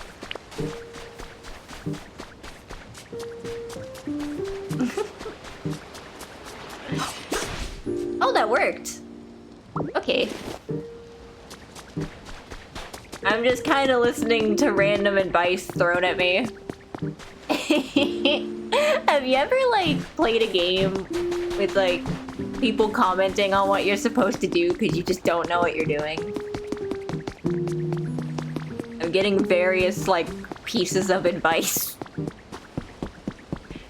This is apparently where I'm supposed to be, but I don't know what to do here.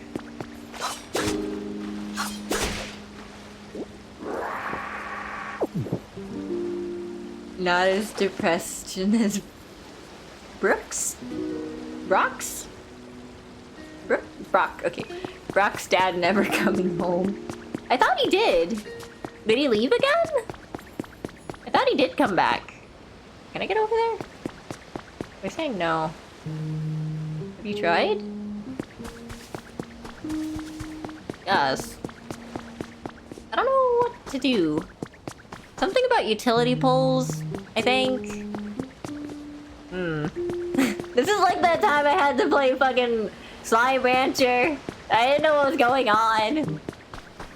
I really didn't. What even is this place?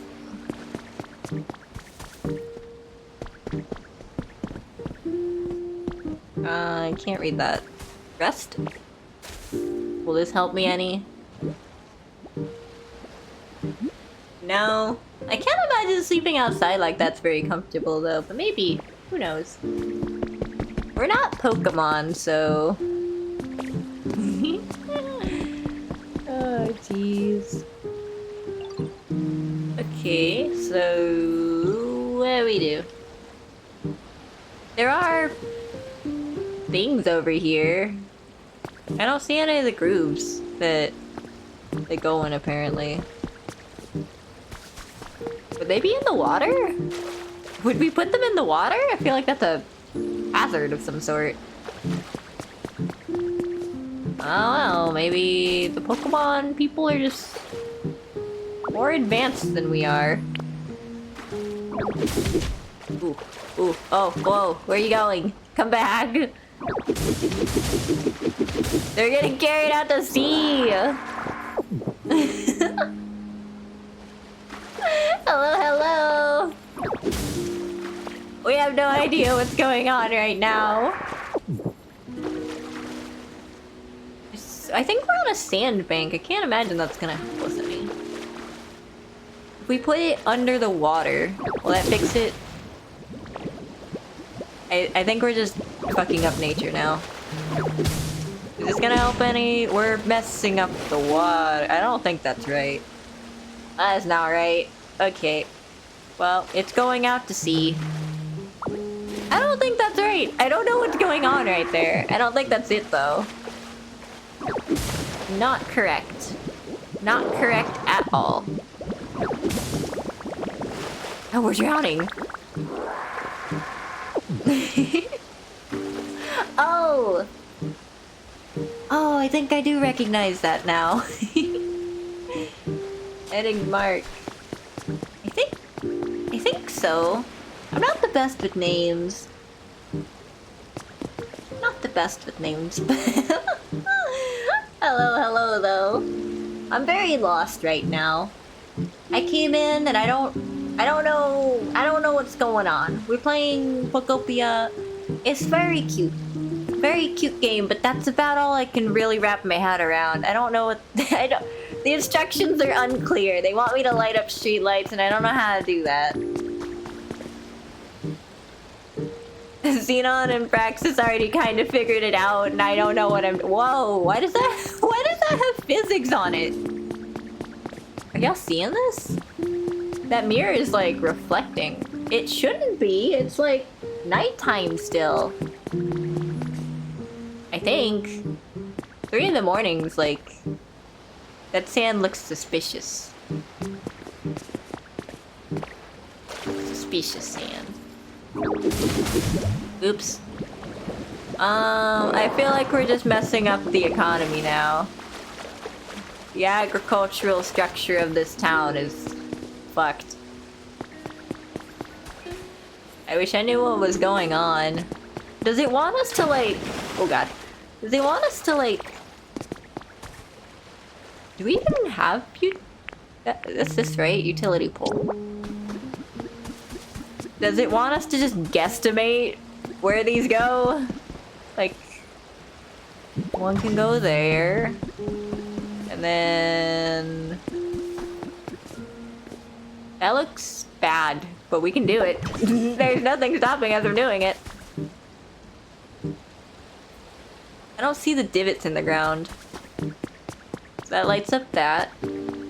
I think we need more utility poles, so we're gonna need to go craft some more. Crafting more. Is there a bench anywhere nearby? Maybe. Oh, Marie made it over here. Oh, it's cute. Oh, Marie is so fluffy. Whoa! It's the pink one. It's the pink one. Moving into where the sheepy was. Oh, hi. Nice to meet you. Wow, your body's pretty smooth. So's mine. Huh? You think I'm more fluffy than smooth? That's true. Parts of me are smooth, and other parts are really, really fluffy. Oh, but my fluff's packed with electricity, so just watch out for that, okay? Oops, it's too late.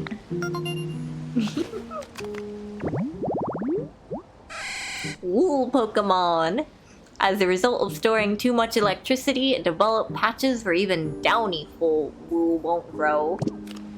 Wool? It's like a different word.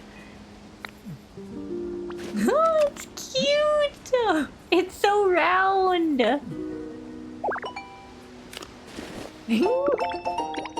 Vine wall decoration, okay. How you doing? I don't know what's plot relevant and what's not.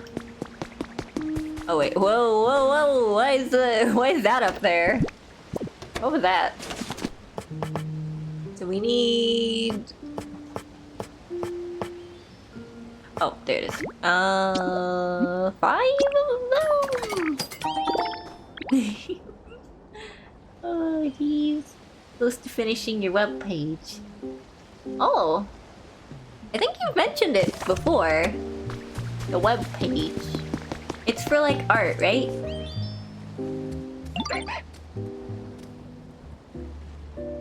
Art fight. Oh right, art fight's over, ain't it? It like ended last month. It's been a few days. Oh god, we're like 9 days into the new month. Yeah. I think I kinda know what's going on.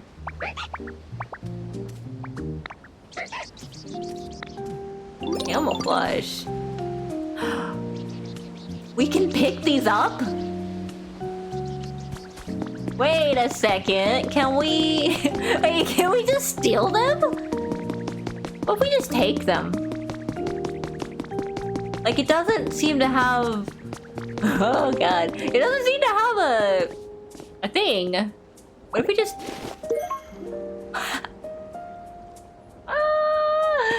Oh gosh, why can we do that?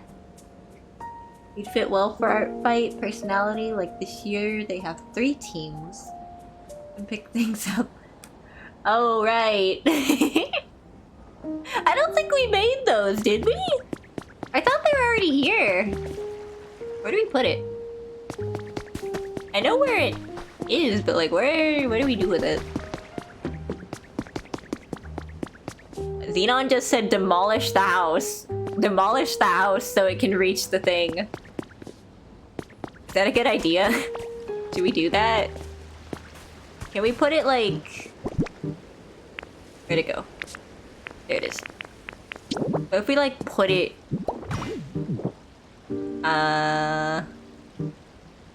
Oh, pick up the thing? Pick up. And then put down. Oh. Cool. I guess. Yeah. I wonder if there was somewhere it was supposed to go instead. Oh wait, no, it didn't turn on. Wait, wait. Huh? Wait. Wait. What? Huh? I can't demolish the house.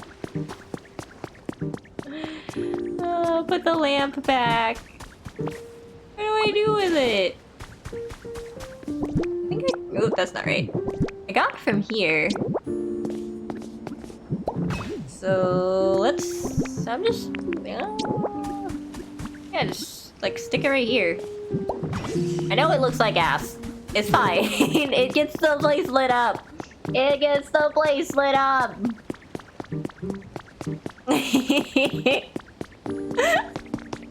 We fucked up. They're not happy about that. You can make the later. Whatever. Wait. Huh?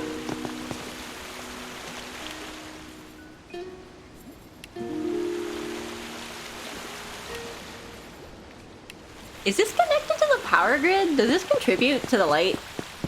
We're gonna like light pollute the fuck out of this place. Let's get this place lit up. There's not really like a... What the fuck is happening right there? There's not really like a good, oh, it's eggs. Not really a good substitute. I feel like that thing up there should contribute at least a little bit to the light pollution. Oh, right. Other place. Going this way. I wonder how long the generator will be alive for. Let's get this place humid. It's so weird playing games again. It's been a while. It's been so long. Are we maybe just meant to move these on our own?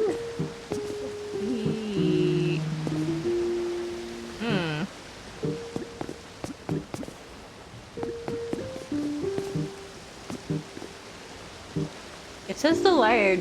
Does it reach? There's something in the way. Oh, I see. It's the utility pole itself is in the way. Okay. So... this way? Like, arch it around? I know it looks bad. But you just have to make it work. Boom! Chicken nugget. Oh hey, that fixed the lamp! It's gonna be so bright.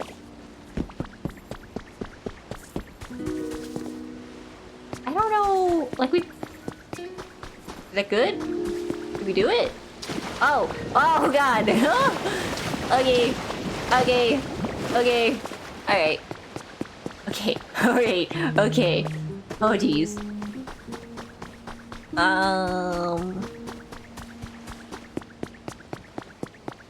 Is there like more light? Are we ever gonna go on the boat? Is the boat relevant? Whoa, what's on top of the boat? Are we still on the same objective? I thought we already did. Is there one that we're missing? Oh, like up, maybe up there? Maybe up there? Oh, dirt chick. Oh, the sheep. The sheepies. Oh, the lamp. Oh god, where am I? Lamppost up there. Lamppost. It doesn't look like a... It doesn't look like the... It doesn't look like it. It's like a... Oh, look around.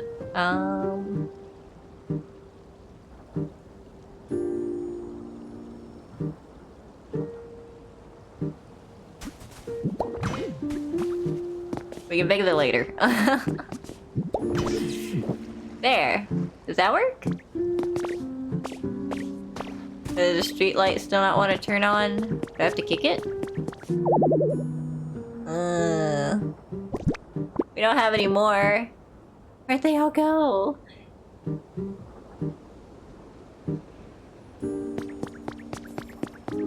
Actually...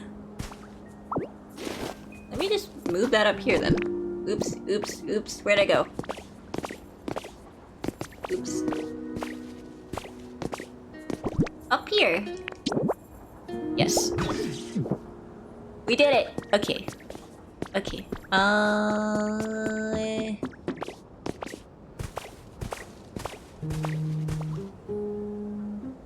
Alright, okay. Are there any more? Do I have to make some? Oh.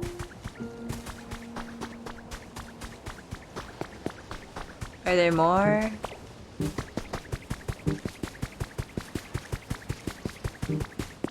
Interesting smeargle. Oh, there's a lamp over there. How do I get over there? Can I swim?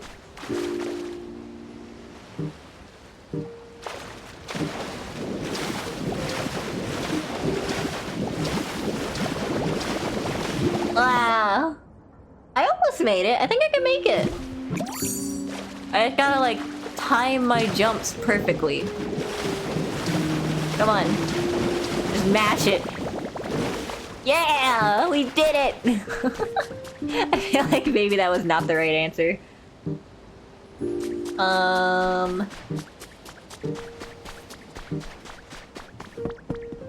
Where are we? Vermilion City theme.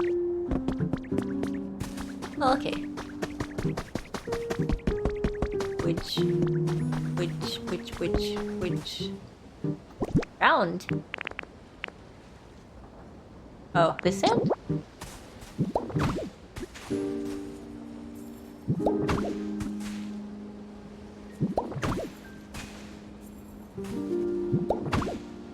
How much of this do we have? Well, no, it's gone now. Oh, maybe we shouldn't have used all of it.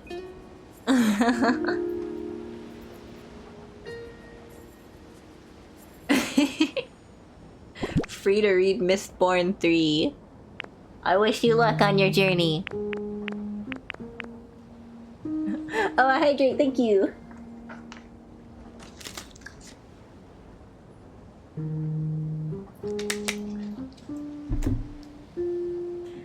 Buster check.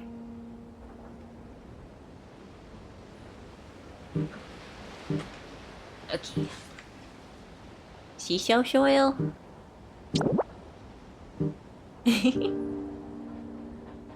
This game and the fact that peeps you vibe with, they're playing Rune Factory 3 is making you want to play at least a farming game or a zombie survival game? What's the correlation there? Oop, wrong button.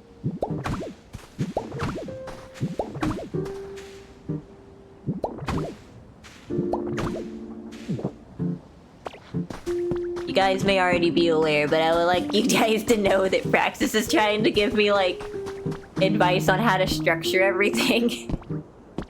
And Xenon has resigned herself to fixing everything later. Hacker's confession. Oh, apparently we found the second one already? So we're out of order.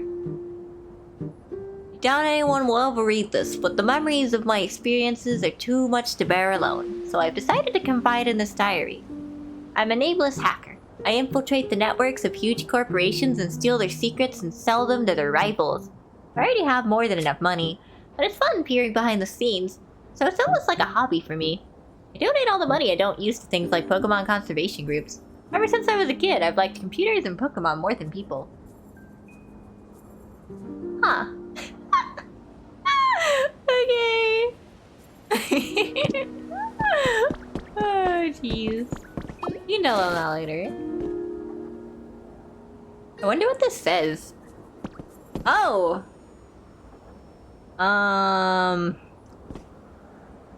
What are the odds this says not to jump? Oh, God, you'd break your legs! Unless the water used to be way higher up, which I doubt.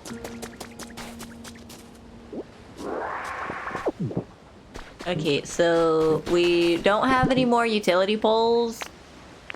I don't think there's a crafting bench over here.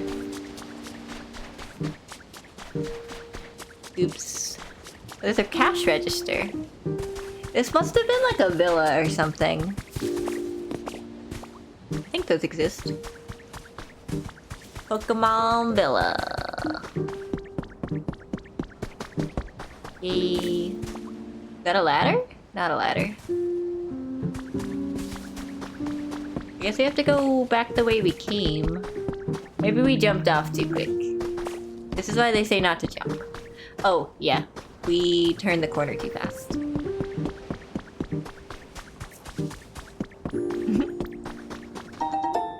Resort hammock.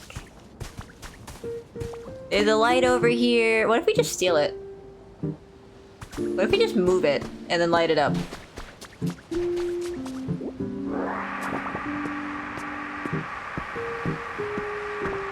Is there any penalty from like moving it somewhere else? So we're not technically lighting it up, but like where are we even gonna hook it up to?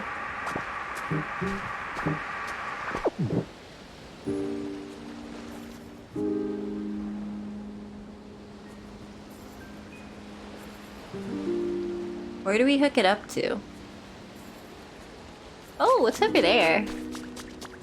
That looks important. Okay. Nice. Okay. So we can... We're just gonna build the most unnatural looking sand shelf ever. It'll be the key to victory. Oh, they hate this. They hate this. It's fine. You can fix it later.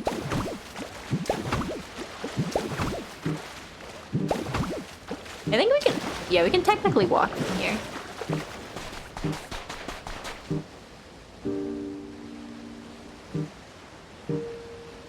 How do we connect that?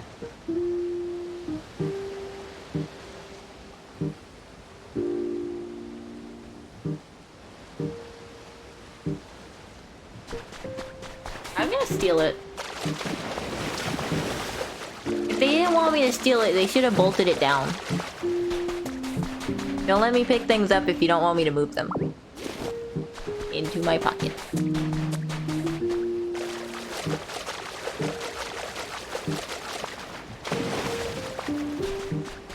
And... place. I might have to pick that up. I'm gonna have to like turn it off and on again.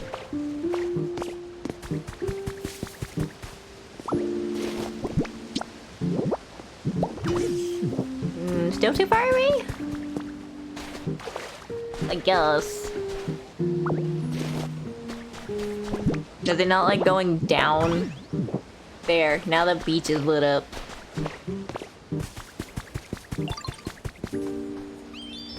Okay. I don't know what that was all about.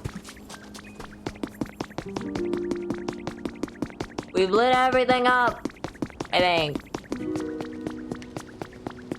Still nothing? Are we missing one?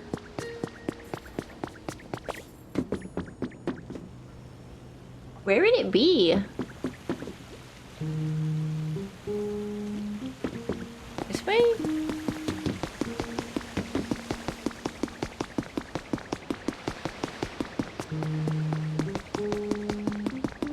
Can we make these? Are they craftable? Oh, there might be one across the way.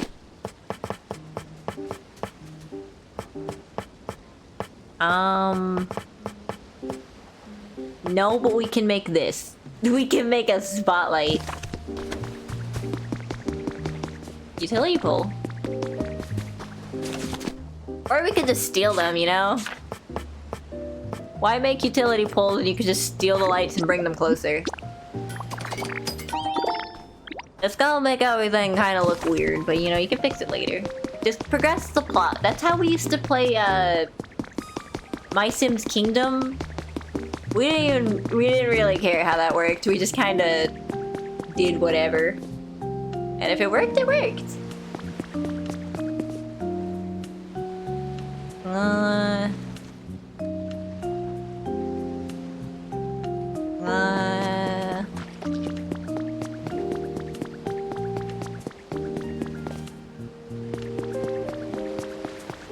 The music sounds so somber. Oh, grab the crates. Can we? We can. Take all of them?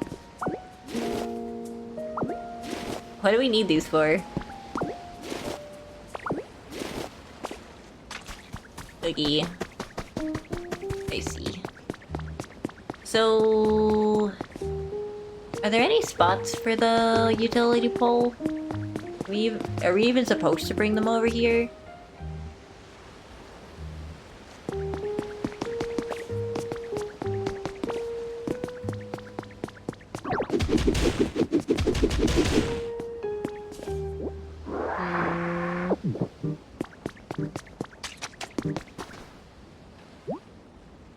What? Wait, are we getting a tutorial? Place a Joy-Con 2 with its colored side down on a desk or other flat surface to enable mouse controls. While using mouse controls, you can spit out items where you place the mouse cursor. While the mouse controls are enabled, you can also use the cursor to target specific blocks to break with Rock Smash. You can use mouse controls with either a Joy-Con 2 or a Joy-Con 2. With the Joy-Con 2 mouse, you can spit out items. I don't know why we got that. I'm sure that's helpful to someone. Maybe not right now. Can we go up? Or if we just leave? Let's just leave. Oh, whoa. And something tells me the game does not want us to just leave.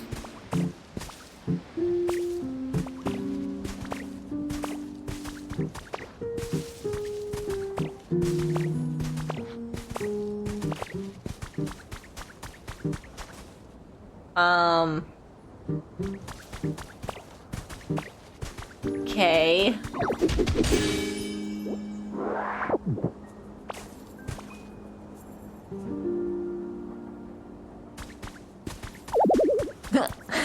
Okay. Can't go any further, but like, why? Because we haven't unlocked the area. You're telling me a little bit of fog is trying to keep us from progressing? You think a little bit of fog is gonna stop us? We can't even see half the time anyway. It reminds me a little bit of Genshin. How they always have Paimon be like, let's not go this way.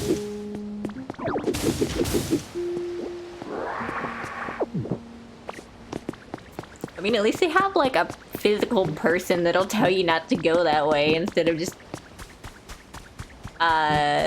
whatever that is. Oh, okay.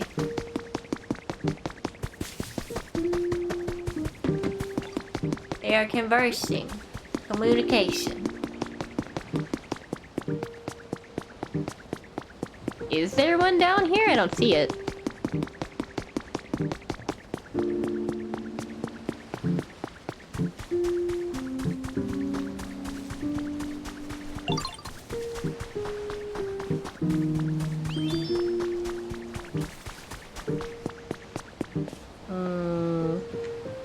I don't know. Hydrate.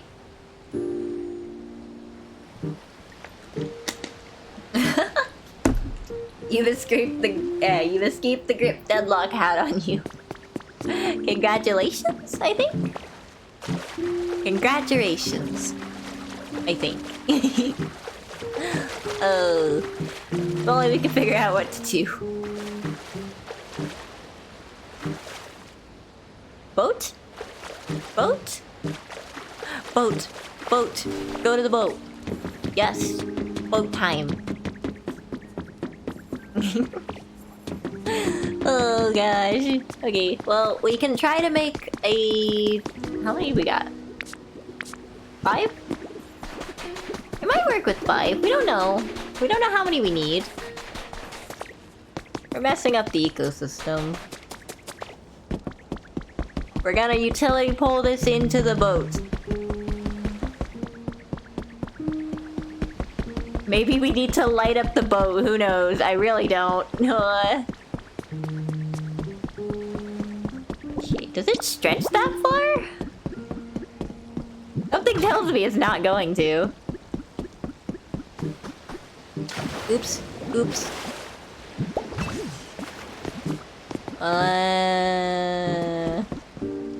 It doesn't. It doesn't stretch that far. Oh wait, what if we extend it?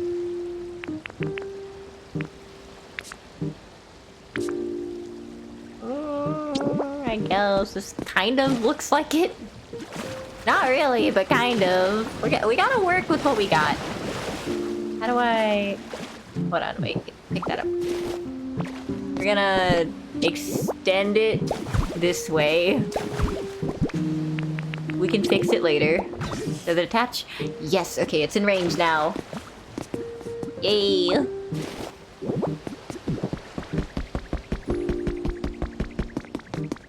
We might have to create another checkpoint. I don't know if that's gonna reach. It doesn't. Okay, so right about here is where it stops reaching. So let's utility pole that.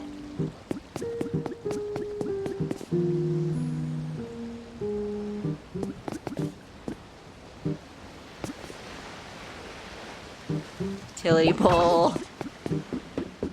Where do we need to take this thing? To the wall. There sure is a wall. We've only got one. We've done it. It's in the building now. Now what? Meowdy hysteria!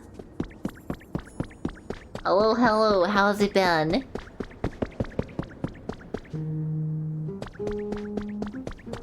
What do we do? I'm at a loss. Does this help with anything? Wood. Oh, we do have a bunch of sticks, yeah.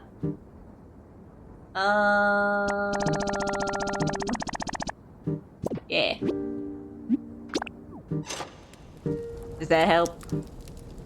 Does that do anything for us? I don't think we have any control over the piping.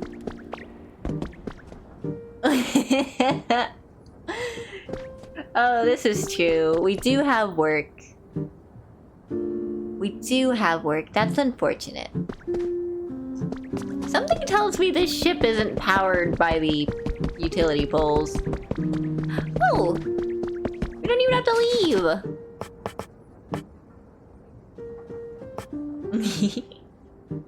Oh, right. We have to brighten the place to wake up the Snorlax. What if we... Wait. What if we just put these everywhere? They never said what kind of streetlight. Well, I guess they did, but... We can't make those. At least I don't think we can. We can make these. A harbor pole.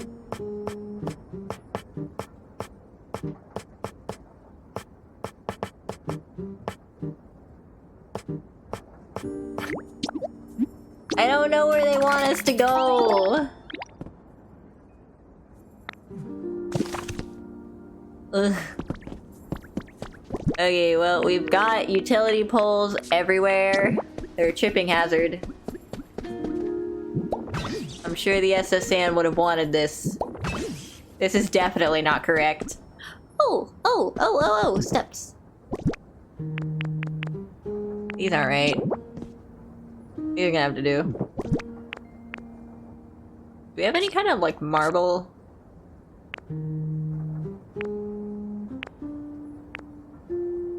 Well, there's already sand in the ship. That's not sand? Eh, it is if you believe hard enough.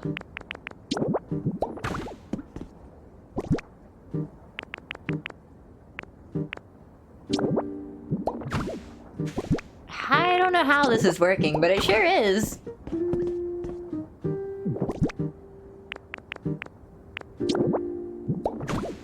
It's temporary. We can fix it later. Cool. Now we're up here. What does up here entail exactly? What does this mean for the snail economy?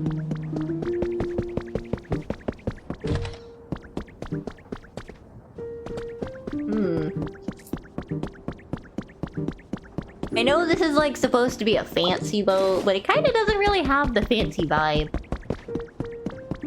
Fancy in spirit, but not quite in execution. Unless someone scalped the ship. Which I guess is like possible, like people looted it.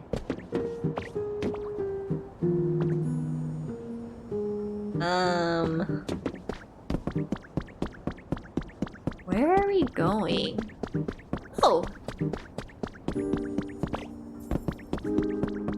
Captain's log. Enjoy an extravagant voyage. You may notice that the SSN is a bit different this year. The cruise route has been updated to bring new experiences to our customers. Wouldn't you like to take a leisurely tour around the world on a luxury cruise ship? For more information, please call the following. We can be a sailor! Cute. No. We gotta stay yellow for praxis. Yellow for praxis. Boat. Yeah, I don't think exploring the boat's really helping us any. We figured maybe this is where we were supposed to go. Maybe the boat, the gigantic boat, had something to do with the plot. Wait, what was that? Pikachu sofa! I think these pipes are gonna be important later. I can't exactly do any... I think I brought the utility poles here for no reason. Unfortunately. Disco balls! Can we steal those? Can we take these? We can. We could steal them. We could be the looters.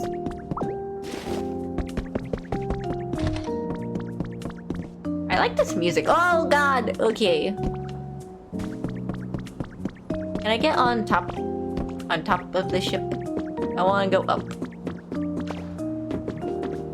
I wanna go up. Oh, it didn't occur to me that there's like a behind the area on the sandbank.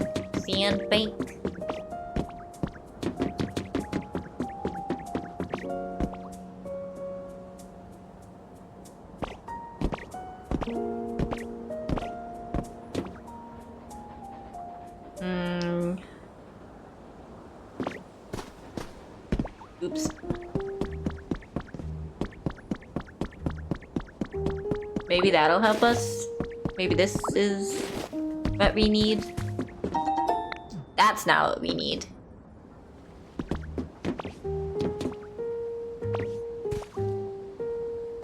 What's that? Important. Oh!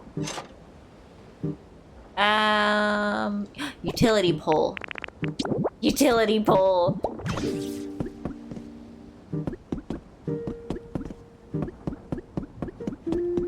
Now rare.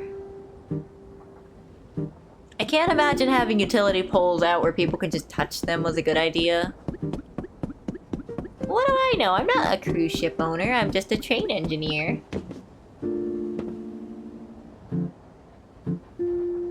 Where the heck? Where the heck? Where? I don't get it. It doesn't connect to anything else. It's literally just that.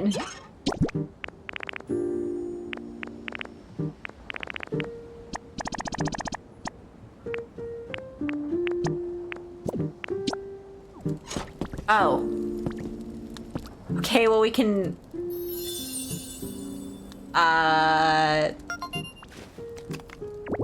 Okay, so that exists entirely for one whole thing. Cool, alright. I'm not gonna remember to come back for that.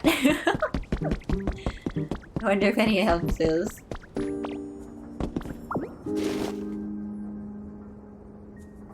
Something in there.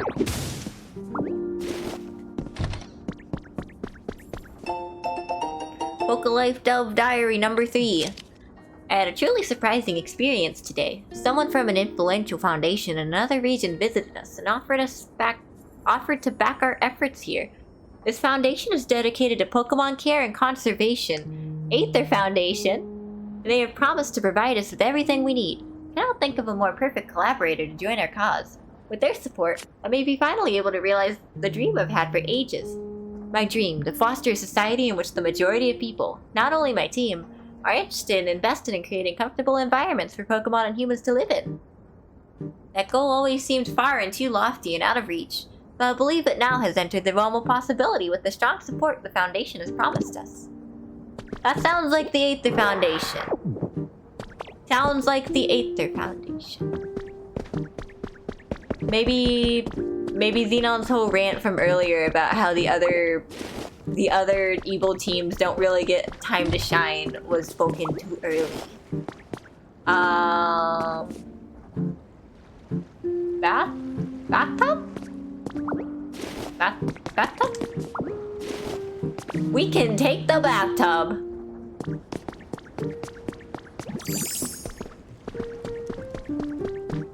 Oh, we do with it. Lumbar.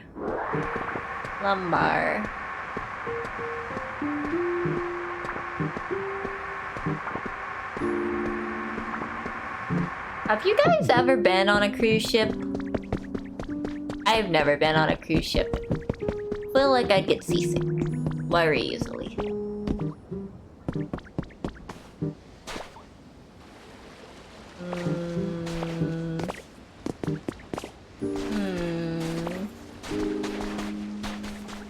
I think it's actively becoming daytime in the game. We've been playing for long enough that it's becoming daytime. 5 hours? When did that happen?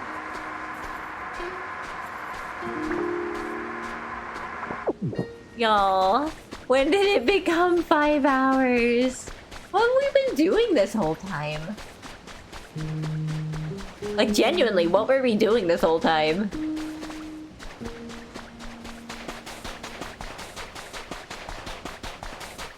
I want to get to that island. I don't think any of this is relevant. I just want to get to the island now. Oh. More sticks. I wonder if anything showed up at the cash register. Let's go check that before we, like, bail on the ship entirely. Has anyone shown up for customer service duty? Is anyone here missing the sweet life of minimum wage? What the hell is happening over there? Good thing Ditto doesn't have legs to break. I feel like we've kind of made it very, very difficult. Oh, geez. We've been saying that a lot this stream. There's always like one phrase or word we repeat several times over during any stream.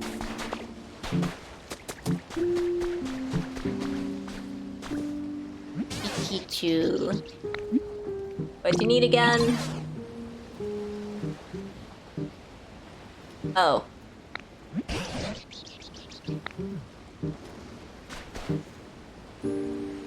Oh. Oh. Oh, I get it. They want me to bring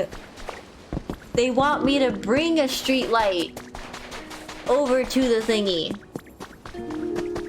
They don't want me to light up one. They want me to bring it to them. I'm taking this one. Okay. The fucking couch. We can leave the hammock here. I'm pretty sure the hammock at least fits. Cool. Okay. Okay. Okay.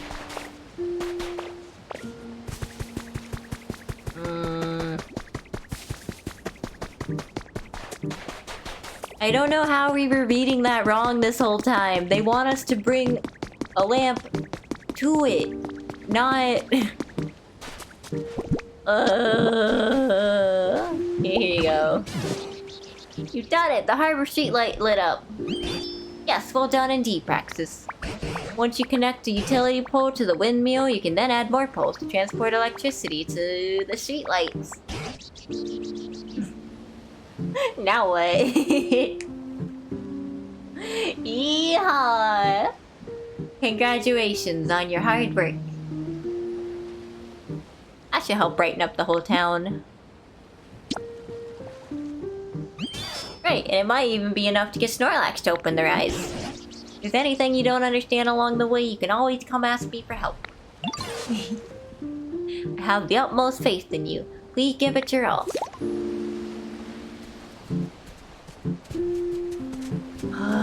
Okay, so it turns out we were just reading it wrong. The only reason we figured it out is because we talked to Pikachu instead of Tangrowth. Tangrowth was confusing, and we're illiterate. I think we have the same favorite dinosaur. I don't think that differs. To my knowledge, we have the same favorite. Oh, the climbing animation! Cute! Sound has really gotten brighter thanks to you and your friends, Praxis. But we're not We're still not seeing a fully bloomed flower field on Snorlax's head. Seems like we're almost there, but what else can we possibly do?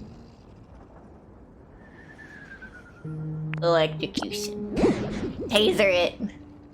That seems a little harsh. Pardon me, if I may. While I was out and about in town, I stumbled upon quite an intriguing device.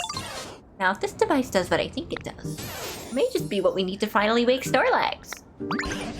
Oh, now that is intriguing. Where is this device? It's right this way. Please follow me. I love how vague Pikachu is, like, all the time. Can't just say what it is. Gotta be like, this device. Short chick, I don't know if you're able to do that. I'm guessing it's this thing.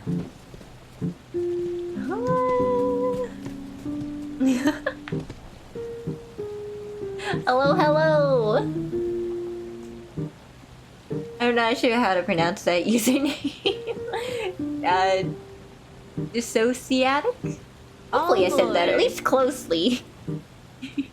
I hope you enjoy your stay here. We're a little bit on the slower side when it comes to figuring this stuff out, but hopefully it's not too bad. Okay, good! We're really bad. Our track record of getting names correctly are kinda hit or miss.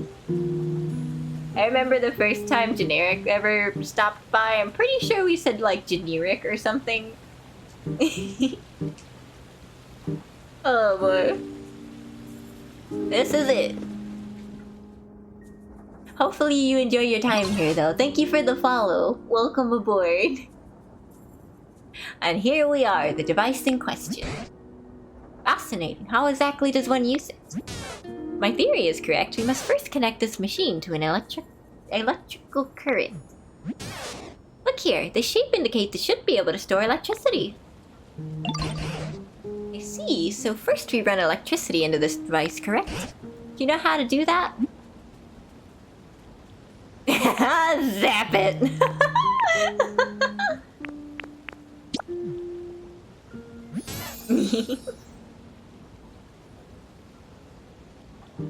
Can't spoil the surprise.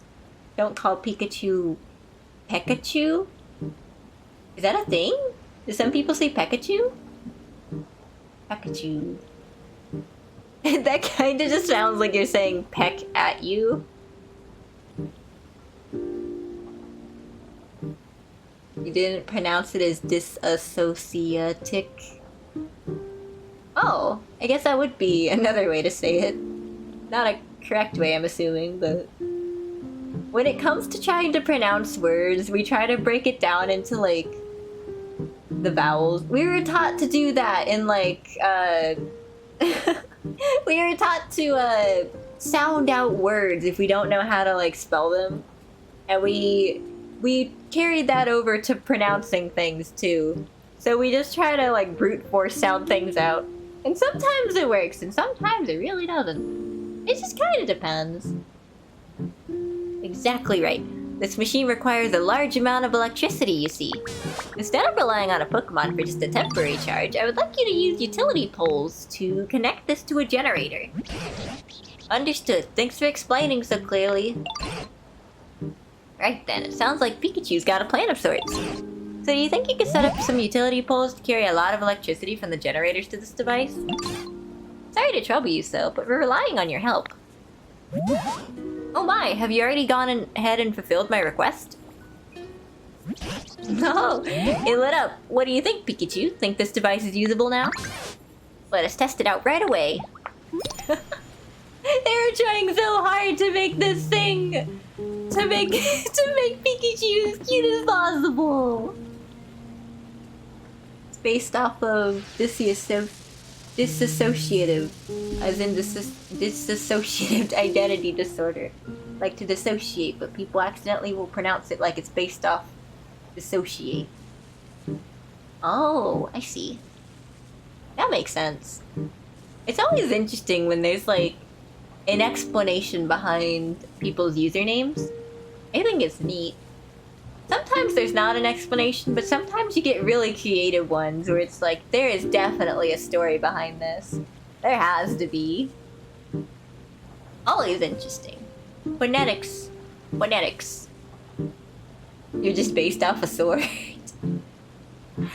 Oh. I think you've told us this before, but I forgot. It took me a second. I was like, wait, what do you mean you're based off a sword? Dissociatic.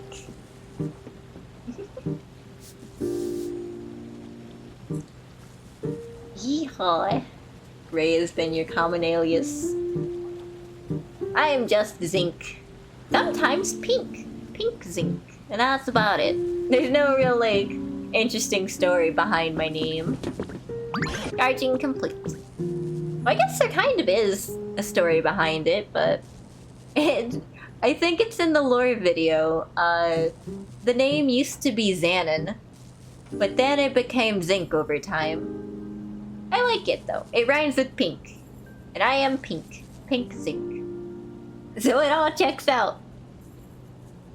I think Xenon's name used to be kind of confusing. It used to be Xenon. Like, they sound cool, but they're kind of difficult if you don't know how to pronounce it, just because of how it's spelled. It's like the gas station, you know? So, might be for the best they changed over time. They're just more convenient this way, and now they all line up on the periodic table. Except for Praxis. Praxis is not anywhere on the periodic table. Does not quite fit our usual naming scheme, but... you know, that's okay. She doesn't have to be associated with us. Other than the way that she already is. What was that? I just heard a zap. Was that you? Phew. Thanks to Praxis, it seems this device is already linked to a sufficient electrical current. Blame it on the DID baby. Referencing the tune of the song Sail.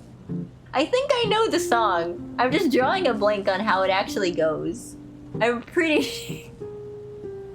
Is that the one that just randomly screams Sail? I'm remembering a vine associated with it. And as a result, I was able to charge my cheeks with plenty of electricity. Oh, are you saying you can use electricity again? Well, as I had guessed, I still cannot generate electricity. But this device has allowed me to absorb plenty of it. And now I have a very special move in mind, one I've been waiting a very long time to use. What in the world are you planning? This particular move ought to light up the town even brighter than it already is. Well, without further ado... Pikachu! Oh my gosh, going Super Saiyan. Blame it on the ADD, baby. Whoa! The town is lit!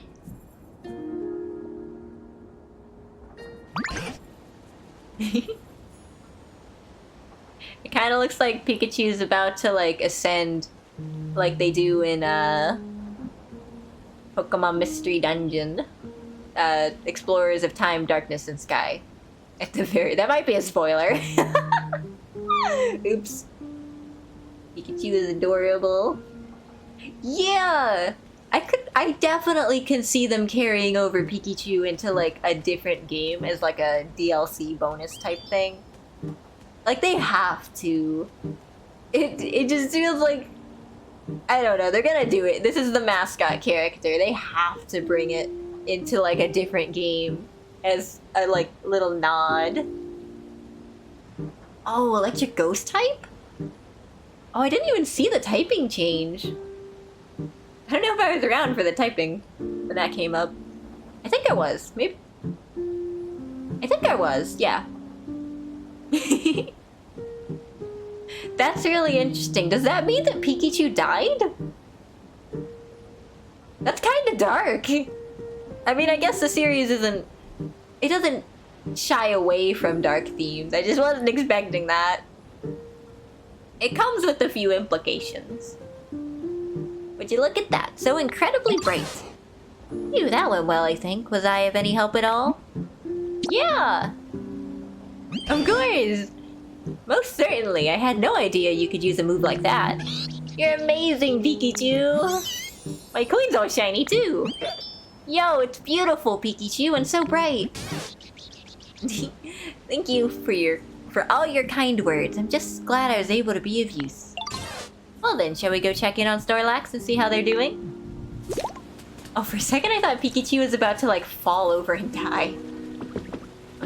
Oh, jeez. They don't give DJ Rotom a unique type too, so it's not added to the mainline games. Oh right, they haven't really done anything with Rotom in like a while. Why is Pikachu still glowing? Wake up, you're like a big cat. Drum roll. Hey! Yay! Should be close to waking up now. What can we do to provide the last little push? Rude! We're standing on the thingy. How did it go with Snorlax? We're getting quite close to waking them, but no luck yet. There's some serious dedication to sleep. I could also see Mosslax being grass normal. Oh, posture check. Posture check. Yay! Oh jeez, we gotta hydrate back to back with the dehydrate. The dihydrate. Hit all the needs, very true. So we got the hydrate. For dehydrate or dihydrate, I keep forgetting we renamed it. We've got a gigantic Sprite. It's a... what is this? 1.25 liter. So it's like elongated. It was on sale and we thought it looked funny.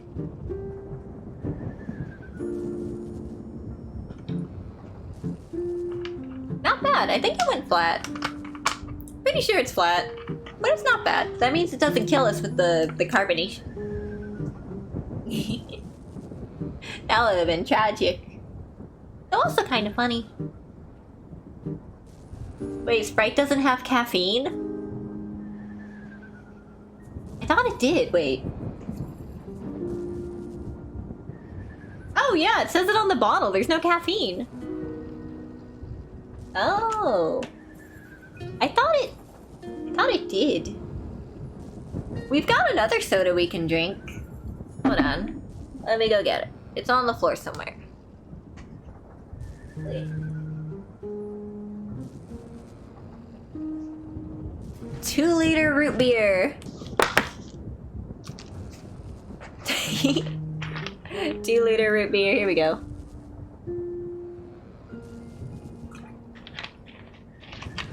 Oh, that one is also definitely flat.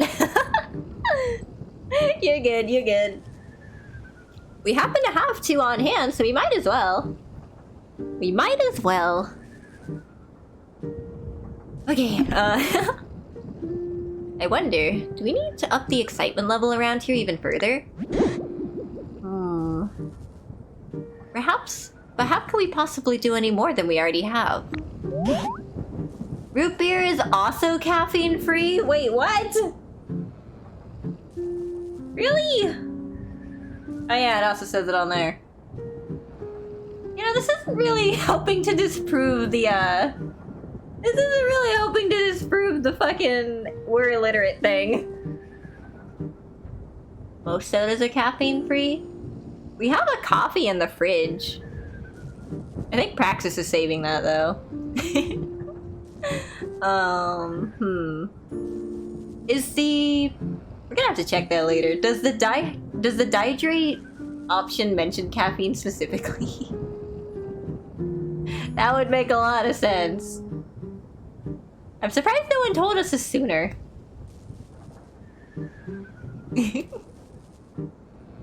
So does Mountain Dew. We've had Baja Blast on stream before, I'm pretty sure, at one random point.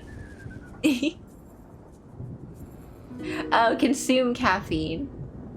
We're gonna have to, like, figure out which sodas have caffeine in them. We're not affected by caffeine, so that's kind of why we just don't think about it. Oops.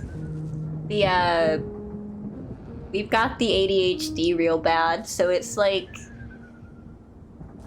I think we just process it faster than normal. So sometimes it doesn't do anything, and sometimes we just get really tired. But it kind of depends on what we're drinking. Like, if there's a lot of caffeine, I think then we get tired, but it kind of just depends. We process it too quickly. Yeah! Follow system! I wasn't too sure if that's what you were mentioning earlier. I kind of figured it was, but I didn't want to assume, just in case it was something else. But, yes, fellow system. We've got all of us. Well, they're not here currently, but we do have Xenon, Praxis, and me, Zinc. We've got all of us as toggleable options. Yeehaw. The yellow one is from Triple Baka. That comparison keeps getting made. Oh, jeez. A hell of a headache. I get ya. If we're all too close to the front, it makes us like... it does start to form a headache if we're all trying to be like active, like talking at once. It can get confusing sometimes. A lot of our thoughts tend to mix together, but we're not too different from each other, at least. I don't think anyway. Sometimes we are. It kind of just depends on the topic. I think the legendary bird might be flying over. Unless that's the snoring.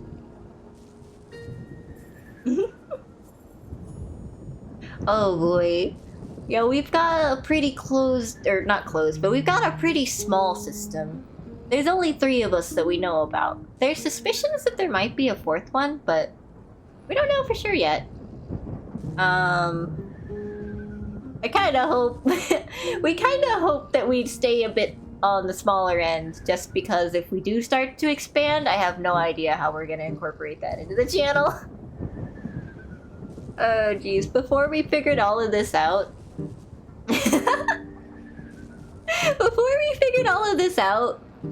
we had a channel gimmick, I guess you'd call it, where there were just the 2 of us. It was me, and there was Xenon. But we didn't know about the DID thing. So we actually kind of figured we couldn't have DID, because we didn't think we were, like, traumatized enough growing up. So we kind of just discredited it as a thing that could even be a possibility, really. But yeah, as the years went on, it kind of became a little bit confusing sometimes in streaming, because we were calling it like low energy, high energy days, because we just acted very different depending on what we thought was just the day. Like, maybe if we were too active one day, then the next day we're just really low energy. So we tried to like structure the streams around that, but it didn't really work. Because sometimes we'd randomly lose energy in the middle of a stream. And it took us a while to actually connect the dots that me and Praxis are very high energy. We can talk a lot, we're not usually tired. And Xenon is the low energy. She's more, well, I don't want to say she can't be rambunctious, but she's usually more reserved. Doesn't talk too often, unless spoken to first. Which makes streaming a little bit weird, because this is kind of like the thing where you talk a lot. She can do it, though. She can definitely do it. But she's usually more tired. Apparently, we've talked to a few other systems about, like, if anyone has ever had a thing where whenever a specific altar is fronting, do you, like, get tired only when they're fronting? Because we didn't know why that was happening only when Xenon was switching in, because she just gets really tired. And we just get really tired. And we didn't know why that was happening. Apparently, from what I understand, there can be, like, sleep disorders, or I'm assuming, like, multiple other disorders that can be attached to only one of the altars. And so our best guess is just that Xenon has some type of sleep disorder that only affects her because it's only attached to her. So the others, just me and Praxis really, we're fine. But Xenon just in particular gets hit with the sleepy all the time thing.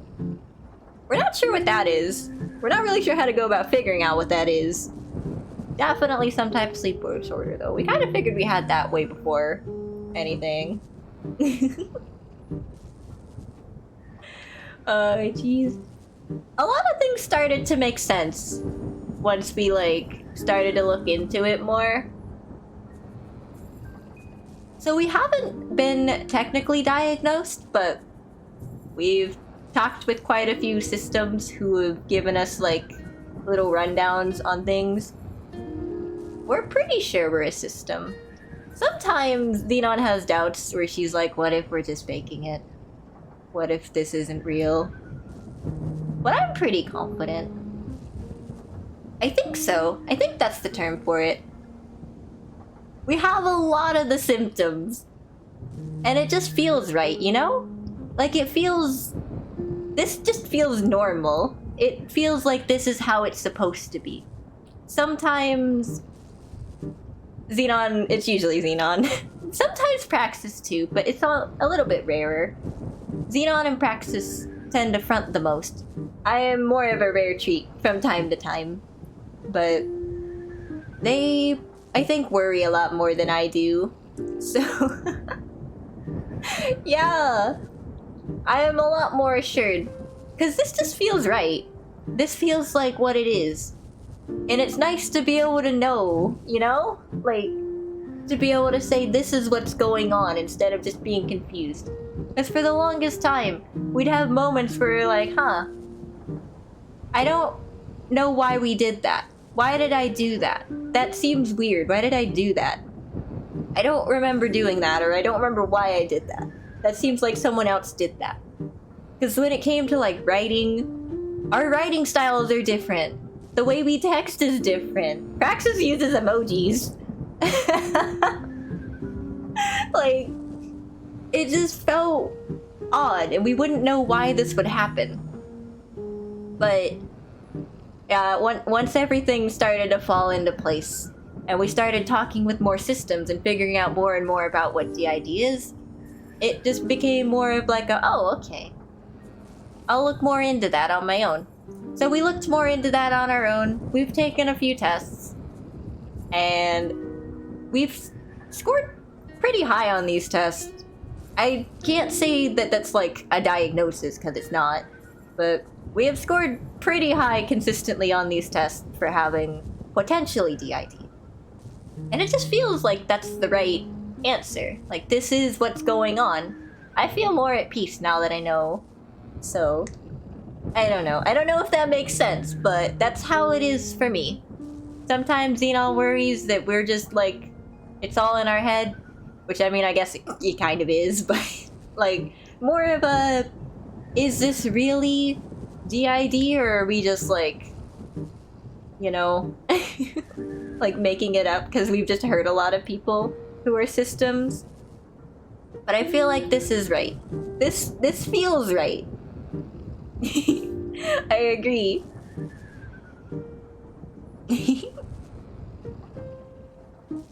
You've noticed reading things as you've picked up on spelling stuff as honor and color. Then Zodi, for example, will still spell it as honor and color. Oh, like the regional variant, or not the... I guess it's not regional, is it? It's like the American versus the British spellings. Yeah!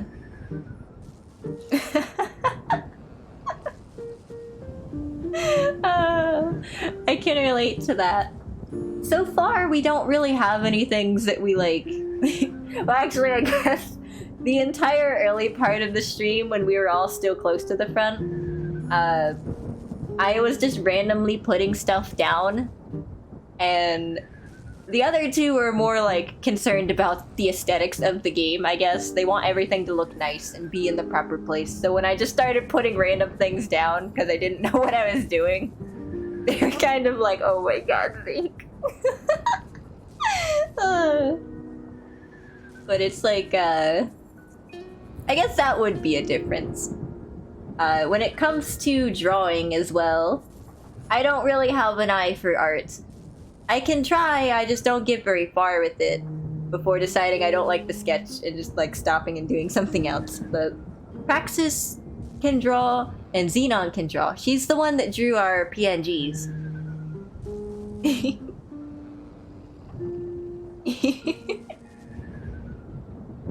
Yeah! Always nice to meet another system.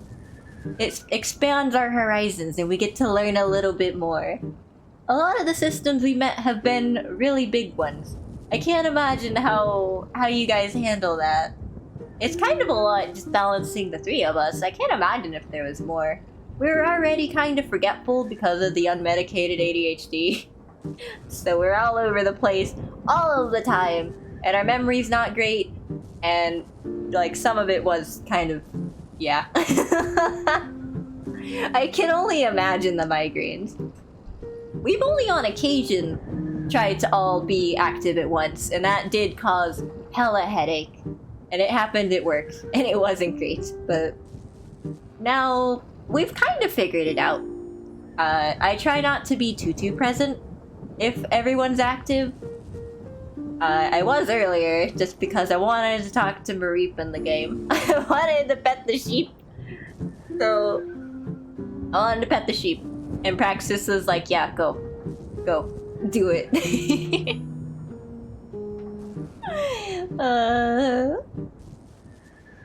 A little bit of everything, all of the time. Very much so. Very much so. Tangrowth has been wondering what that sound was for like the past who even knows. Zap sheep. Whoa! Zap sheep. We angered God. Oh God! I think we killed it. What?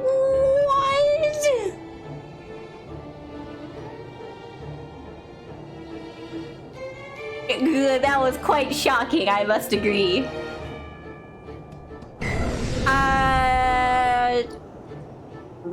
Raiko? Why is it only like... Why are we majority getting Gen 3 legendaries? Where are the others? Ho and Luigi are here too, I guess. Why would Raiko do that? Snorlax has been struck by lightning! I was thinking about having Flaffy and Mareep live next to each other. They live kind of far currently, but I figure I can just move one of them closer to the other. And then they can live together and it'll be cute. I don't know if Ampharos shows up in this area, but I hope so. Oh, is Chimchar not in the game? Asteria!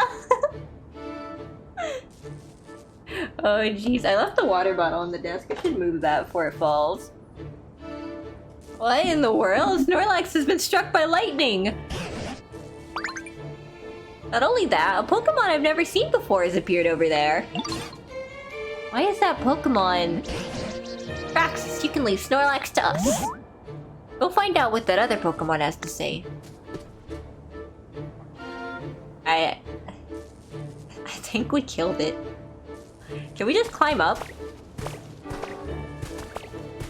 It's a good thing we didn't actually put any of the lantern light thingies like right where that got destroyed. Okay, that's still standing. Ampharos isn't in the game. Lame. Naked Sheep's not in the game. So sad. Oh, now this is a surprise. When I saw the town all lit up, I figured the humans had finally come back, so I struck them with lightning. But you Pokemon got the town glowing again all by yourselves. We sure did. Talk about a shocking development. will loose an extra large lightning bolt. That's how shocked I was. Yeah, one. My bad. Where'd all the humans go? You know, I'm not really sure where all the humans went. Well, big bad natural disasters happening all over the place. I guess they ran off somewhere safe. As for this town in particular, those huge clouds we keep we're keeping it super dark all the time, right? Humans can't live without sunlight, you know. By the time I realized what was going on, this place was already a ghost town.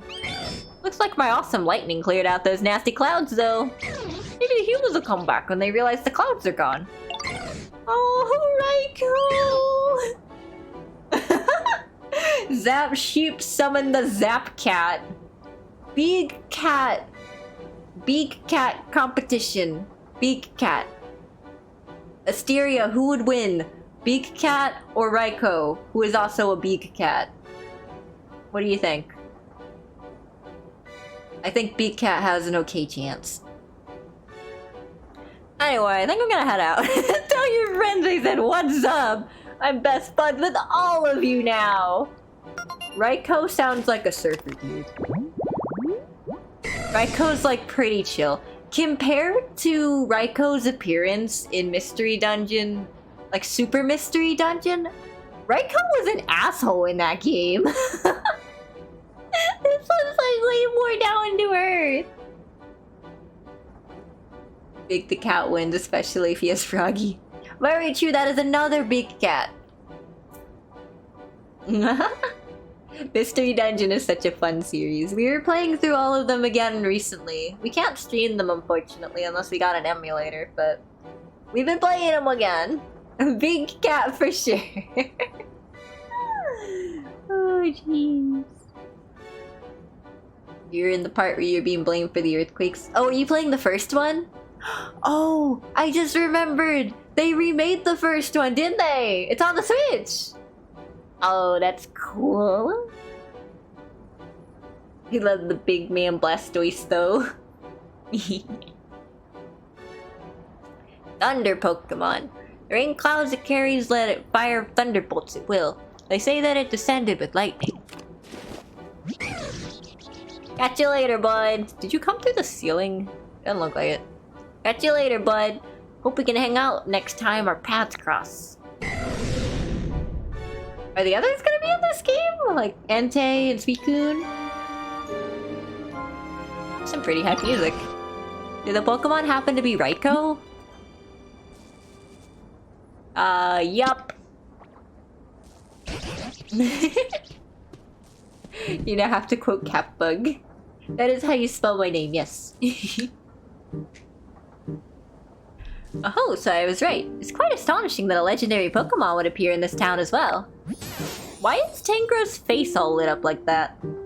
Oh wow, it's a flat texture, ain't it? Oh wow, oh geez, I don't know if that's too good. What an impressive lightning strike that was. I'd expect nothing less of Raiko. Natural disasters, you say? Now that you mention it, all the land I saw before I met you was terribly ruined. What in the world happened? By the way! Yay! Website launching time!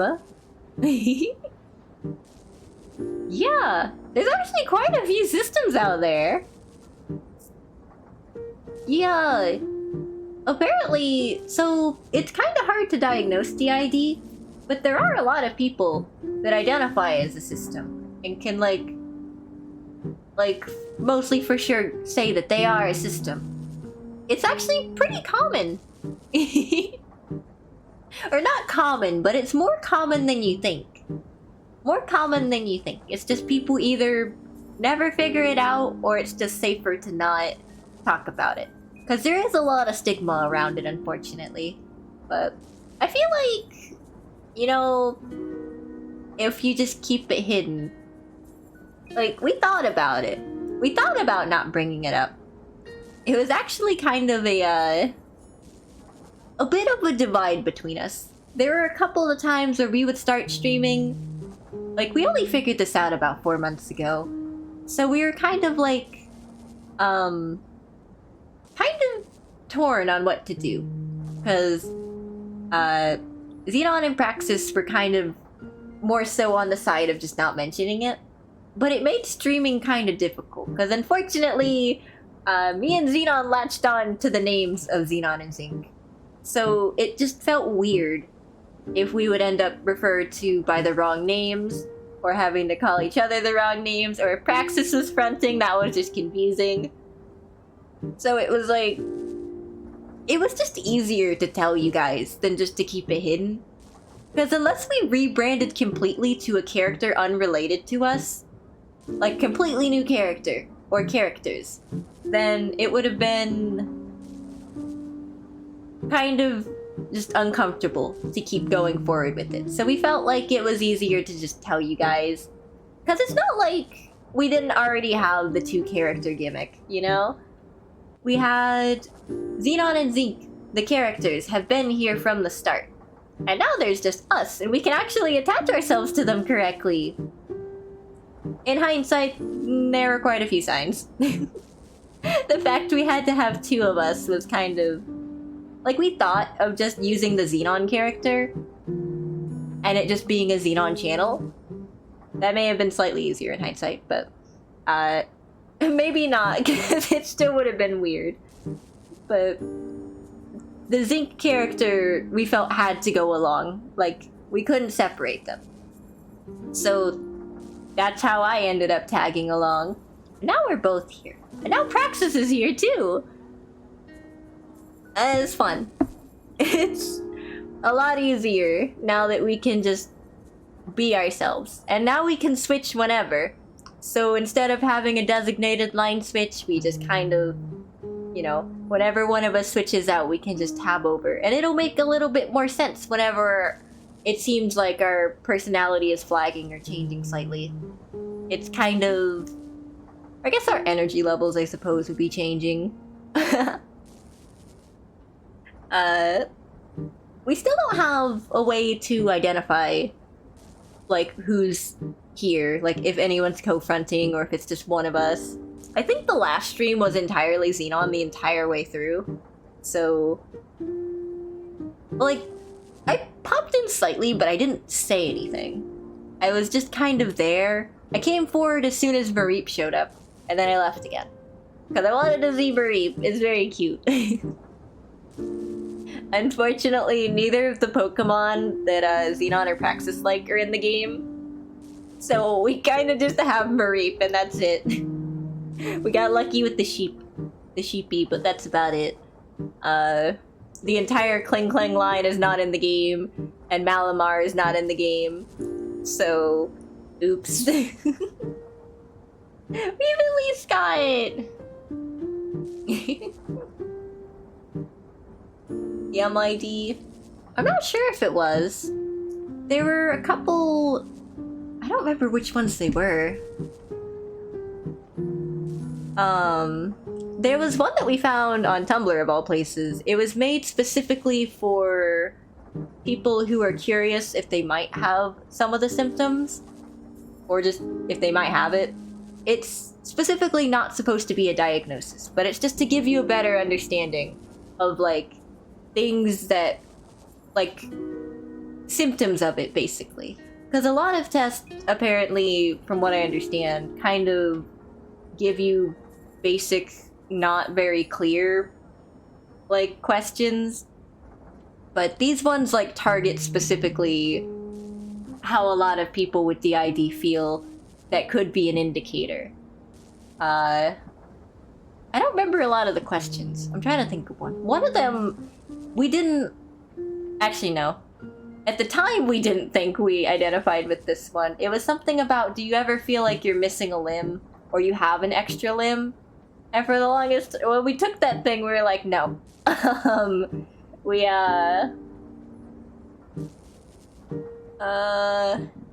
Did you... Did you ever have a weird question asking if it felt like a famous person or important has taken over your body, such as Jesus Christ? Yeah. Oh my gosh. For the longest time growing up, we had this, like, mild paranoia about someone being able to body swap with us. I don't know if that's connected, but for the longest time we'd worry if we thought too hard about someone else's life, we might take over their life. And it was like, oh god, do we even want that? Oh, the hydrate. Yeah!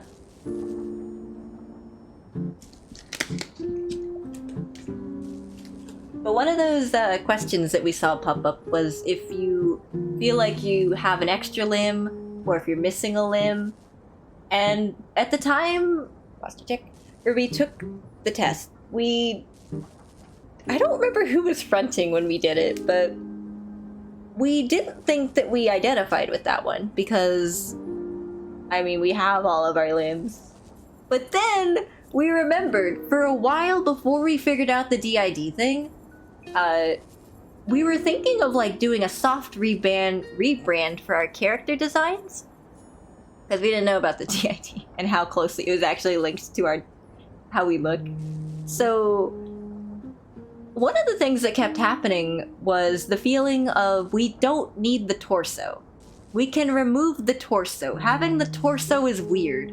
Why do we have a torso? And we didn't know why that kept coming up. So when trying to make these designs, we were like, do we get rid of the torso?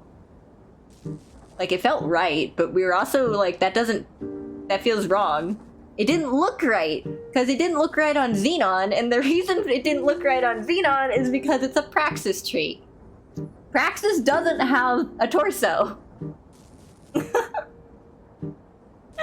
Alright. See you later, Ray. At least you were there for, I think, Snorlax waking up. Snorlax got struck by lightning. I'm sure that was something.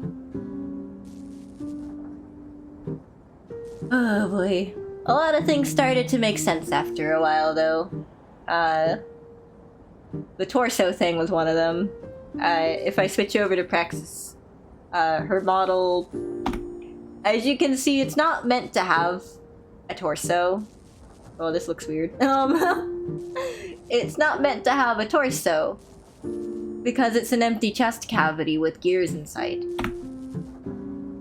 So we couldn't figure out for the longest time why we kept thinking, yeah, remove the torso. Because it didn't feel right, but it also didn't feel wrong. So we were like, what's going on? Come to find out, Praxis exists and she doesn't have a torso. That was the whole reason. Like, it makes sense now, but we didn't know why back then. We had like several designs, I think, that we just didn't do anything with. Like, for a potential soft reboot, which would still keep the majority of our traits, but just make the design slightly different. I think these are somewhat what our soft reboot designs will look like in the future.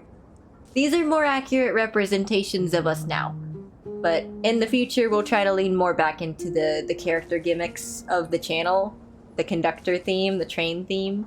We'll try to lean more back into that. But as for right now, we're just kind of content with these PNGs being a more accurate representation of how we feel. Also the Wafu Pafu.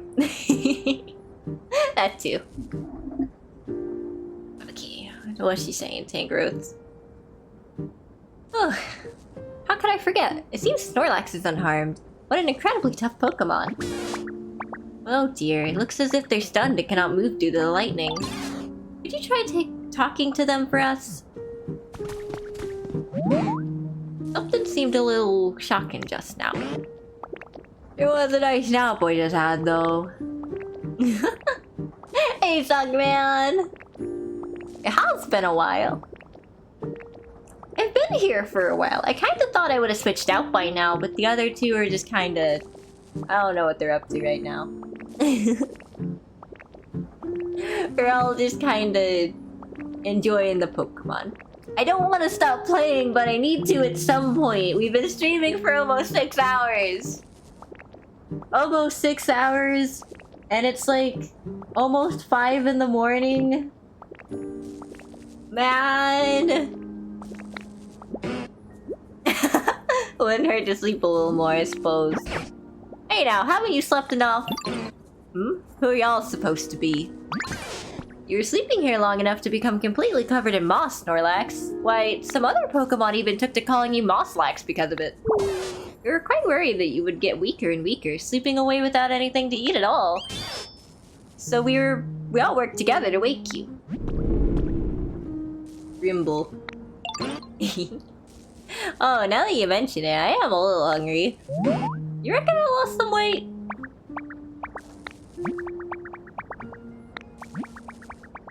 Mosslax, huh? Suppose that describes me well enough. So, y'all pretty much saved me, huh? It sure was a nice thing to do. Thank you kindly. Listen, Mosslax, do you remember anything about what happened before you fell asleep? Do you know where the humans went? Hmm? I don't remember a whole lot, but... Wait, the humans are gone! Well, that ain't good. They gave me food! Oh, does that mean you lived in harmony alongside the humans? Sure did. You know how there are naughty Pokemon out there who like to play tricks on folks? Well, I'd run those Pokemon off, and the humans would give me food in return. Ah, I just remembered something. At some point, I stopped getting as much food as I used to. Seems the humans had run low on food themselves. I wonder if those natural disasters Raiko mentioned had anything to do with that. Eventually, I started to get kind of hungry. I got fooled with the real ornery looking Pokemon, thinking I might let off some steam. I got whooped soundly, and that frustrated me so bad I figured I'd just sleep it off. You seem a tad dangerous yourself. My goodness, do you mean to say you were buried in the dirt and covered in moss because you took a nap? Huh? Yeah, I suppose that's what happened. Can't say I really remember it all that well, though. The humans were struggling as a result of natural disasters. So much so that they didn't have enough food. And where did they go after that? I don't know, but I sure am grateful for y'all saving me. Keep in touch now, you hear? My pleasure. We work at homophobic chicken place now. Oh, cute! This looks like Big Cat. A sleeping Pokemon. Oh, the flower crown dissipated. This Pokemon tried to sleep off its bad mood after it lost a fight, but slept so long that dirt piled up around it, leaving it buried. During its long slumber, it forgot all the Pokemon it lost to. Uh-oh. We're just standing on its food plate, huh? Yay! They're little toe beans! Cute! Thanks to you, this town has gotten much livelier and, of course, much brighter. If you'd like to explore somewhere you haven't been before, I recommend heading back to the previous town and going through the other gate there. Whatever you do, you can be sure I'm coming with you. Clean up mud. What is that? What is that? Reap! Ditto, yo, I found this building I really want to check out. Where's that at? That thing up there on the cliff, see it? There's a bagel in the chat. Bagel in the chat. Did I catch that? I kinda want that. Did I catch that? How do you spell? I think that's how you spell it. You wanna check it out too, we can totally go together. And I don't mind at all if you take the lead, yo. Go together! Sweet, okay, lead the way, I'll be following right behind you. Yeah! Oh my gosh. After this, we can probably start building the Pokemon Center, right? Uh-oh. Oh, Trubbish is kind of one of the slower Pokemon to follow. That's okay. We just run really weird. Oh yeah, we can do that. I was kind of wondering that earlier too. Pokedex. I don't know. It starts us off on the Pokedex. I don't know why I started scrolling around. Oh, wait. Oh, it's probably just because we haven't found it yet. Kangaroo? Grass. Ooh, cute! This one's a normal type. Still a normal type, despite the moss. It's not even called Mosslax. That's kind of disappointing.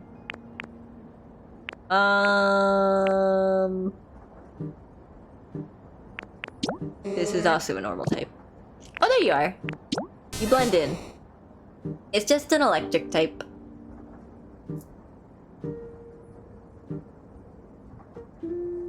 It just says pale. Does it say that, like, mossy? So it says pale for this and mossy for that. Decorator. Bruv.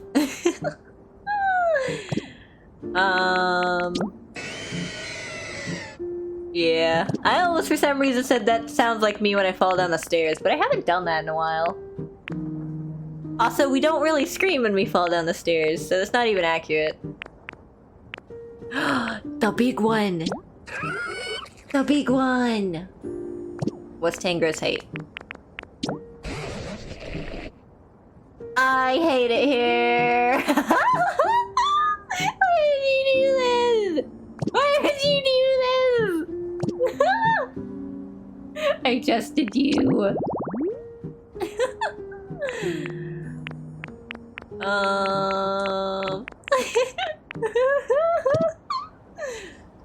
Look what you brought. Look what you brought.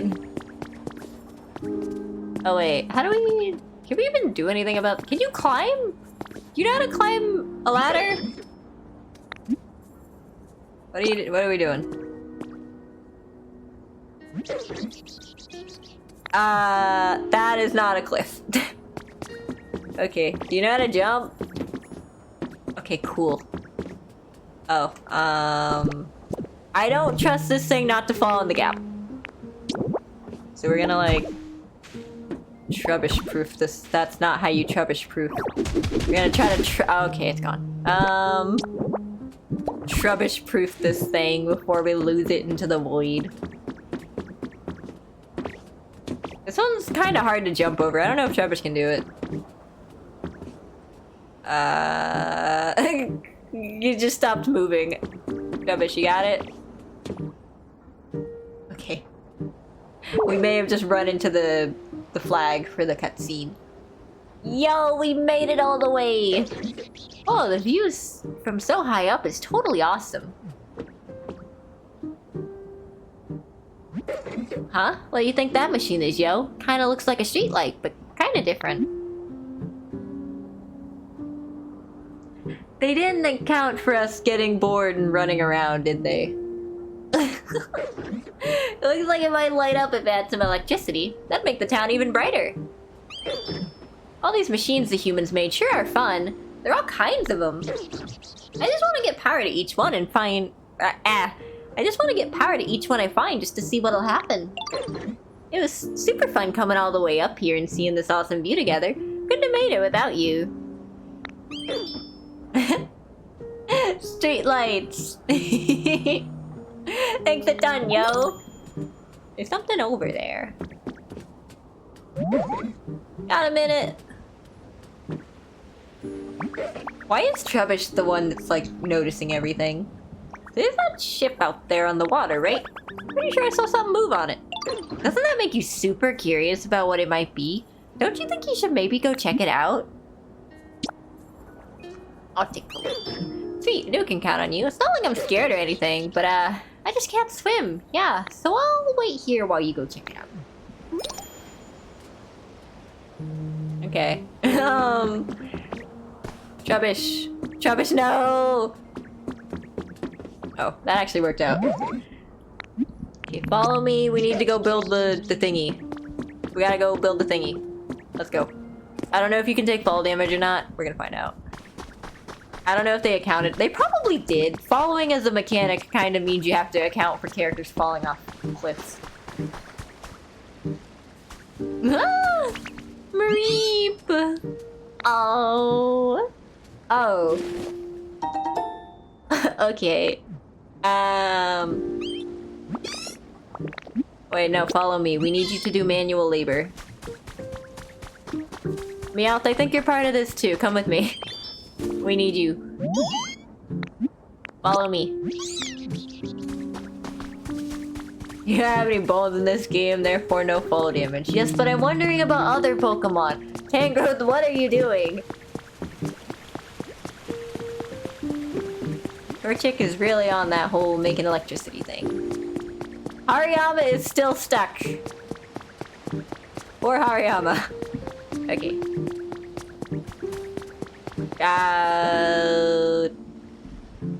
Come on, y'all. Yes.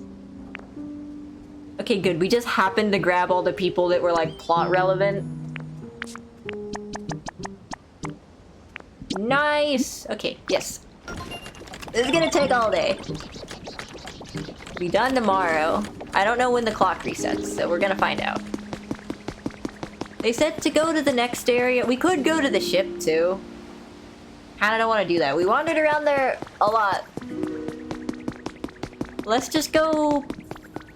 Let's go see the other town, and then I think we can call it there. Because we do need to go to work tomorrow. Or today, technically. We need to go work today. Oh, that is true. We could just move the clock forward. I've heard that it doesn't actually negatively punish you or anything if you do that, so... A possibility for sure. I think we will just let it do what it does. We work at an unnamed pizza place. It's kind of exhausting, but only because sometimes people don't know what they're doing. Oh wait, it's like Sunday, right? Oh wow. Oh, we're the late, I think. We're gonna be there till 10, which isn't too bad. But usually everyone leaves way before then. So it'll just be us and whoever the closing manager is for at least 2 hours before we're able to leave. And because, depending on the closing manager, they might not do too good at actually getting us out on time. Oh god. I can't imagine working at a drive-in. Any type of place that has a drive-thru, I feel like would be exponentially less fun. Just because drive-thrus get kinda crazy. The town in this area haven't visited. Oh, we're going that way! You're heading to the coast where Onyx was. Poor Onyx. Xenon got Onyx trapped in a cave. At least not on this save file. I think it was her own save file she got the Onyx trapped in a cave. Currently, we all just switch between playing on Praxis's. Praxis got the designated stream profile. Oh, whoa, whoa, oh god. Okay. Oh wait, a thingy. A thingy. Who you be?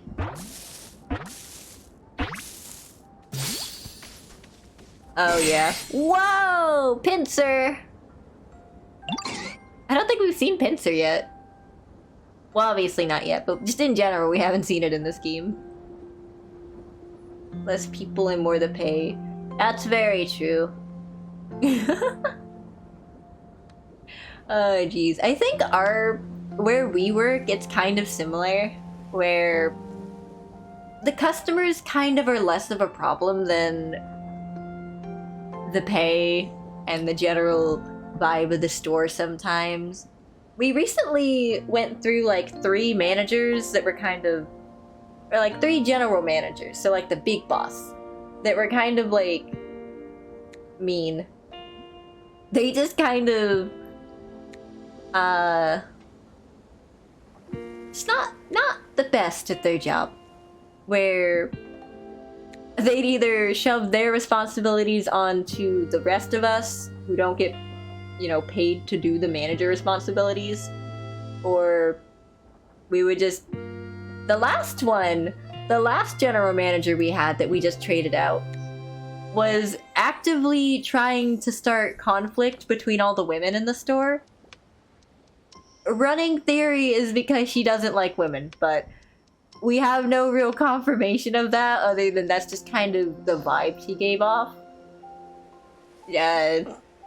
She randomly at one point unprompted said there's too much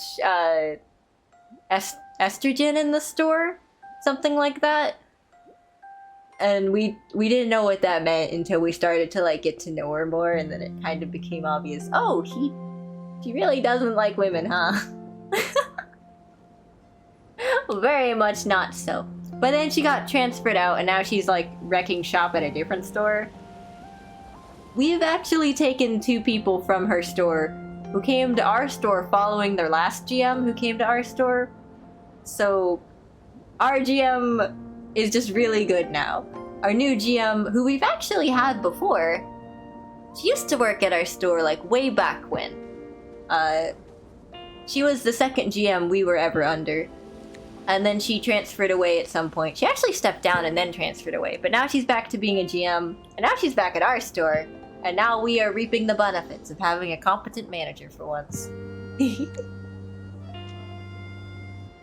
Working a full 8-hour shift. Got a little saucepan thrown at the back of your head. You weren't the target. Oh, jeez. Oh, God. We've had stuff like that happen before at our store.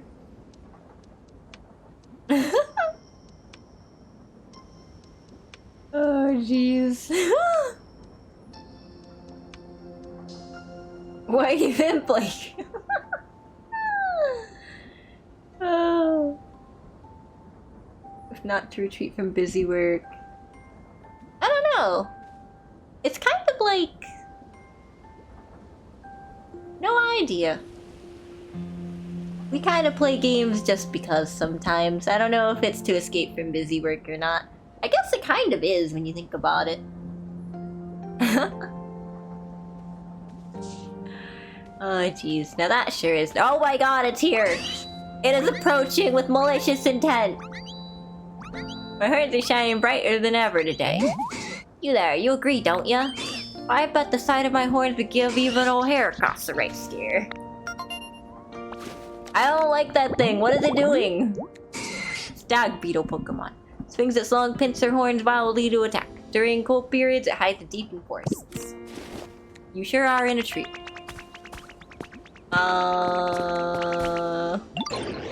So, well, I just wanted to say thank you for, like... Oh, no! This is for you. You can have it. Now I feel bad. Man, it's just a little cactus dude. Cactus dude. He's not even approaching with malicious... Oh, God, maybe he is. Okay, actually, no. He's making friends. They're making friends. I think that's just how they communicate. Well, now I feel bad. I was like, oh, it's scary. And then it's like, thank you for being so nice to me. Man. Maybe Cacturn just doesn't know what, like, good friends are. If it considers us good friends when we were like, yeah, you're creepy. Uh-oh. Uh-oh. Oh, God. Okay. I thought that would work a lot better than it actually did. Rip to one. Pallet Town? This goes to Pallet Town? Is that how the map works? I didn't think Pallet Town was anywhere near here.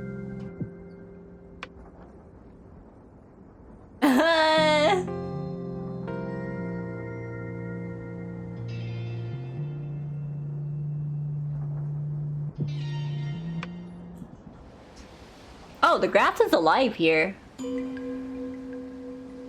I don't see any town. All the grass is alive, so that's something. I feel like Tangra's gonna run up out of nowhere and be like, hey! You there! I don't recognize any of this. The shiny thing up there. I guess I shouldn't be surprised I don't remember a lot of this. We didn't really play the Kanto games. Should build Pallet Town in Pallet Town. I think that might be the goal. It's trying to set us up real quick to have a building Pokemon.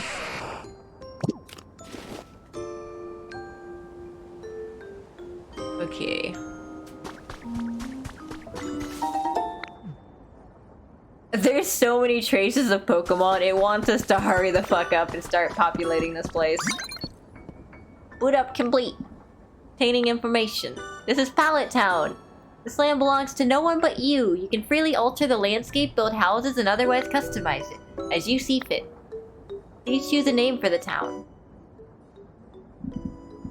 Wait, so this is like a different pallet town? I don't have the DLC, I don't think. Yeah, I didn't buy it, so I don't think we have it. In the future, for sure, we'll get the DLC. Unless it's free DLC, then we maybe already have it. I don't know. If you have to buy it, then we don't have it. But if you get it for free, then we do probably have it. We should name it Pallet Town. Is that like a location in the game? Why would they do this? Why would they call it Pallet Town when Pallet Town already exists? In this region, no less. Can you change this later? Is this like a forever thing?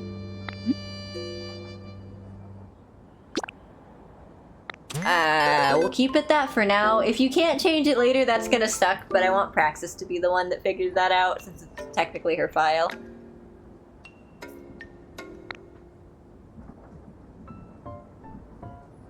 We'll figure that out. I'm sure it's fine. Keep on living your bus book of life.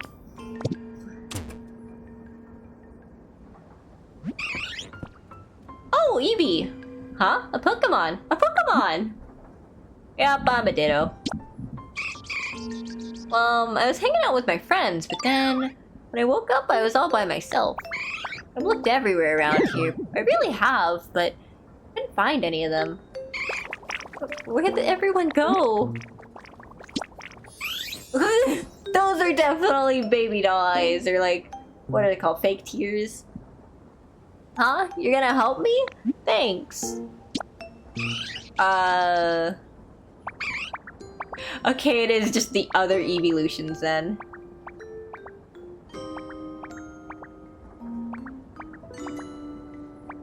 Well, there was one who really liked fire and one who really liked water. Oh, one said they really loved electricity.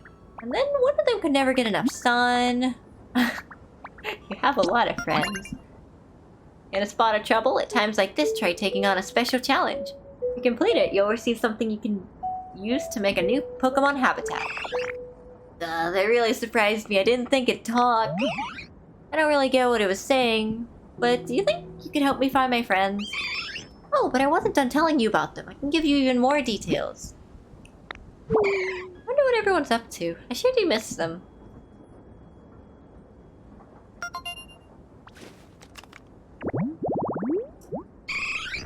Evolution Pokemon. Its ability to evolve into many forms allows it to adapt smoothly and perfectly to any environment. Well, these islands don't have a story to pursue, but they are vast and underdeveloped, so you can build them as you see fit. You can also invite players via link play to help you develop an island, or you can visit a dream island together. You can also bring Pokemon from other towns to Pallet Town. There are also some Pokemon who you can only find there. Work together with other players and Pokemon to create a fun, lively island. This reminds me of like this, in Harvest Moon Tale of Two Towns, there's this like wire Wi-Fi area where you can go in the in-between of the two towns on the mountain, and you can just play with other people and just start a farm up there. I guess the clock rolled over. Does that mean the thing is done? Did we cheat the system? Grab that. Yay! I don't know about anything else. What? Oh. Oh. Oh. We're probably supposed to make that thing, huh? Oops. Oh well. Okay, well, let's... We'll mess with this area later. They said it didn't have a story purpose. We did notice a while back, it said something like, are you sure you want to go? You sure you want to go here? And we were like, yeah. Actually, no, we said no. We didn't go here. it gave us the option to. It's like, you're not supposed to go here yet, but you can if you want. And we're like, okay. Never mind.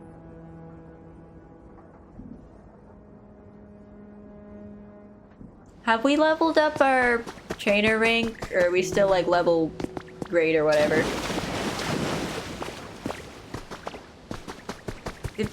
We didn't beat the game, did we? There's like still more to do, I think, right? There's like still more to do, right? Oops.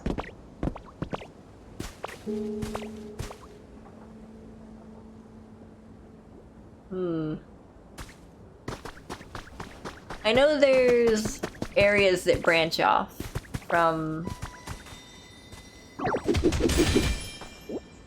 There's probably like so much content in this game. Uh-oh. Okay.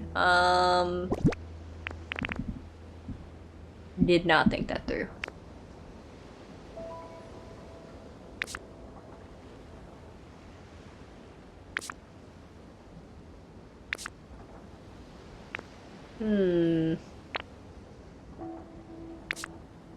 Oh, cool. That, I don't know how that did that, but freed up space, I'm not gonna complain. So, we gotta hydrate.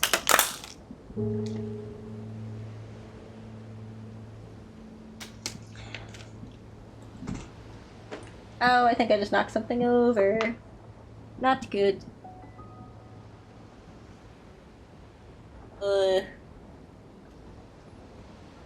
Okay.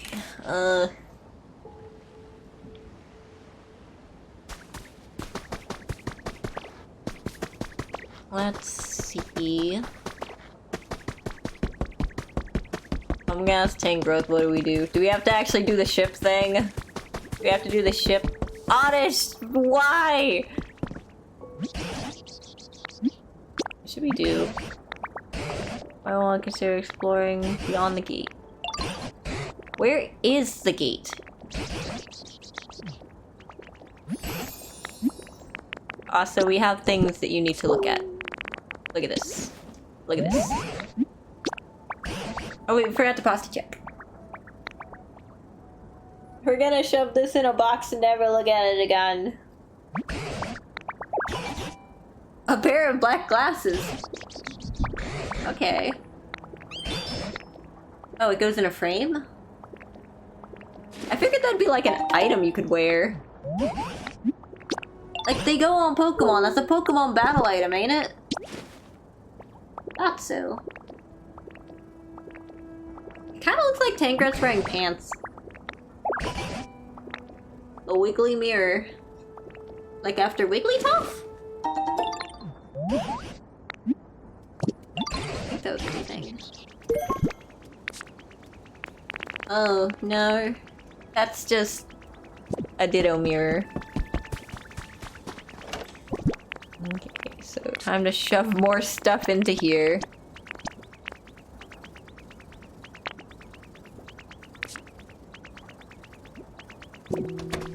What is making that noise?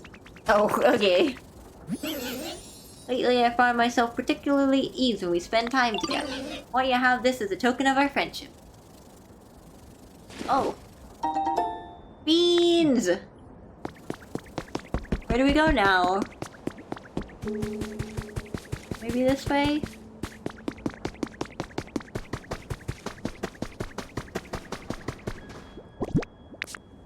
I don't think we have anything.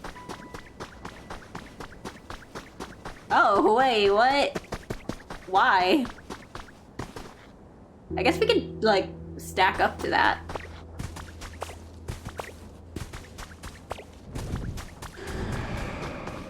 It's the bird. The sky is red. Oh, okay. Is the sky red because of the bird? Bird up? Hello is going bold.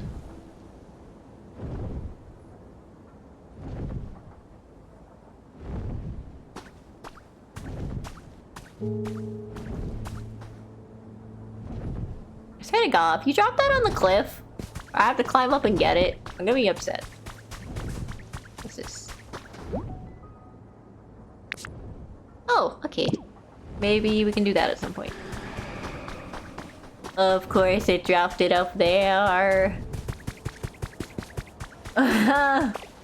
Big board. Very big board.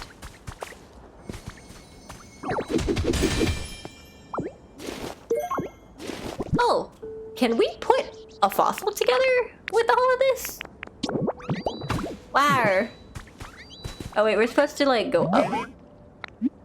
Okay, so you didn't want to talk to me. How do we go up? We need to go up. There's a thingy on the cliff.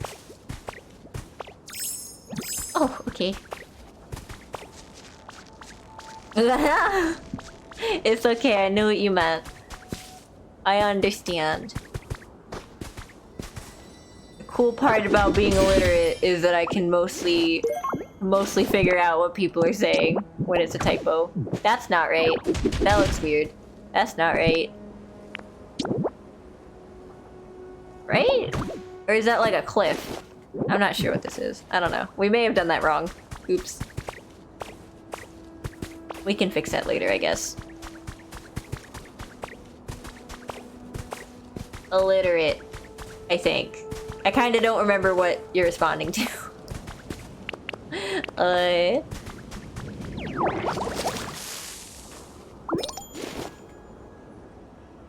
Oh, that was a task. Okay.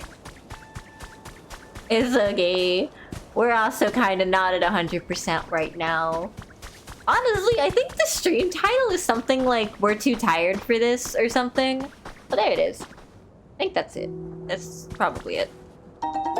The stream title is probably something like "We're not awake enough for this" or something.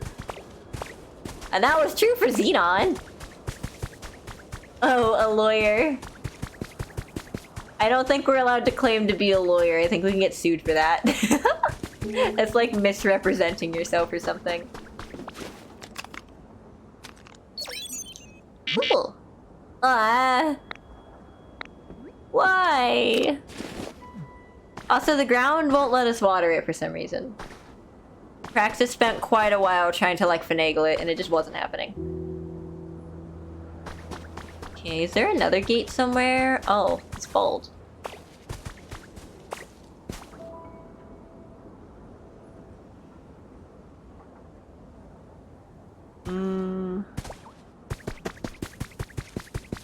Let me see. Trying to figure out... There's a water well. So, or not a... It's a water wheel. Not a water well. Let's see if we can figure out where to go. Oops. I think there's a gate this way? Maybe? Perhaps? Oh, there is. Okay. Cool. Can we go this way? Are we allowed to pass through here? Can we go? Chain rake is great. The gate will now open. Yay!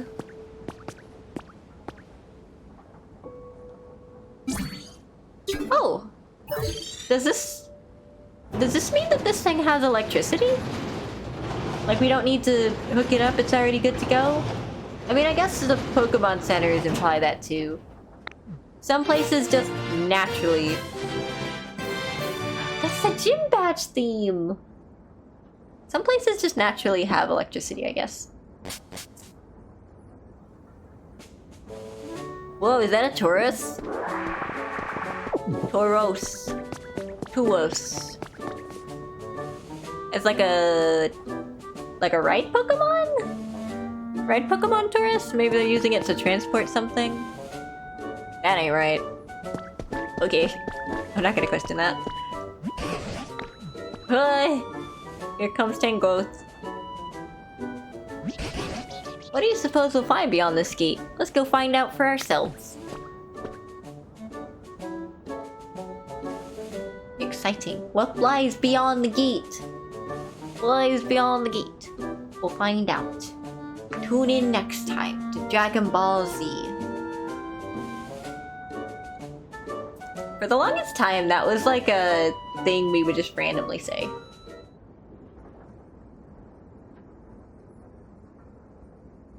Oh. For a second I thought it opened up into a warehouse, and I was like, what? Oh, it looks like the humans were doing some sort of work here.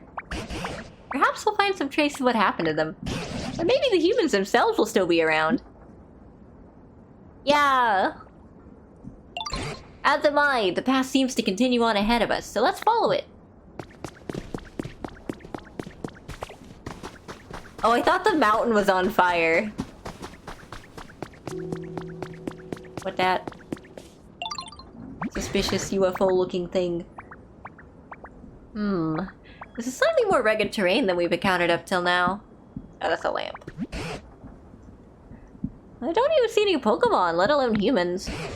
I just hope we can find something. Even the smallest trace of what happened to the humans. Now then, where to begin? Where to begin? Oh, I see the Pokemon Center, yeah. Oh, over there, is that a PC? The pile of rubble next to it looks like what's left of a Pokemon Center. That tells us that in the past, this too was a town where humans and Pokemon lived together. I don't see anything else that looks like a clue, so let's start by checking out the PC. Come on. About that PC. Ooh, I wonder what all this used to be. I have no idea what town this may have been. Small stage! Dang it! Stop giving me these! We're running out of space!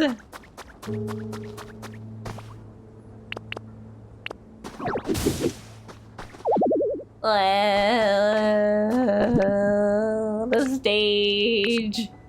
We're gonna need to build another thingy. Now let's see here. Is there like a chest I can dump some stuff into real quick? Yes.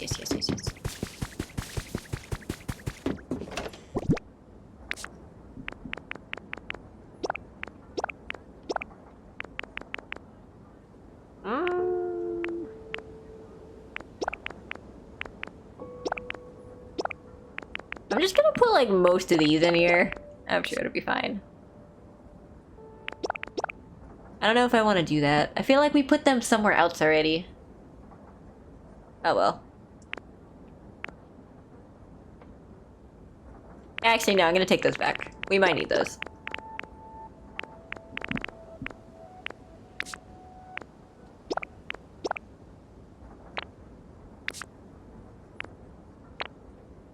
Okay.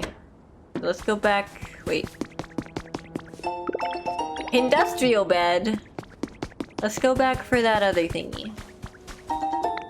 Honey. Sweet. The natural temptation to just keep picking up shit. Oops. Striped soil. Striped soil. Let's go pick up the thing over here. Balloons! Volcanic ash.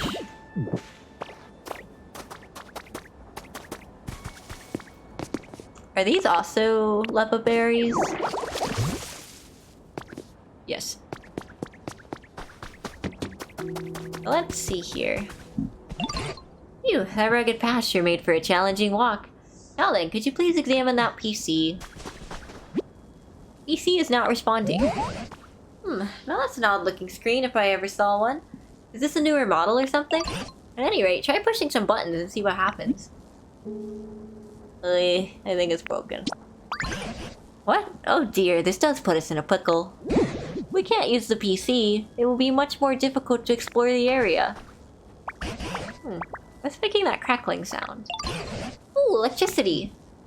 It does kind of look like the PC got put in the middle of the road. Oh, I figured it out. Machines like this PC need electricity to work. If we can get the PC over to that spot with the sparks of electricity, we should be able to use it properly. So, would you mind pushing this PC over to the electricity? Well, it's so heavy that it won't budge. It's too heavy even for you, is it? I myself am altogether useless when it comes to feats of strength, so what should we do? Why don't we take a little break and think this over?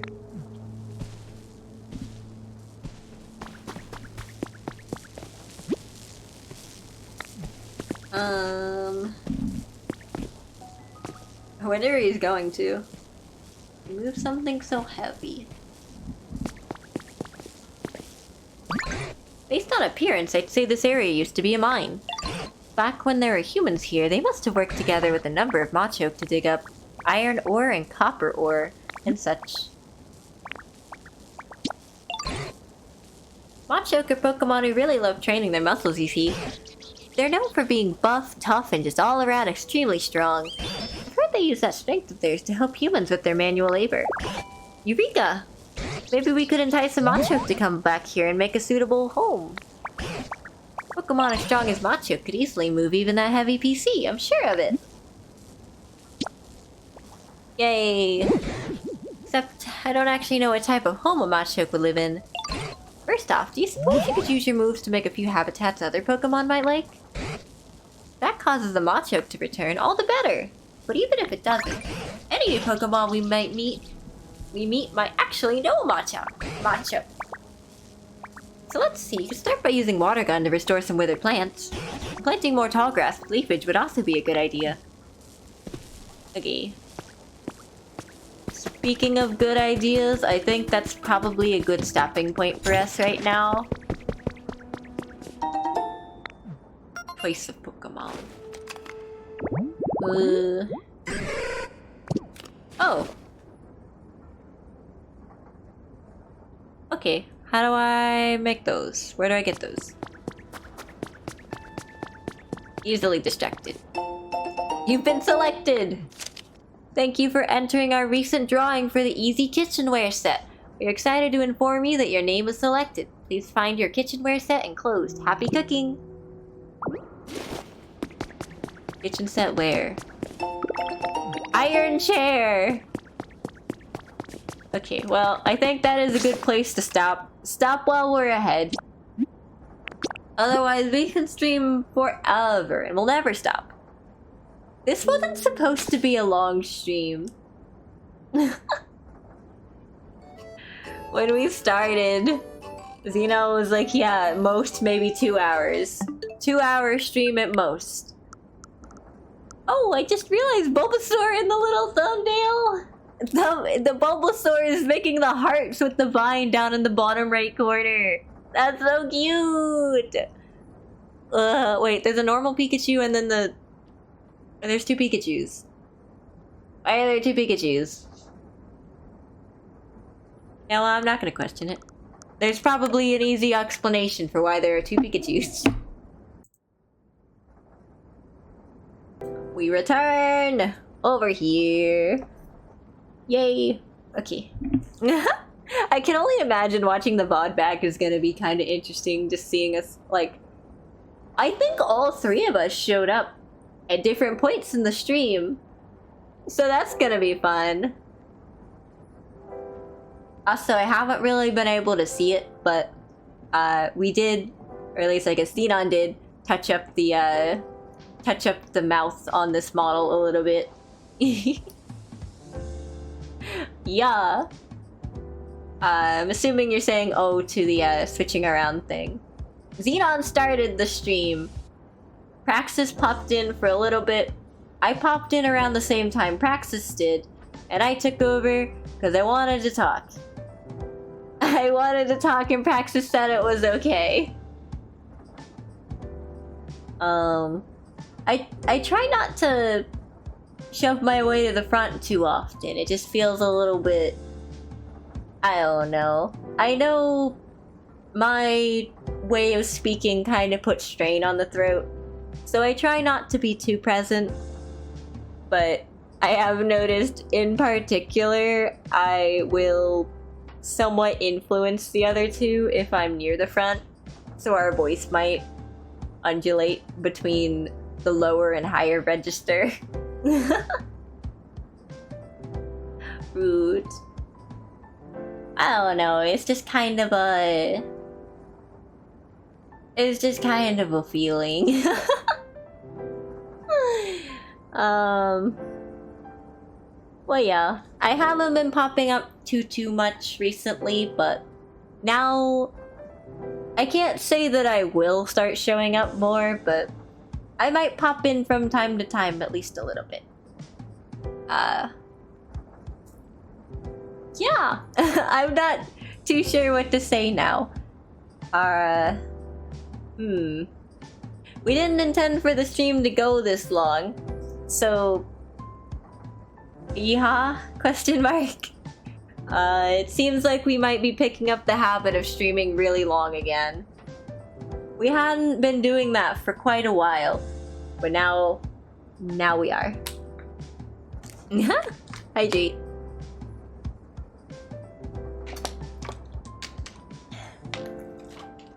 After this, we're probably gonna eat something. It's a fun game! It's so fun. It's like, I didn't think we would get that into it, you know? I know Praxis is in the Pokemon phase, like, really hard into the Pokemon phase. So I figured, yeah, it makes sense. But the game is so cute! I didn't think I would get that into it. Like, I mean, I guess it kind of makes sense, I would. I like cute things, but I didn't expect it to be that cute. It's so well made for a Pokemon game. Like, that's such a low bar and they trip on it constantly. So, like, the fact it actually has, like, the animation of Pikachu, like, actually clambering up a block instead of jumping is so cute. Yeah! We haven't been streaming a lot, so it kind of does make up for lost time. I know earlier Xenon was feeling a little bit awkward, like, I think she said something about, what was it, picking the wrong dialogue options when talking. I don't really know what that means, but it... I think that's just, sometimes Xenon feels like she shares a bit too much. So I think that's probably what that meant, is she thinks she shared a bit too much of things that you guys aren't interested in hearing about. I think? Something like that. If you come across it in the VOD, that might be the context. So, yeah. Sometimes when we go live, we don't actually know what we're gonna end up talking about, just because we don't really live that very interesting of a life. So... it's kind of just like, do we even have anything to tell people about? We'll find something if we talk for long enough.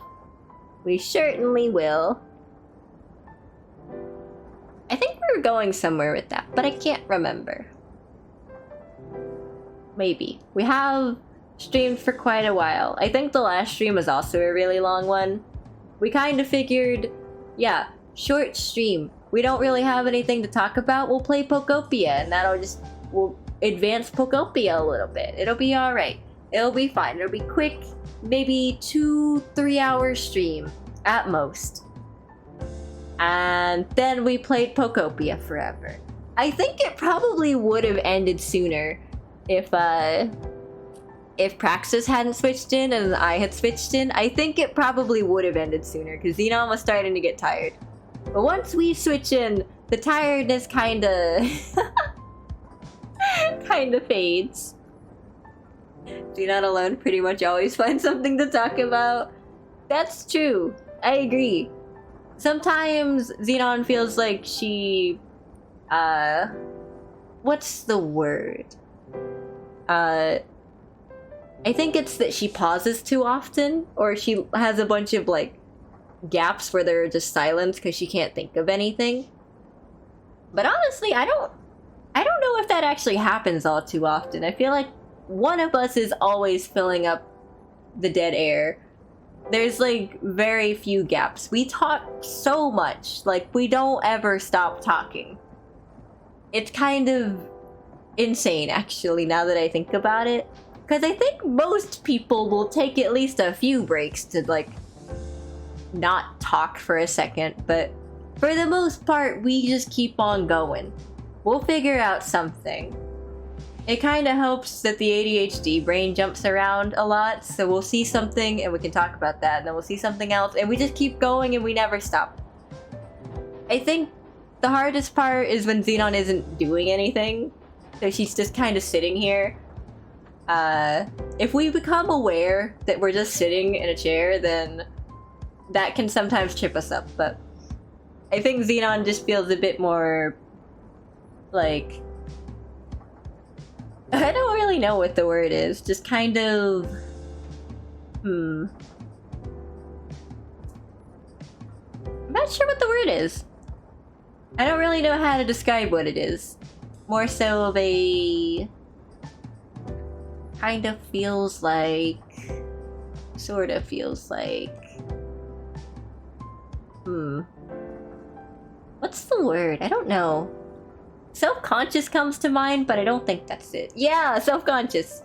I don't know if that's the right word, but I think sometimes she thinks she's not talking about anything interesting, and then she starts to, like, think too hard about potentially not being interesting.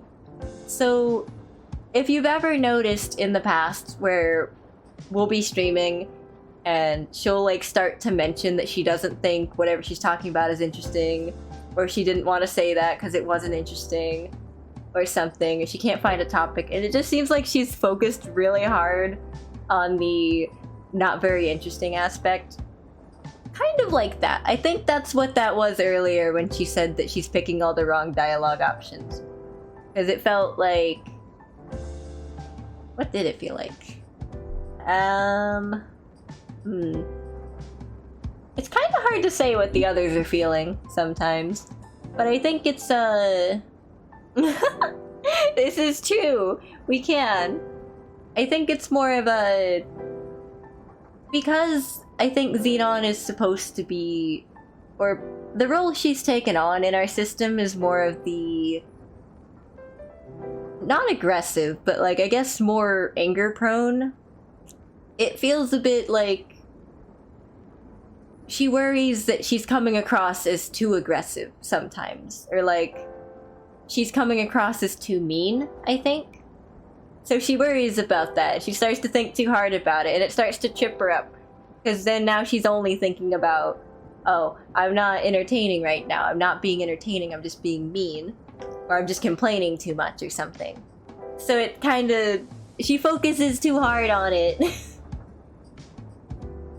Yeah. I've told her that. I don't think she's like... I don't think she's the aggressive one. I think that's how she's described it before. I don't think she's the aggressive one. I think sometimes you just need to be a little bit more firm. Or a little bit more blunt. And she's been told before that when she's blunt, she's being mean. Because she's not considering people's feelings. But sometimes you just need to be blunt, you know? Some people will walk all over you if you don't say what you mean. So it helps that we have her. Because she tells us, or well, she'll tell us too when we're, you know, thinking irrationally. But other people, like, it just helps when there's someone who can be a little bit blunt. Sometimes maybe she can be a bit too blunt, but that's what I'm here for. I'm the one that can soothe it. That's why sometimes whenever we get into stressful emotional situations, we're both co-fronting. Because I can help smooth things over if Xenon is being too forward, I suppose, with the way that the solution is supposed to be. Whenever we get into emotional situations, which isn't very often, regarding ourselves at least, a lot of the times we're giving advice to other people. Our lives kind of calmed down after a while, so we're not really dealing with the hectic parts too often, but our friends will sometimes vent or ask for advice, and that's kind of where the duality needs to come in. Praxis likes to make jokes, but I don't know if that's always the helpful thing in the situation, so she usually falls back whenever that happens, because sometimes humor, there's a time and place for it, and sometimes that's not the place for it. And at least she's aware of that, so she won't actually try to make jokes if it doesn't seem like that's the right course of action. At the very least, we got that going for us. We've got the balance, at least, I think. That's also why I don't know how we would handle more people in our system, because we've already got what we kind of think works. Like, it's not perfect, but it works for us. But sometimes Xenon will clash with people, and that's just kind of a result of not everyone not everyone fits together. I don't know if that's like necessarily a character flaw. It's just sometimes people don't fit together. Sometimes they're just not made to be friends. And that's okay. Not everyone has to be friends. We just have to not fight each other. Well, yeah. Sometimes, like, if we talk about work too much, sometimes Xenon thinks, oh, I'm caring too much about how I, like, dislike certain coworkers or certain things that coworkers are doing. And that probably just comes across as, like, mean girl behavior. But I don't know, like, I feel like you guys would probably mention it if it was too much. At least I'd hope so.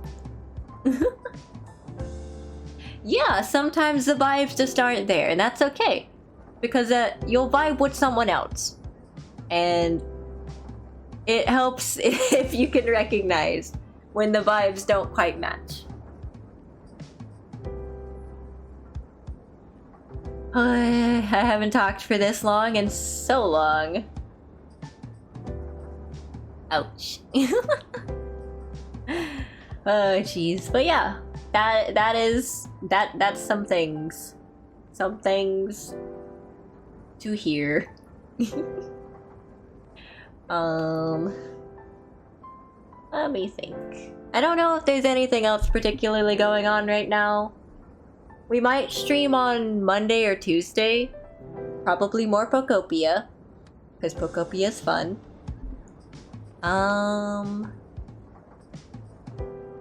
We're probably just gonna be really tired today. So that's fun. It's not like we haven't been really tired before. We've been consistently going to bed at like 7 or 8 in the morning and waking up at like 1:30. But yeah. Streaming again at some point. We're trying to be more consistent with it so that we can keep up the habit. I think that's about it. We don't really have any further updates. We want to try to take some time to actually come up with like an overlay for Praxis so that she doesn't have to borrow one of ours. But I don't even think we've borrowed mine yet. It just occurred to me, we could have switched over to mine, but we didn't. It probably isn't. Probably not. There was a time frame where we were only getting 4 hours of sleep every night. That might explain the sleep disorder, honestly, but we're making it work for now. For now. We could have slept in today, but we didn't because we wanted to go to the food store and we have to walk there. So we had to pick the perfect time to go where the traffic wasn't bad and also it wasn't too hot. Because recently, it's been getting into the 90s. 90-degree Fahrenheit. Which is pretty hot. Not great. The walk to the food store is alright because we're walking away from the sun, but the way home is kind of... it's a lot. We're walking directly at the sun. It doesn't like that too much. It will strike us down for our hubris of thinking that we don't need to wear a sun hat. But we don't. And we also wear a coat, so... Oops. Not great. But yeah. We'll rest more on our days off. Like the upcoming ones. After today's shift, we're probably gonna pass out anyway. So... gonna rest everything. The voice especially. It is indeed summer. It's coming to an end, but... yeah, it is summer. The sun is aggressive. Very aggressive. It's like... oh, the coat. Yeah. It has to do with the hapophobia. I don't know what exactly is going on with that, but we tend to keep our arms covered. Like, our whole body remains covered for the majority of the day. Like, even right now, we don't have a coat on, but we have a blanket wrapped around us. We get cold really easily. That obviously isn't an issue when the sun is trying to kill you, but We just don't like our arms being exposed, or our legs, really. It's just a thing to do with potentially running into someone, which honestly probably isn't an issue when you're walking somewhere outside anyway, but I guess it's just like an appearance thing too. We don't want our arms visible for some reason.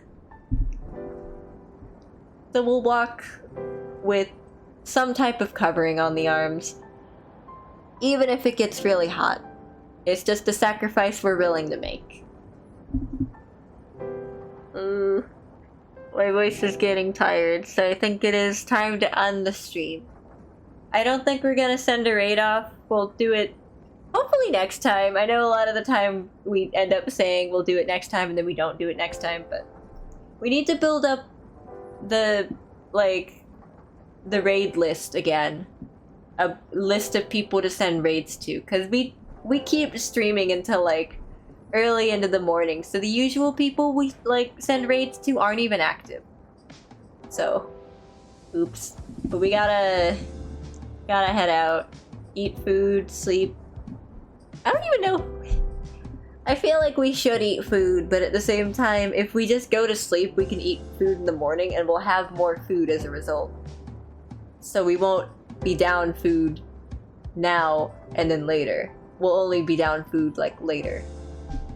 I don't know if that makes sense, but that's the logic we're running off of. We're trying to save what we've got, because we don't have enough quarters to throw into the machine again. Well, yeah. We'll figure something out. Okay, actually ending stream now. Thank you all for sticking around. It's we don't really have anything light, unfortunately. That's part of the issue. We don't have any soup. We could turn the mac and cheese into a soup. We could do that. But that would involve eating the mac and cheese, so. We've kind of gotten used to going to sleep hungry, so it's fine. Not to sound self-depreciating or anything. We're just genuinely used to it. It doesn't bother us. So we're fine. But yeah. Thank you all for sticking around till the end of stream.